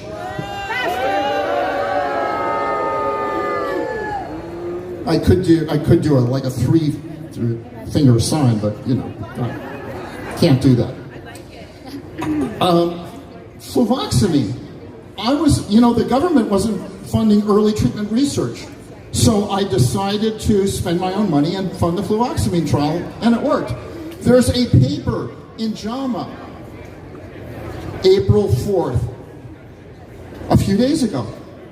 It shows the highest level of evidence that fluvoxamine works against COVID. So what does the WHO say? They're waiting for more evidence. That's the highest level of evidence there is. What are they waiting for? If that's not corruption, I don't know what is. VAERS, the Vaccine Adverse Event Reporting System. The safety signals were off the charts at the very beginning in January. We all saw it. The FDA, the CDC, and the NIH saw nothing. They saw nothing. Just like Sergeant Schultz. The Bangladesh mask study. This is the one that all of the people rely on to say that masks work. We challenged the principal author of that, the senior author. We challenged him to defend his study, and he showed up. We could not believe it. We have been trying to get a debate with these guys for a year, and this guy was arrogant enough to accept our challenge. He was destroyed in less than an hour. And in the other hour, we beat him into the ground. It's done. That study is a fraud. Masks do not work. Lock them up. You know, and you know, I'm out of time here. It's flashing red. Yeah, I know. Okay. All right. One more thing. Just one more thing. A firefighter came to me yesterday, and she said, we got this mayor, Eric Adams.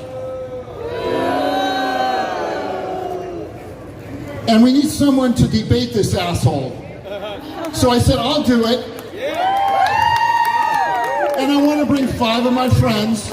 And we offered him $100,000 just to come to the table, and he can bring as many people as he wants.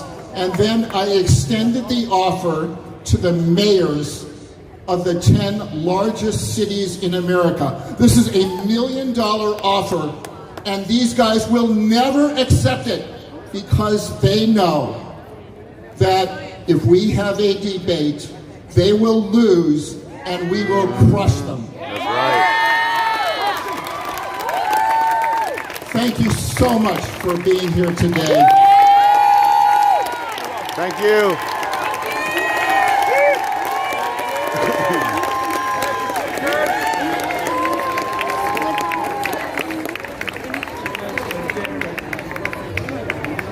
Okay, for our next speaker has come all the way from New Jersey to speak today. And the thing about it is that New Jersey is the home of Big Pharma.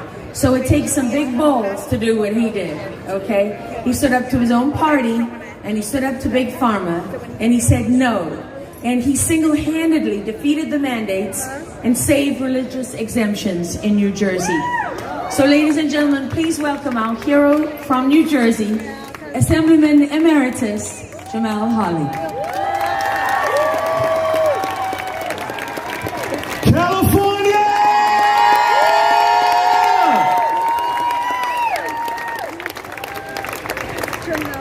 You know, I didn't come here to mock you today if you're not vaccinated. I didn't come here today to make fun of you if you are fully vaccinated. I didn't come here today if you live in a free state or a free society. I came here today because I'm a black man and I'm a black Democrat, been elected for 16 years, and I believe in medical freedom, and I believe in you. Thank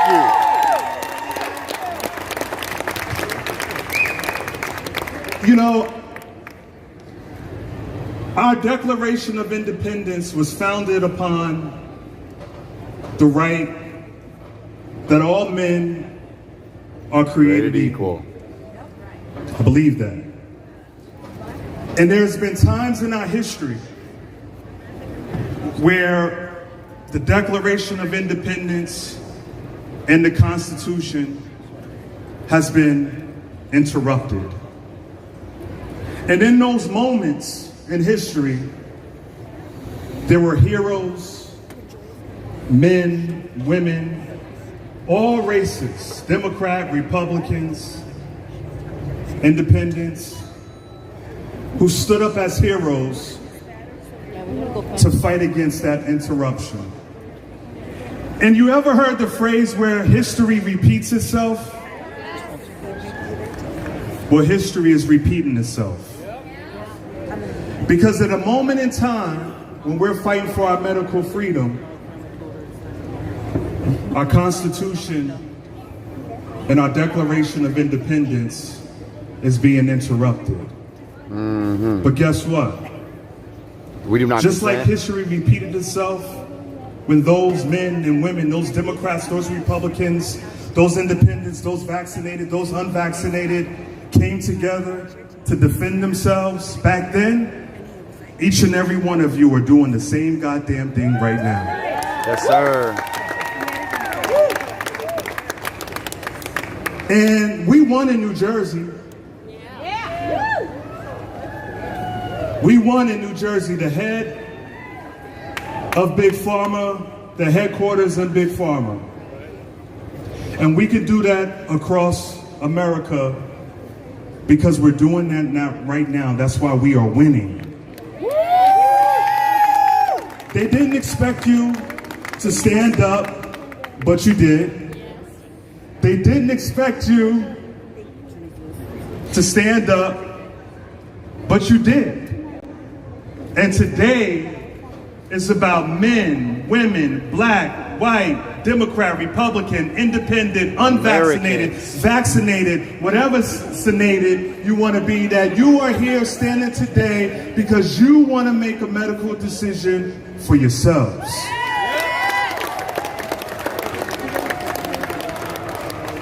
So now there's a new agenda.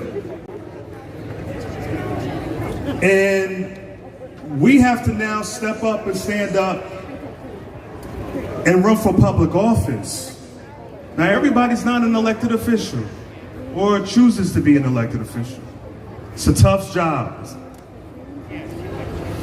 But what I'm about to introduce are individuals who came from the sidelines and said, we are no longer going to sit by the sidelines. We're going to sign up and we're going to be candidates for office. And you must support them. Yes.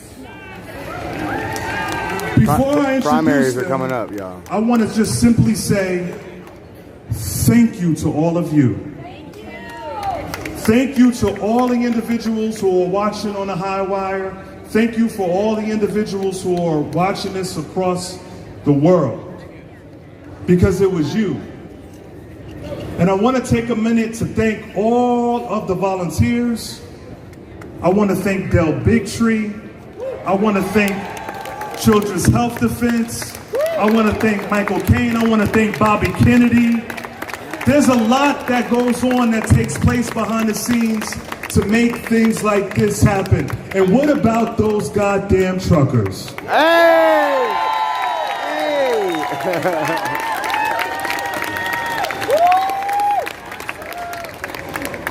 So folks, continue to support the medical movement, the medical freedom movement. The guys like Mickey, the guys like Kevin Jenkins. Continue to support us, because it's not an easy ride. But these folks who I'm about to bring up are individuals who decided to run for public office. That was a key word right there. It takes guts. Did you notice that? And I'm a Democrat. I'm a black Democrat. They named easy in the Democratic Party. Bring up, but I wanted to be here today to let you know that we do exist. And we may not agree on every issue fundamentally, but where we do meet and where I do meet with you is that everyone has a right to make a medical decision for themselves. Period. Yes, sir. And so, let's give it up for these great candidates running for public office across the United States of America. Let's give it up for these fine men and women and gentlemen, all ages, all across the country, different states, and say thank you and God bless you. God bless America. Thank you, everybody. God bless every one of you guys. Thank you for being here. Man, it is amazing to see so many out here fighting these damn mandates. We don't need this anymore. Hell no. Fight it. You guys are all fighters. I love you guys. 23 years, Sheriff's Department. I think I've seen more fighters here than I've seen there. So keep up fighting, guys. I love you guys. Patrick Gibson, running for Congress, District 30. You guys, kick some butt. We need you. We need you more than you guys need us. Trust me. Amen. God bless to each and every one of you.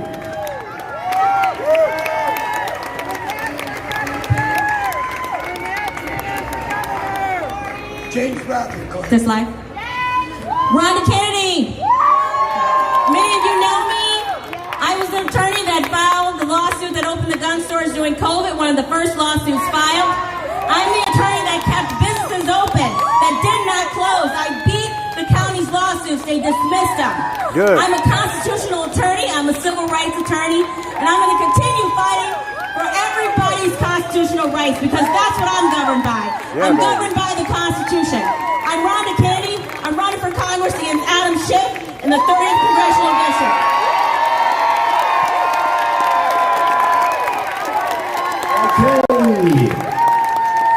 Good evening, California.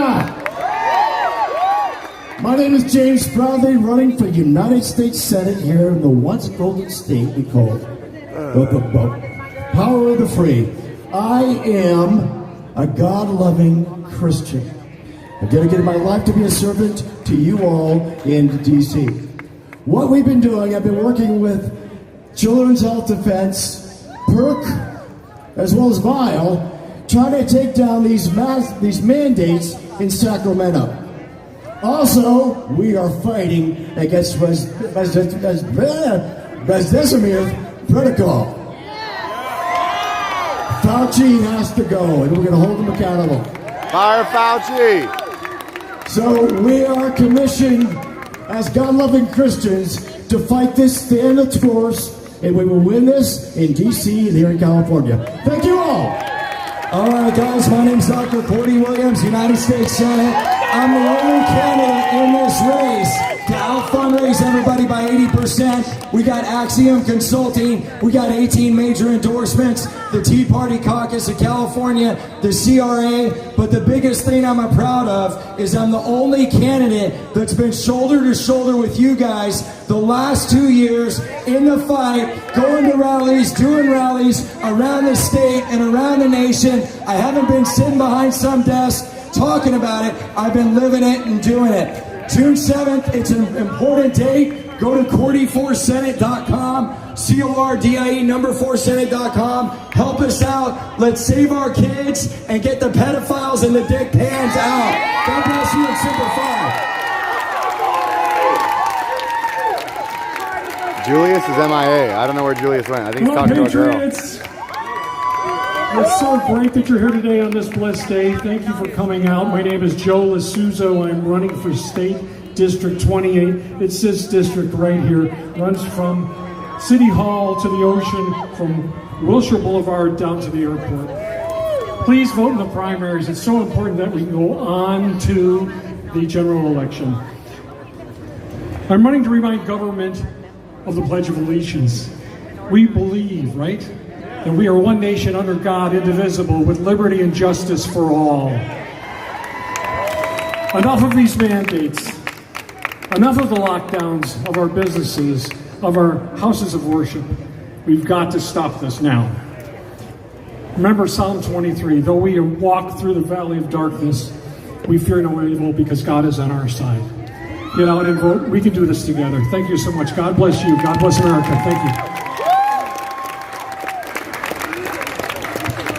2 years ago today, I was sitting at my computer desk drafting my first COVID mandate lawsuit. It went all the way to the Supreme Court, helping the decision that came down that said there is no pandemic exception to your constitutional rights. Over the last 2 years, I have brought 30 lawsuits fighting for your COVID rights. That's Julius's stream. And 4 of them went to the Supreme Court, and we won all 4. I'm running for United States Senate. This is a seat vacated by Kamala Harris, which means you can vote for me twice. Once for the rest of her remainder term so we can end this 50-50 Senate and start investigating Dr. Fauci, CDC, NIH. I'm Mark Moiser. I'm running for U.S. Senate. Thank you very much. What's going on, LA? I'm Derek Gates. How many of you know who I am? Listen, this is a movement of the people. When I first started running for Congress, they said nobody will listen to you. So I made my own platform. This is a movement of you, and this is a movement of me. It's not about me leading. It's about me walking arm in arm with you.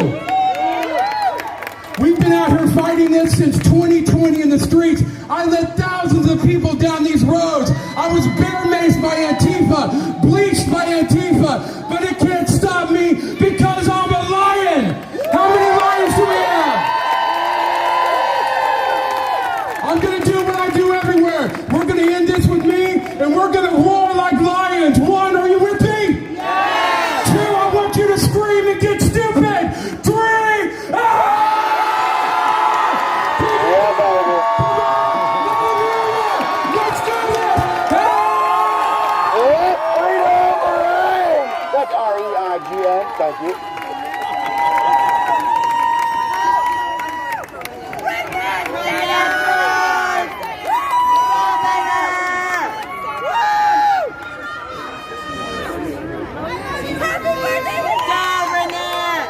I just wanted your attention. Hello, Californians. My name is Renette Sedum, and I'm here to replace Newsom. I'm running for governor.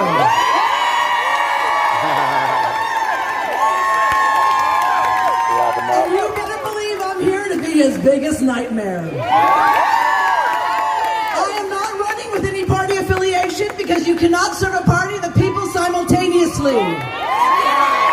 I'm not here to serve money, I'm here to serve the many.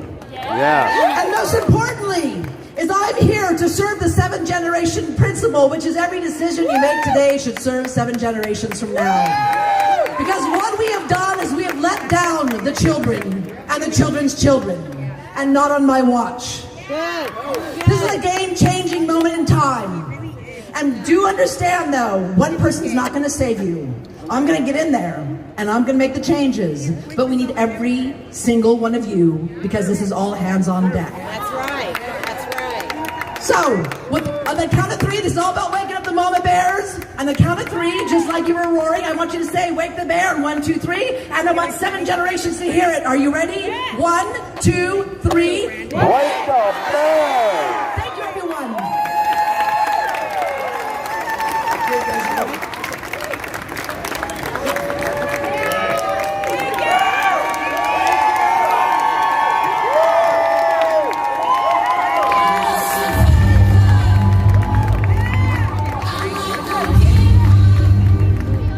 Please welcome via video immunologist, computational, and molecular biologist, Dr. Jessica Rose.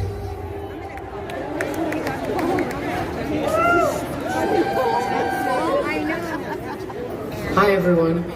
For those of you who don't know who I am, 2 years ago I was an impartial researcher on my way to Australia to begin my career as a professional longboarder. Now I am a ferocious advocate for truth, justice, and rights to life for all beings. I want to start by quoting Josephine Baker, French resistance agent, entertainer, and civil rights activist, in her speech at the March on Washington on August 28, 1963. She spoke just before Martin Luther King. Quote, "The government agencies in America were mad. They were mad because I told the truth. And the truth was that all I wanted was a cup of coffee. But I wanted that cup of coffee where I wanted to drink it. And I had the money to pay for it. So why shouldn't I have it where I wanted it?" Josephine was a powerful, outspoken advocate for basic human rights. And although the subject matter may appear different on this day as we march, it is all rooted in the same ignorance. We must all be like Josephine Baker now. All we want is a cup of coffee where we want to drink it. Just a cup of coffee. No mandates. The international efforts of many governments around the world to segregate people is not a new thing, but it should absolutely not be tolerated.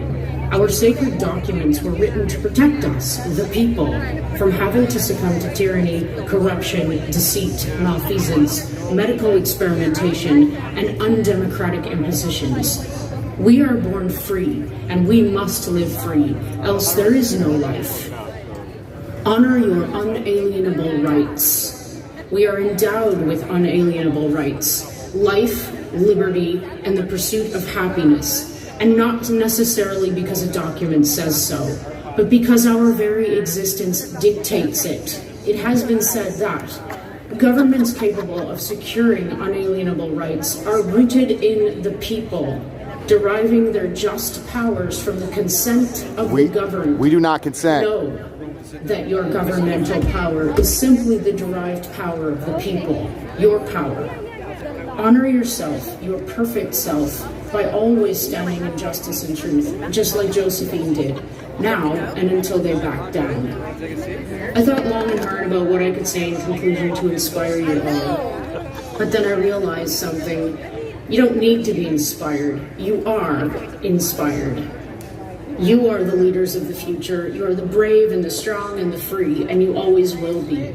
You have my unending support, and I have yours. Looks like I there's a know band that some coming up. among you, including It's some getting of our late. esteemed speakers It's today, probably going to be have heading been soon. injured I'm going by to go ahead and get out of here, COVID-19 guys. injectable I got to drive products. back to the I convoy. also know you are being ignored. The convoy But got I a new assure spot for you, the night, so we're not going by to be... me.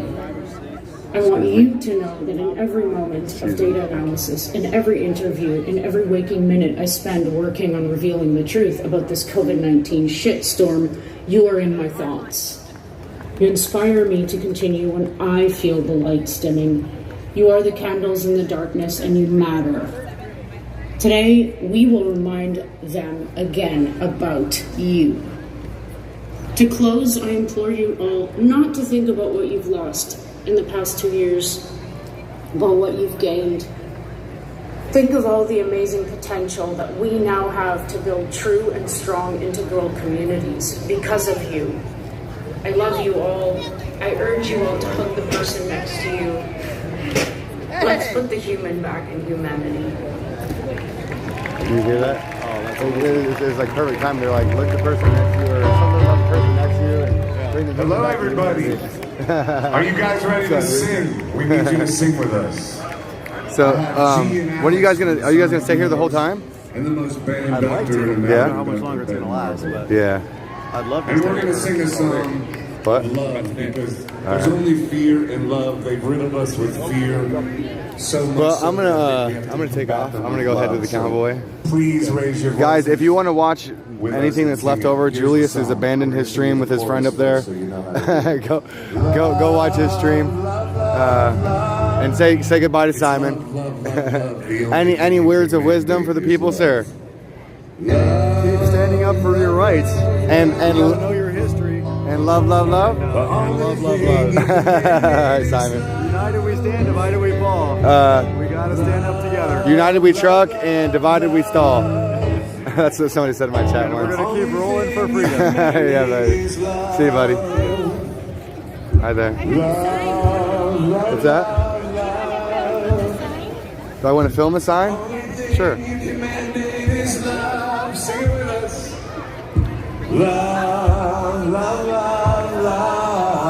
Hospital COVID protocols kill, refuse remdesivir. I like it. You should have gave it to a trucker. Guess what? Guess what? What? I'm part of the convoy. You are? That's where I'm going right now. I'm going to the new location. You can follow me on YouTube at Alex Glasgow. I've been with them since day one. Well, day one of them being in DC. Oh, that's awesome. That's awesome. The truckers are here. I was just teasing though. You don't got to give it to a trucker. Huh? I was just trying to give you a little inspiration. Where you been hanging it though? What? Where you been hanging it?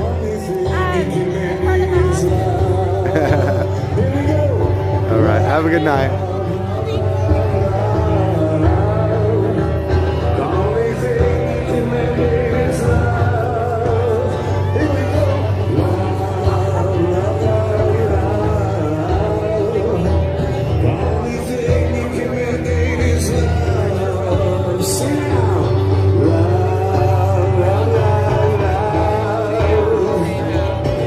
We'll slowly make our way out. I'll tell you what, we'll walk over to this side.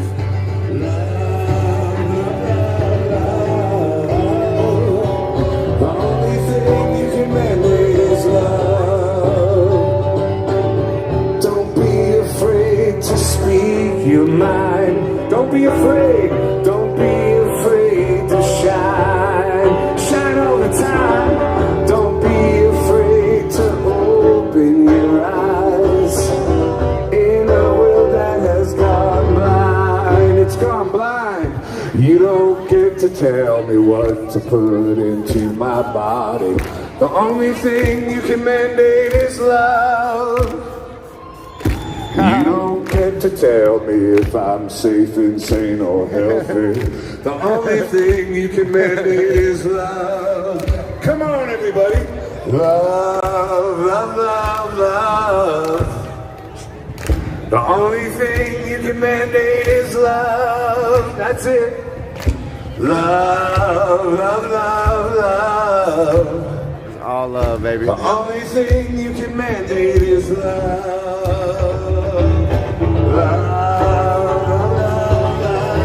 Yeah. The only thing you can mandate is love. Just love.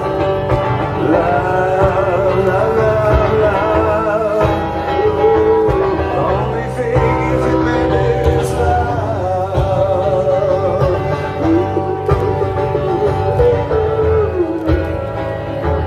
The only thing you can mandate is love.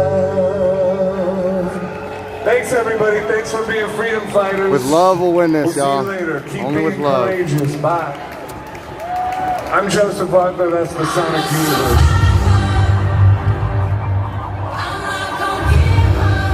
Please welcome comedian and co-star alongside Gina Carano in Terror on the Prairie, Tyler Fisher.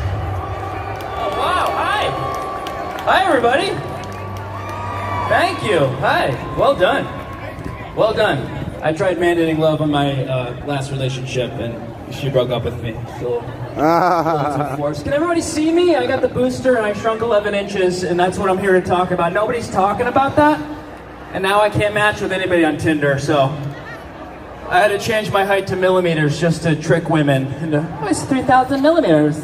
At least he's boosted. That's good. So good to be here, man. I flew all the way from New York to LA, and I am without a mask on.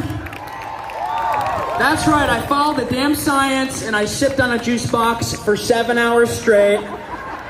You know, if your entire scientific argument can be put on hold when you're eating peanuts, it's probably not a great argument. Well, he's got nuts in his mouth, so he's probably fine.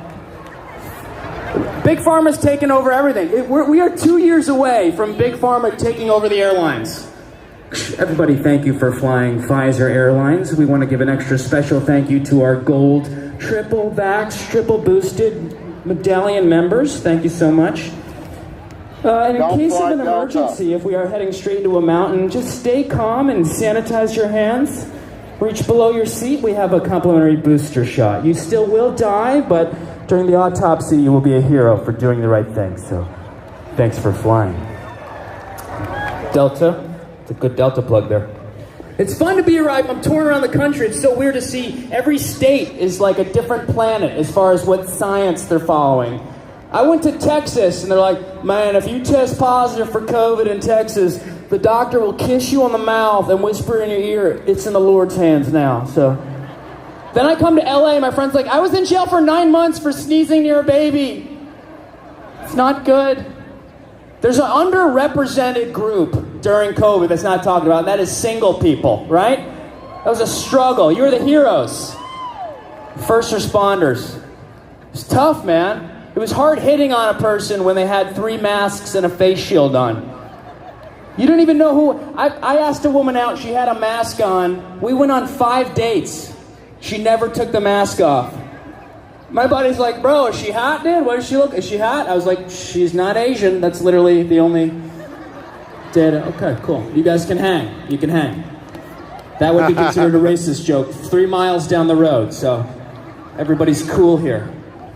Everybody's cool. We were regressing, you know, dating during COVID. You couldn't even get near anybody. You had to meet outside.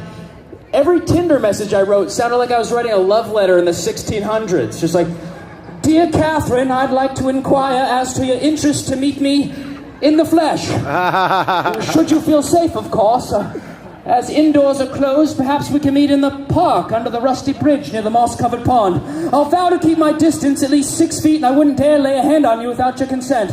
I promise to have you home by curfew, as Lord Cuomo has induced on a great city, that son of a bitch. He'll be out of office in due time. Due time. Let me know if you're free in a fortnight. Sincerely, Tyler III. P.S. If we both get vaxxed, would you perhaps be DTF? P.P.S. I also have syphilis, AIDS, and polio, but no one seems to give a crap about that anymore.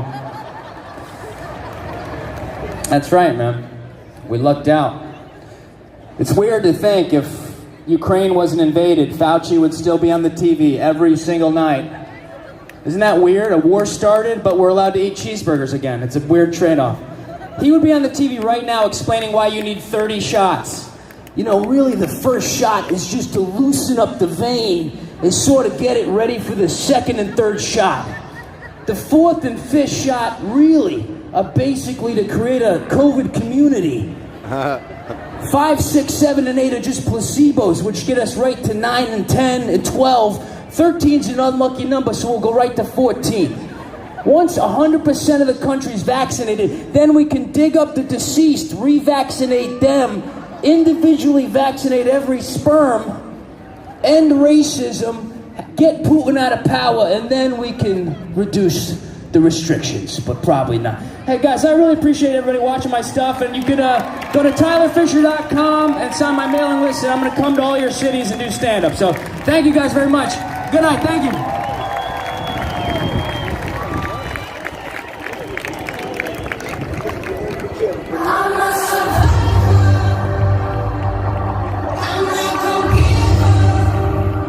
Please welcome independent political commentator and host of The Kim Iverson Show, Kim Iverson. Los Angeles! Oh my gosh! I thought I was on an island all by myself. For many of you who don't know, I'm here in LA actually. A lot of people think I'm based out of DC, but I'm actually here in Los Angeles. And I thought all this time I was all alone in LA. Feeling the things I was feeling, thinking the things I was thinking, and yet here I am. I see all of you here. Where have you all been? Why have we not all been partying together this whole time? Party at my house. Just kidding. You bring the drinks. Well, it is really great to see so many of you Los Angelinos out here, and thank you guys so much for being out here all day. This has been amazing. So many of you. I just heard them on the radio when I was in the porta potty. There was like a fancy one back there, and they said on the radio, "Oh, there's a rally going on to protest the mandates at City Hall." And I was like, "That's us." So we're getting some press. I don't know what they were saying about us. Probably nothing good, but it was still out there. So that is really great. So it's so great to see all of you out here. Thank you guys so much for being here. And I was supposed to say when I got out here, Kim, what's on your radar?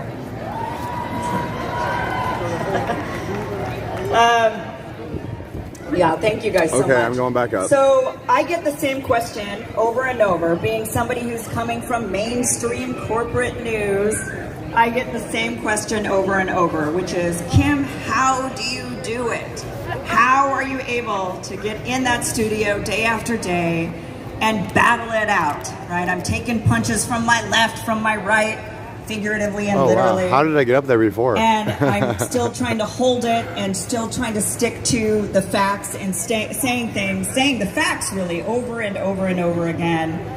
And that is how I do it. How I do it, I mean, for one, the first thing I have to say is, believe it or not, I know it's difficult to believe, but there are still some corporate mainstream news out there dedicated to telling the news. I mean, they exist. I'm on one right now where they exist and they allow the news to be said.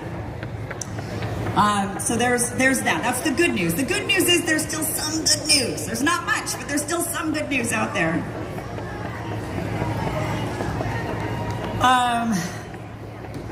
Secondly, the way that I'm able to do it is I stick to the facts.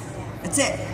I stick to the facts. And I say the facts over and over and over again. And I keep saying the facts over and over and over again. And even when people tell me the facts are wrong, I stand there and I know the facts. And I know that if I just keep saying them, eventually the truth will come out and they can no longer deny the facts. And so for months now, I've stood there and I've said the facts every day, over and over and over again. Just repeating all the facts. And I will keep telling the facts over and over again until they tell me to stop telling the facts. And then I'm just gonna keep doing it.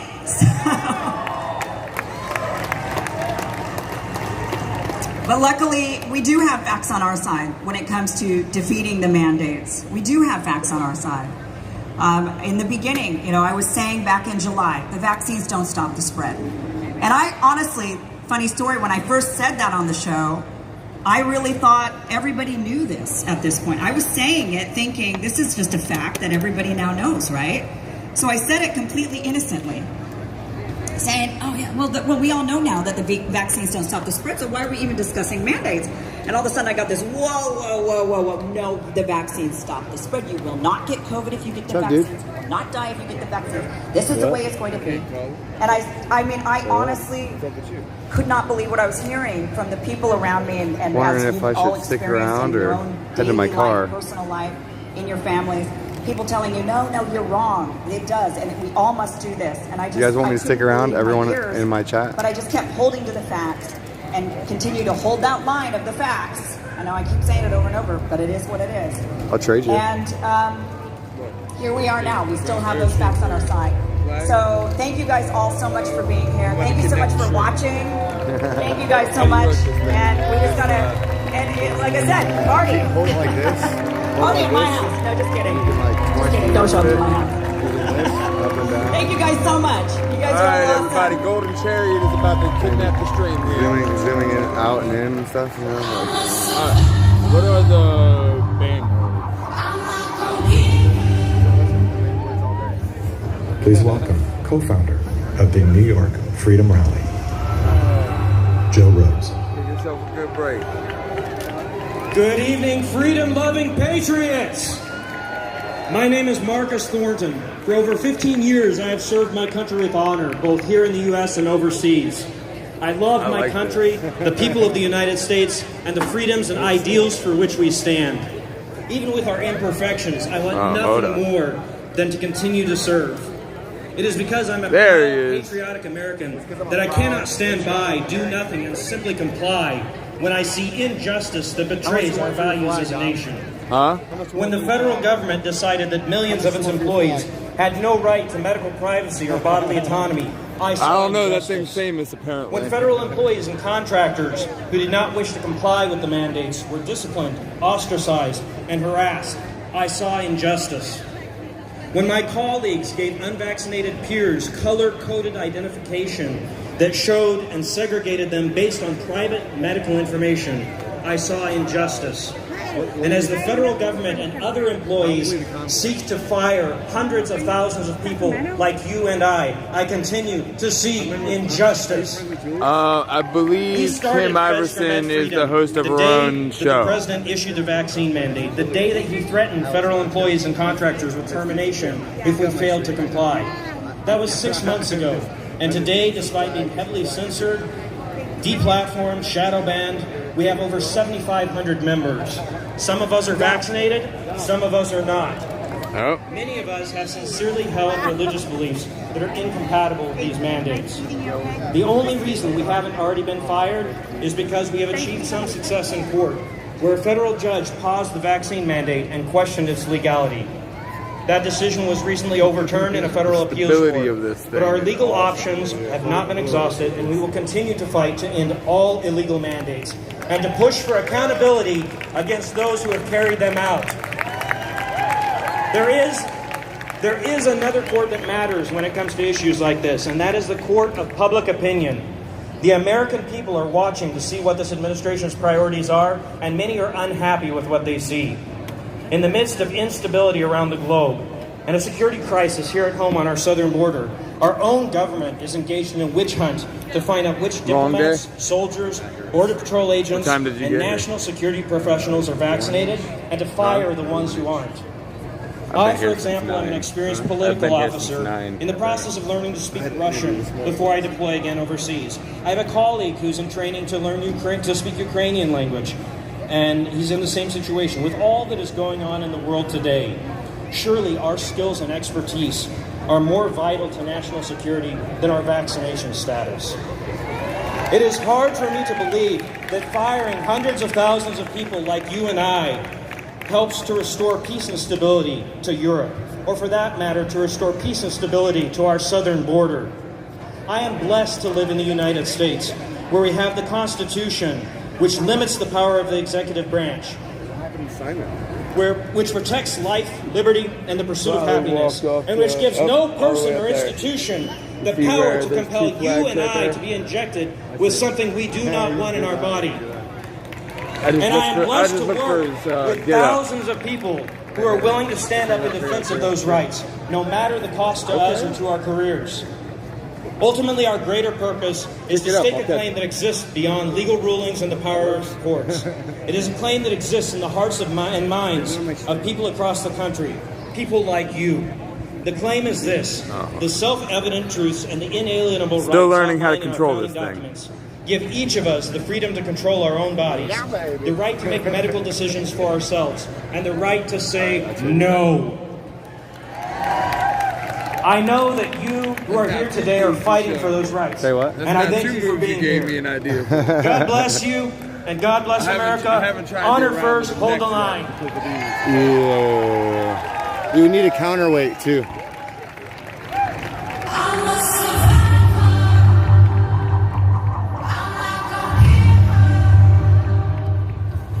Please welcome co-founder of the New York Freedom Rally, Joe Rose. Hello, LA. It's a pleasure to be here, coast to coast, because we have a country to save, especially the children. A little bit about myself. I was working for the Department of Education in New York City. My parents came here for the Dominican Republic, seeking financial opportunities in the country that is supposed to be for everyone and anybody to make it.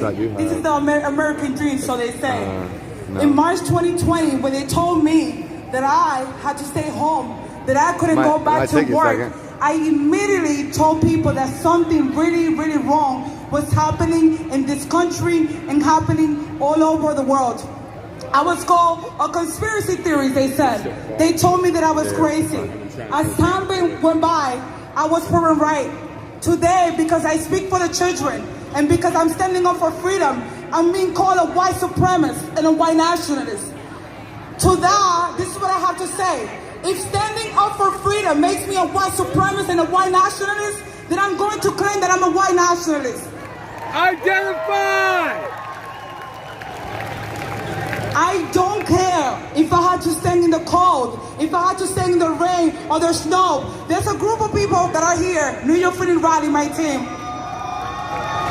We have been going at it non-stop, day after day, because if this country falls, there's nowhere else to run. And I need people to understand that freedom is on the shoulder of every American. Because like I said, if America falls, the rest of the country that looks up to us as the leader of the free nation, what message are we telling them when we have children in New York City from ages 2 to 4 with masks on, while the mayors and the governor get to go hang out and do whatever the hell they want? It is time now that people wake up from the cognitive dissonance and the Stockholm syndrome when you have a relationship with your abuser. If people are not aware of what's going on, this is the cycle of abuse. First they say they're going to keep us home for 2 weeks.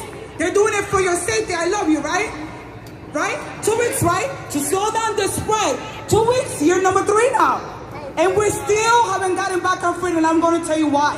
When you're dealing with an abuser, once you tell them, or once you give them an inch, they're going to take your whole body. An abuser is never going to stop. And I want people to understand that. This is about power and control. They had divided us by race. They had divided us by political affiliation, mask and no mask, vaccine and no vaccine.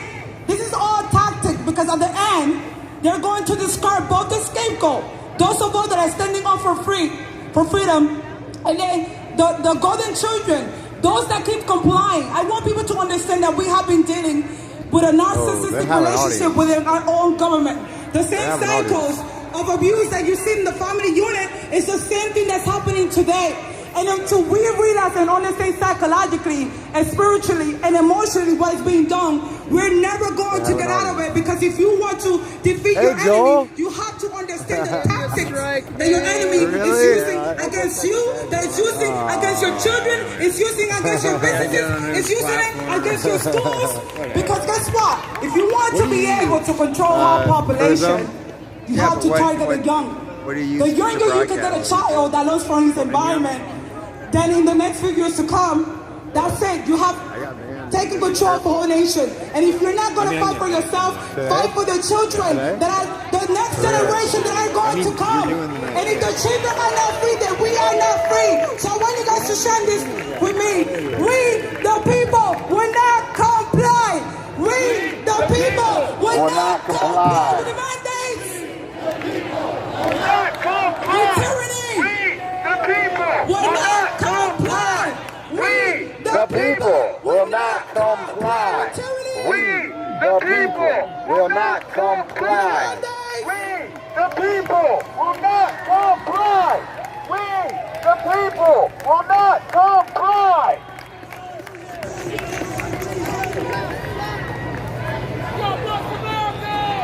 Hashtag Across the United States of America. LA, are y'all still alive? Are y'all still alive, LA? Come on. We ain't done I know a few of y'all went to sleep and y'all left, but if y'all still alive, make some noise. Alright, my name's Hot Riz, Jimmy Levy.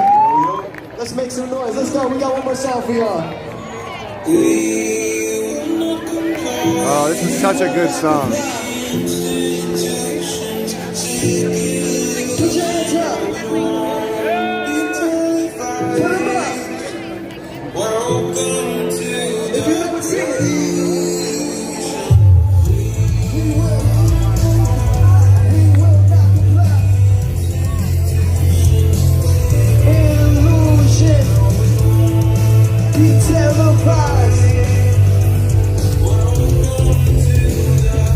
Hey, I see y'all singing. The revolution won't be televised, government been telling lies. If you're not with us, you better step aside. Witnessing a genocide. Centralized food that we consume and spraying it all with pesticides. Easily identify the sheep and the snake, the real and the fake, giving us a reason to pray. I'ma make my own choices, a voice for the voiceless. They trying to destroy us, avoiding the poison. It's all pointless if you don't have a purpose. If you read the verses, you'll know who we versing. Government can tell you what your worth is, but deeper than the surface. They don't even want you researching or asking questions. We all being tested. Shut your mouth and comply, that's the message. Want you to press on prescriptions. Make some noise, LA, one time. Yeah, we will not comply. Hey, sing it. Put your hands up. Put your hands up.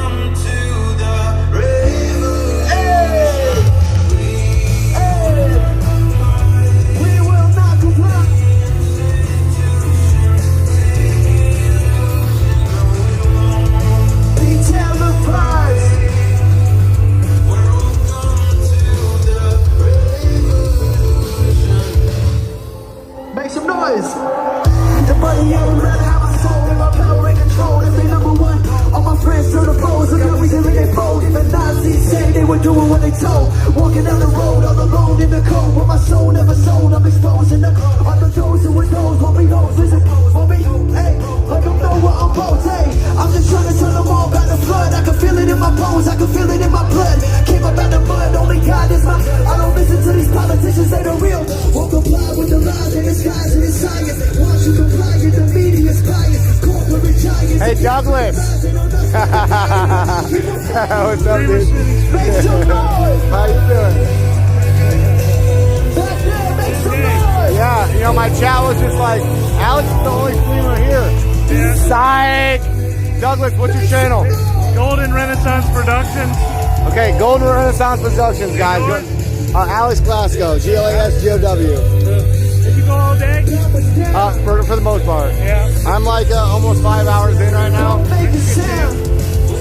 I kept it live all day. Yeah. Put your hands up! Put your hands up! I know, it'd be blatant tyranny. And if they do, the moderators use to get a bunch, and then they'll be like, maybe they got something to say. Maybe we can plant some seeds and then Won't be televised.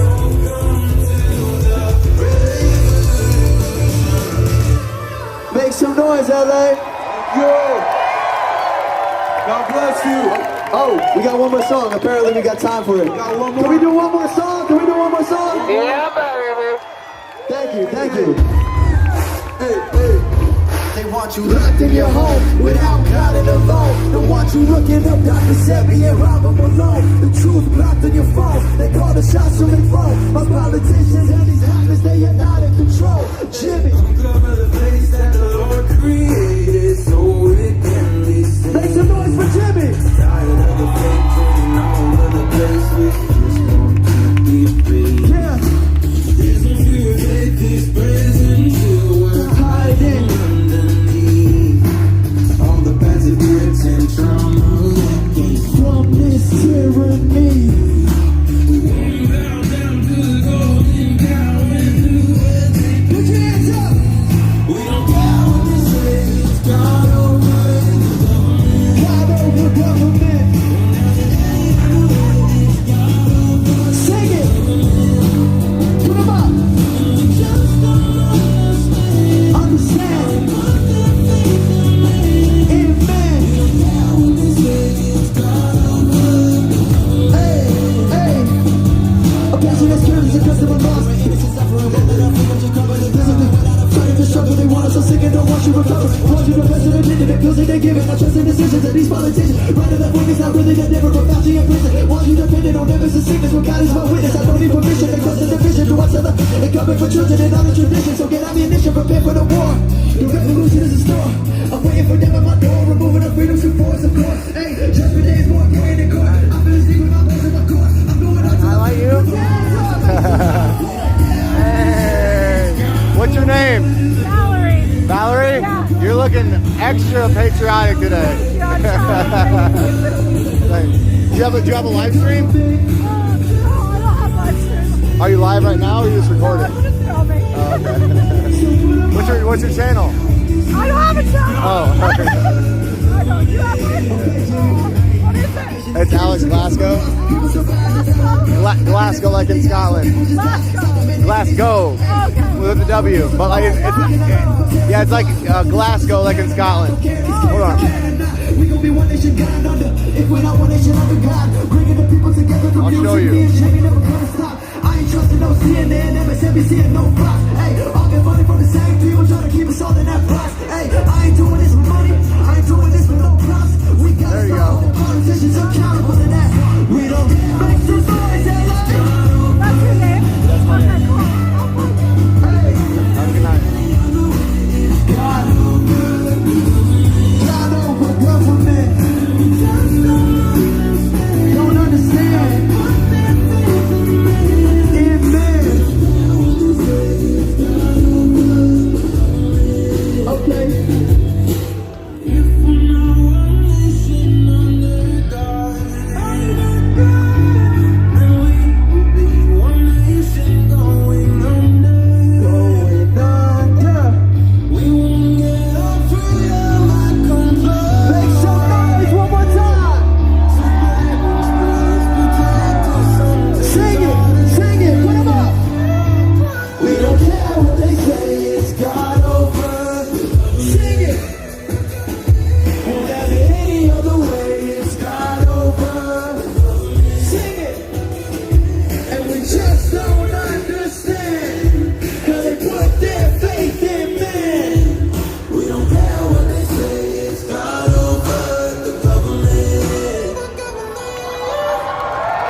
Appreciate y'all. Hold on, I got one thing, man.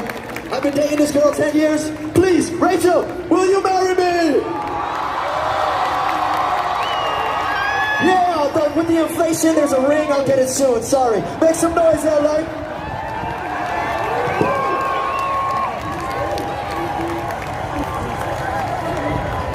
Okay, that's quite an act to follow. Okay, so we're running out of time. And it's getting dark, and this is the part that everybody gets bored of, and Okay, I'm gonna get out here before the traffic. I'm gonna get out of here before the traffic gets nutty. It took a lot. It took a lot to make this. I got an hour and some drive too, so I gotta go link back up with the convoy. Everybody here is giving up their time. And, I'm giving up my time. Yeah. Nobody's getting paid. We put in work today. We put in work today. No. I think. Hi there. Paid. The point is that people. They need donations. And so there's a QR code. Let freedom reign. That's REIGN. That you can use to donate. And I want to say there there are some people, the High Wyatt Del Big Treatment, that guy is amazing, and I love his show. He's one of the sponsors, the Unity Project, the Vaccine Safety Research Foundation, Freedom Men, Children's Health Defense. Thank you, Robert Kennedy, for all you've done. And PERT, Protection of the Educational Rights of Kids. I love those mama bears. I'm a mama bear, can you tell? Yeah, don't come for my children. It's the last thing you'll do. So please, everybody, donate, okay? I don't know what you have to do. Look at the screen and you'll see a QR code. It's probably not there. Pull out your phone, scan the QR code. Every dollar helps. They're doing this all over the country. They need your help. They're going to yell at me to get out of here. I'm getting out of here. Thank you. Thank you. Thank you. Vaya con Dios. You signed to recall George Gascon? I have. Yep.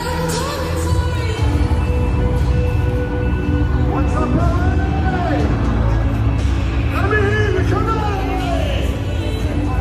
Are you gonna to these global elitists? What? Bye-bye. Tell you what you can do with your body. Oh, you don't like crossfire, I can see that.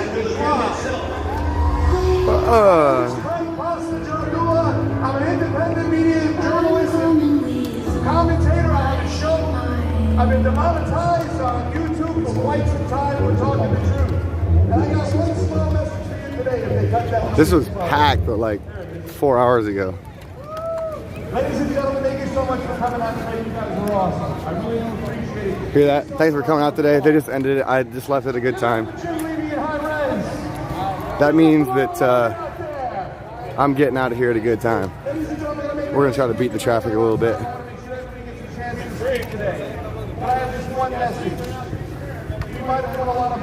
Hey guys, if you guys appreciated my coverage, please consider being a sponsor. We got bills to pay, you dig?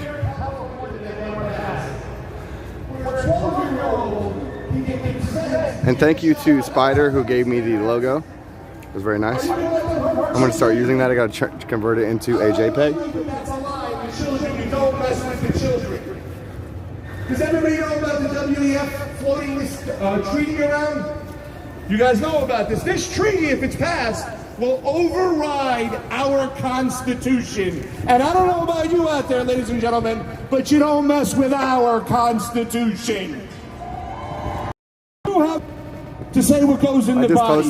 You have the right to assemble peacefully, and more importantly, you have the right to free and fair, transparent elections. Make no mistake about it, ladies and gentlemen. The same people who are pulling the strings for that are pulling the strings for the elections. So we need you to continue to become advocates, not just activists, advocates. Learn what's going on, understand the laws, fight back, call your congressman, tell your friends, and more than anything, yes, Joan, I posted it just a second ago. Here, I'll do it again. Be patient with them. They're victims too. We know we've had a lot of pain over the last couple of years, but at the end of the day, make sure you pick up that phone, you call your congressman, and let them know love in the that air. you will not stand for medical tyranny. Let me hear you say, ladies and gentlemen, are you going to let them put stuff in your body? No. Fight back? Yes. That's the way to go. Give yourselves a round of applause. I love you. I don't have much time. Make sure you donate if you can, and we'll see you soon. Thank you. God bless the truckers.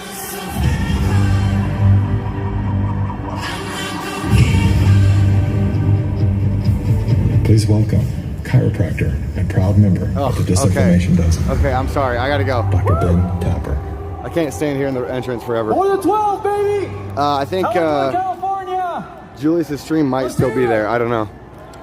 But I want you to raise your hand. I got 3 minutes, so I gotta change 3 minutes. 3 minutes. I did it in August in 2020, but now I'm here today. I want to remind you that your voice matters. I want you to raise your hand really quick. Yeah, there's a few other streamers I too. want you to put your hands down if If you scroll back maybe 20 minutes, I forget his channel, but I have him shouted out. His name's Douglas. Douglas is still there. So go watch Douglas for the rest of the event if you'd like to hear what what the rest of the speakers had to say. It's getting late and I got a long drive yet. I think Douglas does too, but we got to go. I parked a little far away. I gotta walk to the spot. 10 more left in the lineup? No. Really? If you guys want me to turn around and go back in, put some umbrellas and rainstorms in the chat. If you guys put rain clouds and umbrellas in the chat, I'll go back in. If everyone in here is putting rain clouds and umbrellas in my chat, I will tough it out and I'll go back in. If there's 10 more speakers, it's kind of a lot. We'll see though. I'm gonna hang out right here for a second. You guys let me know. If we don't see rain clouds and umbrellas, we're gonna go to the convoy.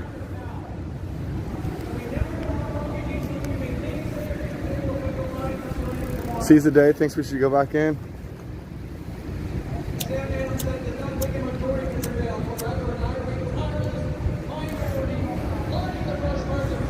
Joan, I'm not sure if I did or not. I can't check that while I'm live, sweetheart, but I really do appreciate your sponsorship.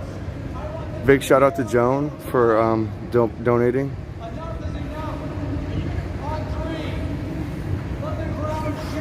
Wait, is Red Pill in my chat right now? What the F?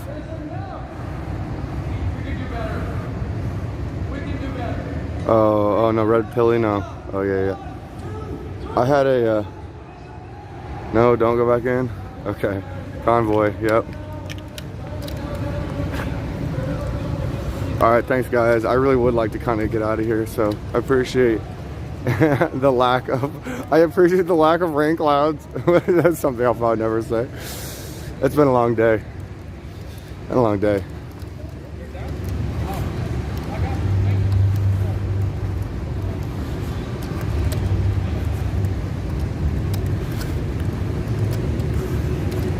Go home, Alex? Okay. Well, I'm gonna turn this off and get to my car, y'all. Have a good night, okay?